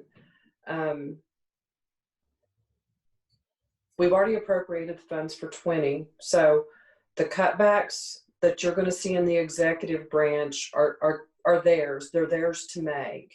And if there's a shortfall, then they'll come to Congress and they'll tell us what the shortfall is. We have applied for the PPP money and have been accepted, which is a paycheck protection. So that'll cover 5.5 weeks of payroll for the nation. Moving forward into 21, we've projected about a 35% drop in projected revenue, which projections are all a moving target. We aren't going to know. As your member of Congress, it would be my desire to have cuts equally across the board. There is a provision in the Health Benefit Act that if the money's not there, you get $500 annually if you're below 65. That distribution annually could be any amount that the treasurer so dictates that we have. To me, that doesn't have to go away. So there's going to be some hard work to get done. I would like to equally apply. I support benefits to the people, and I support a strong government that serves our people with a workforce. I support both, but everything is going to be examined, in my view. We are going to take the lead from Chief Standing Bearer in what he sends over and what he thinks he can do for the nation, and I want to support his leadership in that. Thank you.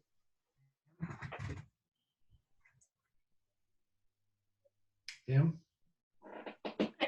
Thank you. So that's, gosh, that's a really good question. And I know that I believe that 20% is very likely very low. I have been listening to Congress each session and committee meeting over the past 3 weeks, and they've done a great deal of work in that area. So I'm very proud of you guys for taking on those tough issues. I've also talked to some folks in the executive branch, and I think they have a good plan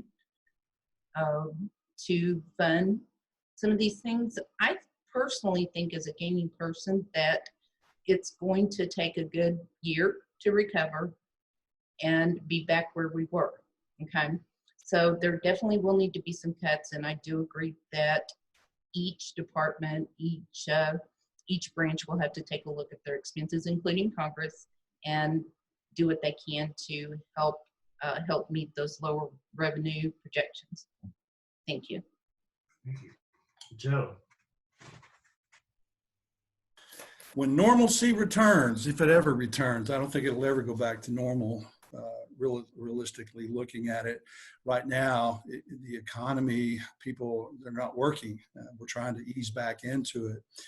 When gaming returns, there we go again. It's all we have. And there's talk of a second surge coming up in the wintertime. So how do we project what we're going to get right now? It's very, very difficult. It's been weighing on the minds of the Congress for many, many days since this has happened. My opinion and my thought is just me that we're going to have to sacrifice. We're going to have to make cuts, and that starts at the top. It starts at leadership. So if anybody's going to take a pay cut, whether it's 50%, 75%, you tell me, do you love doing this job? Are you in it for the money? Are you going to work because you love the Osage people, or does it take that X amount of dollars for your salary? Those are hard questions that are coming. I had this same conversation with my father. My dad worked as chief of the Osage Nation. He made $600 a year. He didn't do it for the money. He did it because he loved the Osage Nation. So tough questions for the candidates and incumbents. You're going to continue to work and sacrifice for possibility of having nothing, or a 50% cut, a 75% cut? Hard questions are coming. Do the big three go away? I hope not. You know, when you look at burial assistance, scholarship, all the health benefit funds, are they going to be cut? Possibility it could be coming. I don't want to get rid of any of them, but they may be reduced, and that's unfortunate because we've all our eggs are in one basket, and that's been gaming, and our doors are closed. So that's a lot of tough questions facing this Congress and the 7th Congress that's coming. Thanks. Jim.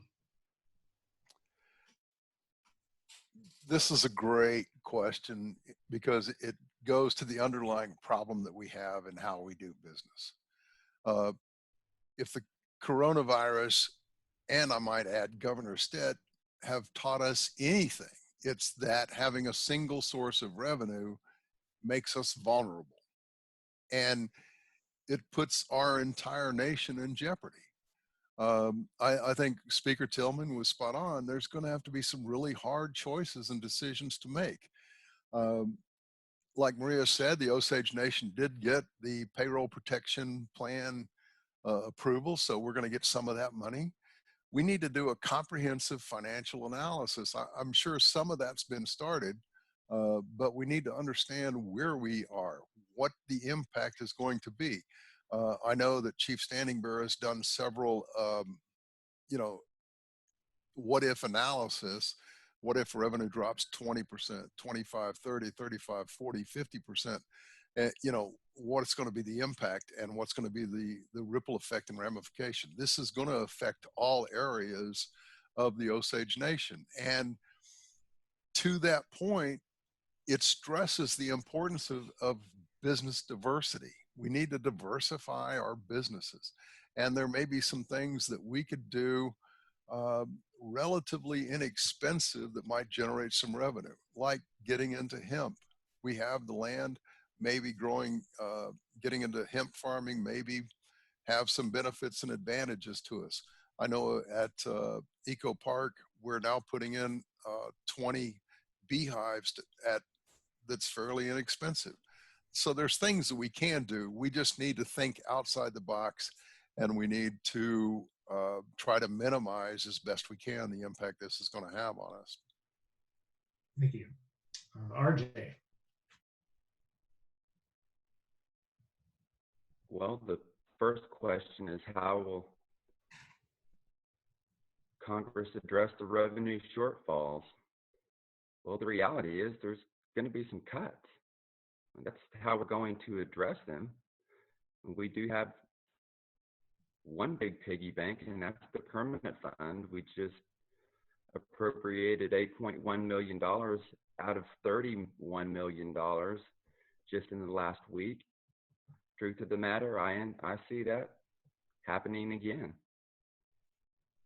As far as including priority spending, well, that's going to ultimately depend on who sits in these seats. And I remember whenever I first decided to run for Congress, we were rolling. When I first was an employee, the first year or two, we had less than $1 million coming in from gaming and bingo revenue. Within 5, 6, 7 years, it exploded. We were up to 20 million, then 30 million, then 40 million. By year 2 of whenever I was on Congress, we had $50 million available to appropriate. Not trying to get off too much, but it's just, this job's not near as fun as I anticipated whenever I first ran. As far as priority spending, oh boy, there's going to be cuts to the big three. There's probably going to be a smaller government. There's likely going to be employees that no longer work for the nation, or if they get furloughed may not come back. Thank you, RJ. And we're in rebuttals, starting with Maria. Thank you. Well, this is a hard question and a hard discussion. Two things from that I guess are kind of somewhat rebuttal is Speaker Tillman said, including Congress. I threw out the motion Friday to have a piece of legislation discharged from committee that has the congressional, it's the allowance, the congressional compensation bill, which has to be set by the Constitution, moved to pull it out of committee so I could start reducing our salaries so we could have that conversation. I couldn't get a majority to get that out of committee. It takes 8 members to get it out. So it still sits in committee. We have a special session coming up. I think that I saw a proclamation for May 13th, and I'll request to have our budget, our compensation bill put on that agenda. I think that it starts at the top. I think that we lead by example. And I do love this job. I do love swimming in this pool, representing my Osage people. Oh, I'm out of time. I have one more. Okay. Thank you. Thank you. Pam, 1 minute rebuttal. Okay, thank you. So listen, as far as the revenue shortfalls, again, we all know that they're there. We know that it's reality, and I do agree that Congress should take the lead. And I think that reducing the salary of Congress members is very likely you know, not something that any Congress members want to hear, but I want you to know that I think it's a good step. I think it's a necessary step, and I also want the voters to know that I would be happy to serve at a lesser amount in order for us to be able to address some of those revenue shortfalls. Priority spending, again, I think that you guys have done some really good work in the past few weeks addressing those issues, and they're all difficult. All of them are difficult, but again, I just want to leave with a positive note. I do think that we're going to recover. The casinos will recover. They will. It's just going to take a little bit of time, and we'll be fine. Thank you. Joe. Gosh, I go back to the people I respect and I look up to, and there are many, many, many of those folks. And I think this is going to take a lot of prayer. I think, you know, I visit with Congressman Mason, I visit with Congressman Baker, I visit with Congressman Big Horse, and we talk about this. We always talk about prayer. We try to submerge ourselves into the guidance from our Holy Father. Leadership is important right now. Our people need us now more than ever before. And will the revenue streams return? I do believe that they will at some point. When? That's an unknown. And in the meantime, prayer. Thank you. All right. Jim? Well, I agree in the fact that, you know, I'm retired. I retired and moved to Pawhuska, and so I didn't move here expecting, you know, to make a bunch of money. None of our candidates did, and I would be willing to support any effort to reduce candidate congressional pay, because like Joe Tillman said, like Maria and everybody else has said, it has to start at the top. It has to start with leadership, and we all agree that that needs to happen, and we should. But it goes way beyond that. We need to figure out ways to get a diverse revenue stream coming in. And maybe we start small. We have to start small because we don't have the resources now, but then we have to continually work to grow that and to get bigger and bigger as far as the revenue stream. Nobody wants to take funds away from people and take away benefits. Thank you. RJ, 1 minute rebuttal.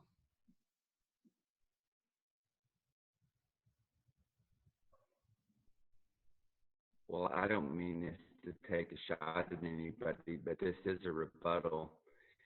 And if we're talking about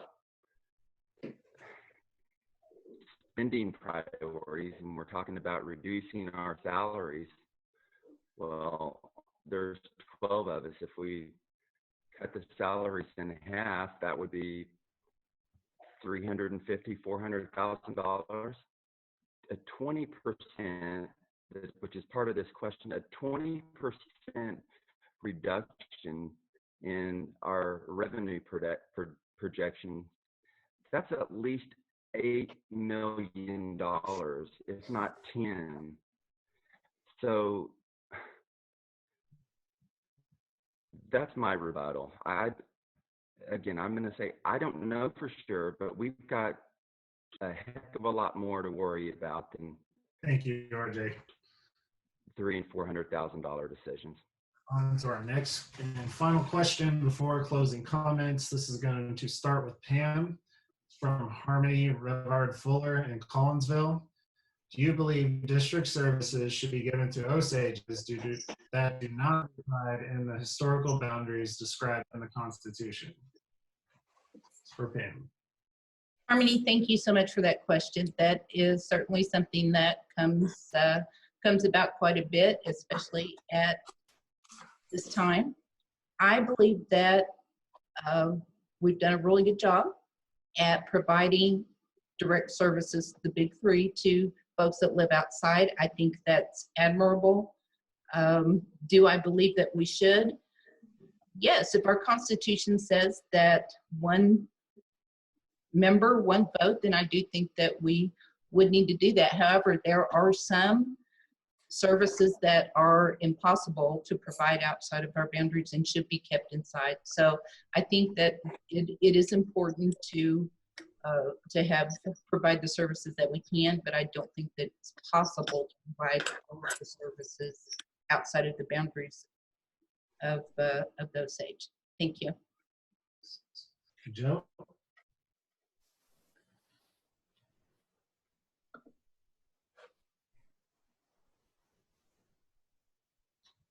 Next in line is Joe. Yeah, Sterling, can you hear me? Yes, sir. Can you repeat that question for me, please? Yeah, certainly. Do you believe district services should be given to Osages that do not reside in the historical boundaries described in the Constitution? Yeah. Well, I do, and it's hard because, you know, we have a clinic here, and I get to go to the clinic. I get to get my eyes checked. I get to get my health. I get to get my medicine. That's because I live here in Pawhuska. If I live in San Francisco, Los Angeles, California, it's hard for them to do, and that's why they have a health benefit card. But yeah, it'd be great. It'd be wonderful. I know there's other large tribes that are a resource for their members. But as far as should they all be included, our Constitution says this, and a lot of people don't like it, but you have to look at the Constitution, and that's our Bible, and that's what we base our decisions off of. If you're an Osage, we serve all of you. We serve all of you. And we do service locally. If you live here, you do have an advantage to take care of yourself in a way that the people outside don't have that accessibility to do. And I've been to those places. I've been to California, Texas, Colorado, wherever they may be, and they choose to live there, and that's fine. But it's difficult because, yeah, we have services right here that are available to us the day after, make an appointment. So, yeah, but I do, and I wish I would, but the world's not perfect. So, thanks. Jim. Okay, this is a really interesting question for me because I was born outside of Osage County. I lived most of my life and my adult life outside of Osage County. So I have one foot in the off-res, if you will, world. But then following the advice of my elders and my grandfather in particular, to learn the Osage language, and I had to move here. And so I've actually got a foot in both realms. And I will tell you that most of the Osages that live outside of Osage County have an attitude of what they really want is to be treated like Osages and not like second-class citizens. And I think that our Constitution has done a good job of moving us in that direction. Like Speaker Tillman said, it's in our Constitution that if you're Osage, you're Osage. You know, and I was talking to some of the folks in California, and we were talking about this issue, and I said, well, you know, it doesn't really matter where you are if you lose who you are. And who we are as Osages is Osage County. Our ancestors came here. We bought this land. This defines us. So we have to support all Osages, as we should, but we also have to know that there's a special uniqueness about Osage County. Thank you. RJ.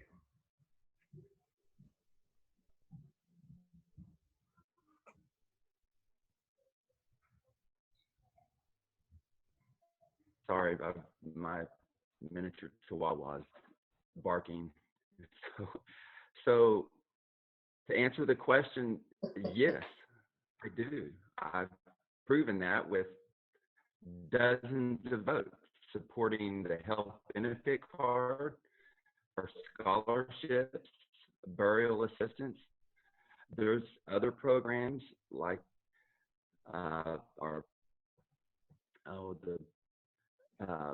education advocates. There's a STAR scholarship out there. I've supported all of those. So just to answer the question directly, yes, I do. This is an easy question to stub your toe on, especially if you're one of those that live right here in the heart of the Osage here in Pawhuska. You're gonna have more direct benefit opportunities if you live here. To be quite frank, you should, in my opinion. If I lived out of state or even out of Osage County and I had an opportunity to benefit by several $1,000s to send my children to school, or like myself, I've got myself and 4 children, that's 5 of us that get a $2,500 health benefit, I would be very appreciative. The burial assistance is an outstanding benefit. I hope we can continue to sustain those. May not be able to for a year or two, but I hope that we're able to get back up to the levels that we are now. And yes, I do support direct benefits for those that reside in outside of the historical boundaries. So yeah, I've proven that with dozens of votes. Maria? I'm done. Thanks. Sorry. Oh, I muted. Okay. Yes, I do support benefits for all Osages. Article 2 of the Constitution sets up our territory and jurisdiction. We exert jurisdiction over every Osage as long as they're a member. Article 3 sets up our membership, tells you how you become a member. And then Article 4 is your Bill of Rights. When I took office, both times I pledged an oath to uphold and defend this Constitution. And you are my constituency, no matter where you live. My thought is always on that when I make my decisions. But yes, I do support all membership getting the benefits that we have. The 3 that we have, what we call the big 3, burial, scholarship, and the health benefit, knows no boundaries. It's all tribal dollars, and I believe that it should stay that way. Now, the levels of that funding, especially through this time, I expect to change and expect to see dramatic changes in it. But I don't expect to shrink it to any boundary. There are benefits from living in the Osage. I was raised here. I grew up here. When I moved to Texas in 1985, I was used to going to IHS for my health care. When I moved to Texas in 1985, I looked for an IHS health care facility. There was none. It was a shock. So we have great benefit here within our boundaries. Our nation is dynamic. It offers things to our people. And there's nothing more than I love than waking up in the morning and seeing the sunrise over the Osage. I'm proud to be here. This is my home. These are my roots. but I serve all Osages no matter where you live. Thank you. All right, we're in 1 minute rebuttal, starting with Pam. Thank you. I really don't have any rebuttal words except to echo what Maria said. I chose to take my family just right outside of Osage County for several years. We're back now and have been for 10 years. But there are services that are impossible, and it's understood if you live outside Osage County that you just won't be able to unfortunately take advantage of or have that benefit available to you. I'm proud of the fact that we're able to provide services to all Osages to the extent that we have, but I also think that this is a great time during this crisis for us to take a look at each of those and make sure that we can sustain them into the future. Thank you. Thank you. Joe? Thank you. I was in California one time for an Osage gathering function, and I had a California Osage come to me and say, you know, Joe, I was born out here, I was raised out here, I'm a shareholder, I'm a member of the Osage Nation, I'm not moving back to Osage County. Matter of fact, they said I went back, they came back one time for a visit in June to the dances, they burned up. It was so hot, they don't want to go back. If you've ever been to San Francisco or the San Diego area, you understand that. But he understood that I know if I live there, the benefits I receive would be more than I get now, but I'm okay with that. I'm at peace with that. Just keep running the government, keep doing the job you're doing. So I respect that. And it was a kind word from him, and understood what his position and where he was. So thank you. Jim. First of all, I want to clarify something. I want to make absolutely certain everybody realizes that I do in fact support direct services for Osages, all Osages, regardless of where they live. Having said that, I think I had a similar experience as Joe did in California when I was talking to some of the Northern California Osages, and they recognized that there were going to be some services they were not going to be able to get. And they were, like Joe said, they were good with that. What they wanted was to be treated with respect that all Osages should be afforded. And that's one of the reasons that my candidacy is based upon the logo is respect, which leads to unity, which leads to hope. Thank you. RJ.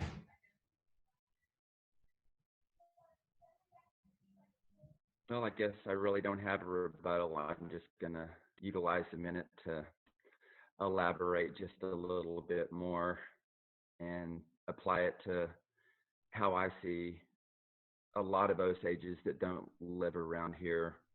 I may not speak for everybody, but it warms my heart whenever I see people like Dr. Trumbull. Well, you did grow up here, but people from out of state, California, Texas, you name it, Colorado, that come back, and I can just see the pride that they have of being Osage.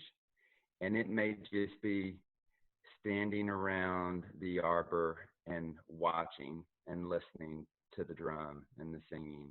But just as one local Osage and an elected official, it makes me proud that you're proud. Thank you. All right, and Maria?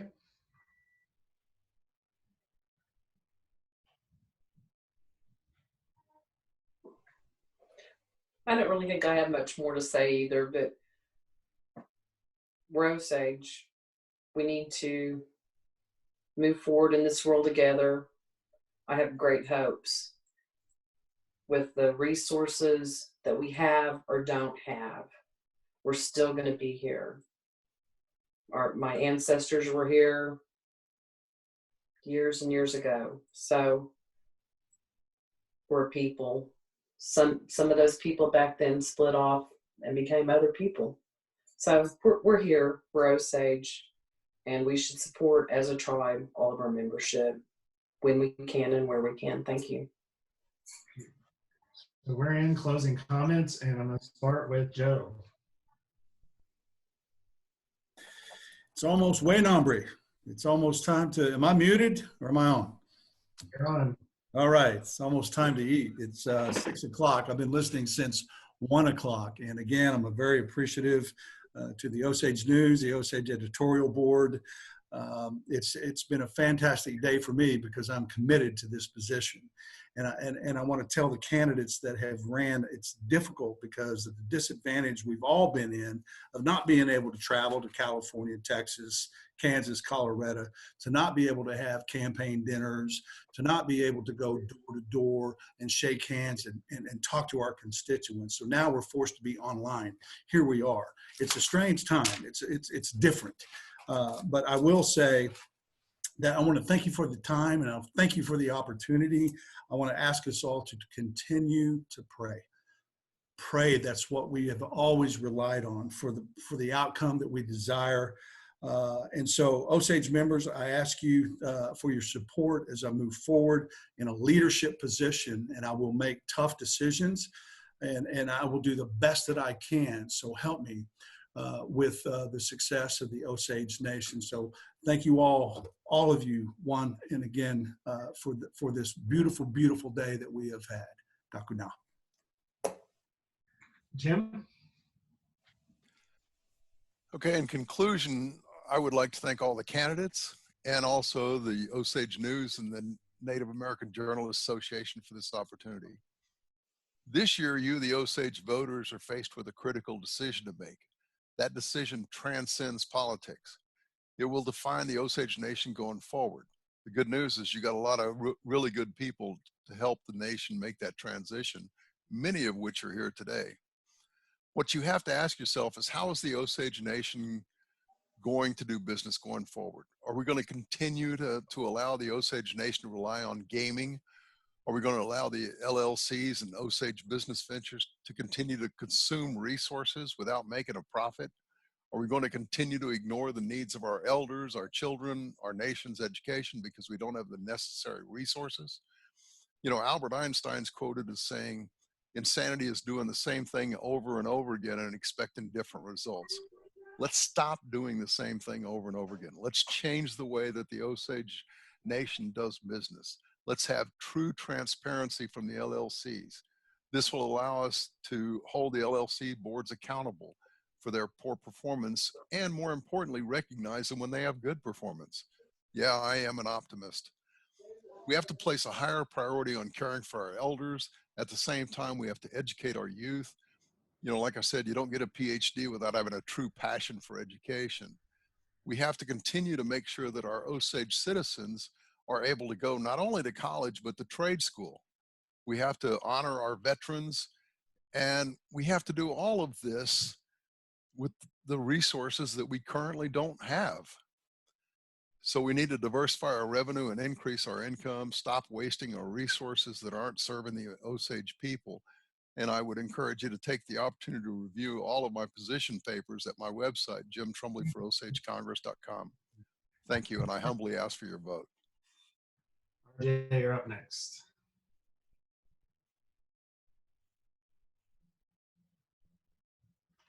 Hey, RJ? Yes, sir. Sorry.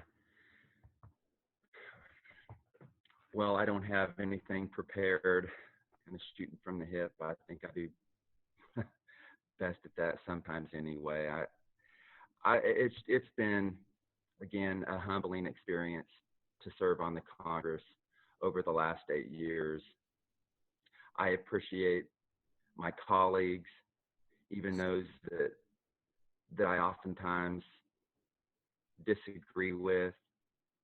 I've respected our ability to move on, remain friends.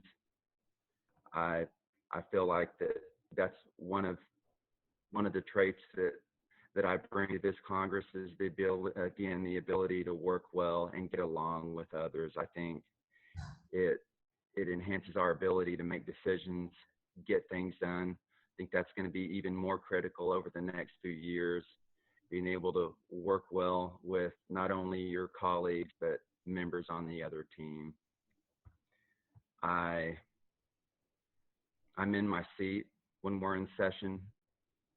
I couldn't tell you exactly, but I bet my attendance record is probably right about 99%.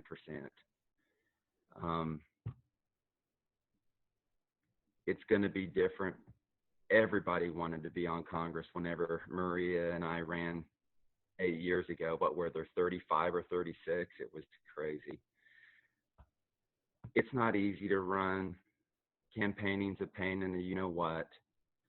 I appreciate all of the candidates that are running right now and those that have ran and served before me. If I get a chance to serve another 4 years, I promise I will work hard for you, make decisions, and I'll be humbled again to serve as an Osage Nation congressman. Thank you. Maria.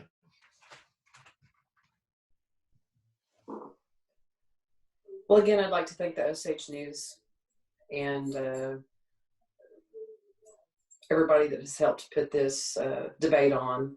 I'm going to thank all of you Osage people that have the patience and the care and the desire to take a part in your government and cast your vote. That means a lot. That takes us a long way for our people to be concerned about what their government does for them. I want to tell you right now that I love being your congresswoman. I work hard for you. I educate myself on what the issues are. You can ask me something about just a little bit of everything that happens at the nation, and if I don't know, I will research it and I will find out for you. We're children of the middle waters, and I like swimming in these waters. I love them. I love my people. I have nothing but optimism for us that we can do better, get better, and serve more. And I'm going to hang in there until we do that. I am so humble that you have, and appreciative that you have trusted me to represent you. And I am going to continue to ask you to vote for me so I can sit in this seat and continue to represent you. My heart is for this nation. I sometimes have a hard time understanding why we don't have the data that is needed to make great decisions on your behalf. But I have worked hard to compile data. When I got on Congress, we didn't have anything. We just were able to go through bills. But I have worked hard as your representative, as the Speaker of Congress, as the Chair of Appropriations, to gather as much data as possible. You would think it would be an easy thing to have. It's not. I'm going to continue to push forward to represent you and your family. I'd appreciate your vote. Thank you very much. And Pam. Thank you so much. And again, thank you to the Osage News for making this debate possible. Mr. Tillman, you're correct. It's been very difficult under the circumstances for folks that are new to get any type of message out there. So I appreciate this opportunity. What I want the voters to know about Pam Shaw is that I am a hard worker. I've been working hard since I was 15 years old. I have an extremely great work ethic, and I will bring that work ethic as a member of Congress. I have experience that will be beneficial to the whole of the Congress. I think it's important to have a group of individuals, 12 people, with collective expertise that hits all of the difficult and all of the issues that will touch us throughout the period. We have to have folks who are business people. We have to have folks who are skilled in the healthcare. We have to have educators. All of those things are important. What I believe I could bring that is perhaps missing somewhat is my 15 years in gaming management. I understand tribal gaming, Oklahoma tribal gaming. I've served in many different positions up to CEO. I have that experience, and I believe that as a member of Congress, it could be beneficial. And I am asking those Osage voters to give me your confidence, and I'm asking for your vote. I appreciate you. I appreciate the Congress people and everything that you've done for us. And I hope to be a part of a great team that will get us through this crisis. And at the end, we'll come out even better than we will before. Thank you so much for your time today. I appreciate it. All right, thank you. And I think that wraps us up for today. I just want to say thank you to everybody for having me. It's really been an honor. Thank you, Sterling. Thank you. Thank you. Good job. And thank you all to the candidates for your contributions. And let's all take a moment to send out thanks and gratitude to our families and partners who allowed us all to spend this time together, such a long time together, and take care of other parts of our lives while we were able to come together. Thank you for your patience as we adapted this technology, and we appreciate your dedication, your passion, your service to the Osage people. And it has been a true delight to learn more about your views and ideas, and especially in the really challenging times ahead. We appreciate you and know the voters have hard decisions to make. Again, I'd like to thank Sterling and the Native American Journalists Association, and of course, our talented Osage News staff. And that concludes the Osage News 2020 Congressional Debates. Thank you.